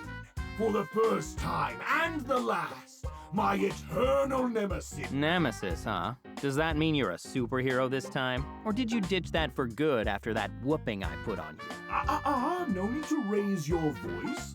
Let's just keep that failed experiment to ourselves, shall we? Stan. Look, you want to go back to the fun side? Be my guest. It's no skin off my back. But what the hell are you doing here? There's no way you have a 4-star rating. I just refuse to believe it. And why not? Who's to say I haven't been in constant training for a year, honing my body and spirit into a weapon of unbridled chaos? Who's to say I haven't acquired mysterious and deadly powers? For all you know, I could destroy you with a mere thought. Okay, fine, I paid for the account, alright? So sue me. You know that's against the terms of service, right? It's like an instant ban. And you also know I work for Scorpion Group, don't you? I'm basically obligated to report this. Wait, obligated is a bit strong, don't you think? I'd say you're more inclined to report it. Look, I'm sorry I lost faith before. I was jealous. There, I said it. I was wrong then. And I know I'm cheating now. But I'm in a bit of a pickle. You can plug in the drive for the extra golds or tickets or whatever that traitorous arachnid calls them. I just need the financial spoils, if you catch my meaning.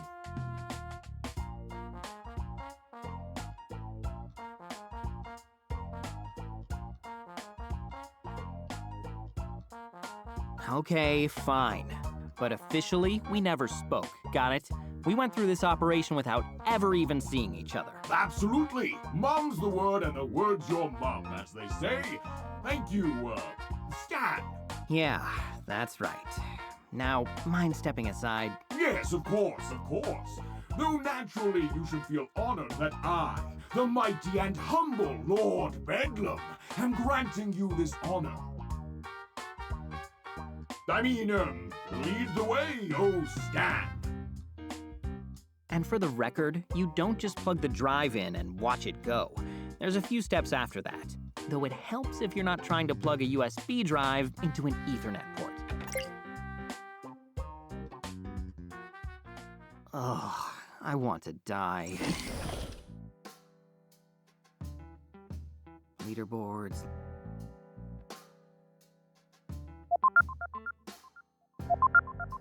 There it is.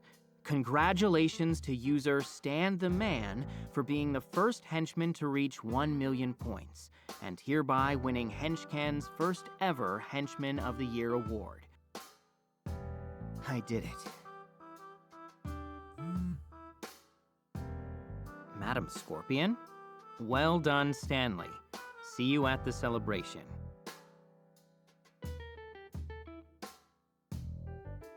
Wait, celebration?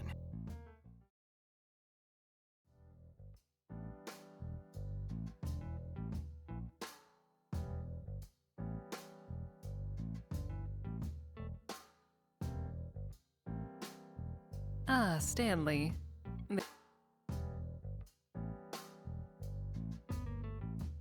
Madam Scorpion. Enjoying the soiree? It's all in your honor, after all. 1 million points is quite the achievement. Well, I had to do something to get you to visit. It's been a while. What, like 8 months or so? Is that what motivated you?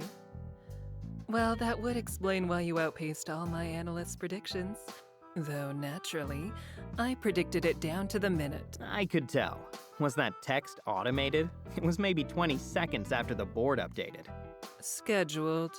Not automated. There's a difference. Right. Though I have to come clean. As great as it is to reminisce, that's not what pushed me. Honestly, I just really wanted to win.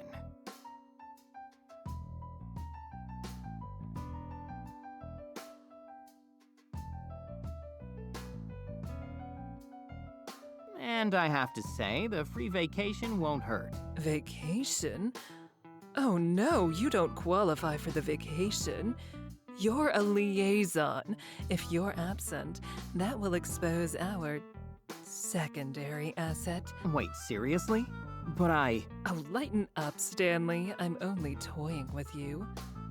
My, it really has been a while, hasn't it? You nearly gave me a heart attack there. So dramatic. Will you be able to accept the award on stage? Or shall I send for a fainting coach? Such compassion for a supervillain. But no, somehow, I think I'll manage. Although, there is one thing you could do. And so it is my honor to present you with your very first Henchman of the Year, Stanley! Come out, Stanley! And per special request, we are also pleased to present our new Assistant Henchman of the Year award to Dave. Woo! Yeah, I did it! Oh my gosh, I can't believe I did it! I want to thank my papa and my mima and my uncles and... This is your doing. I take no responsibility for it. Noted. I appreciate it. And I just want to say that always believe in yourself, okay?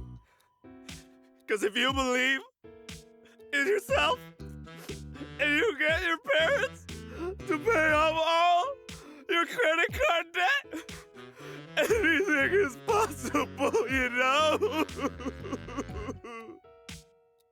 Yes, a lovely speech, but why don't we... And I just want to say, Lord Bedlam, wherever you are, this is for you, okay? This is for you! Yes, well, the Scorpion Group does not endorse... And I just want to say... Stanley, forgive what I must do. Let him go. I was too tired to write a speech anyway. And honestly, I don't need a big ceremony or anything. I know what I did. I know what I'm capable of. That's plenty. You're still too merciful, but you've done a fine job despite it. Congratulations, Stanley. Thanks, ma'am.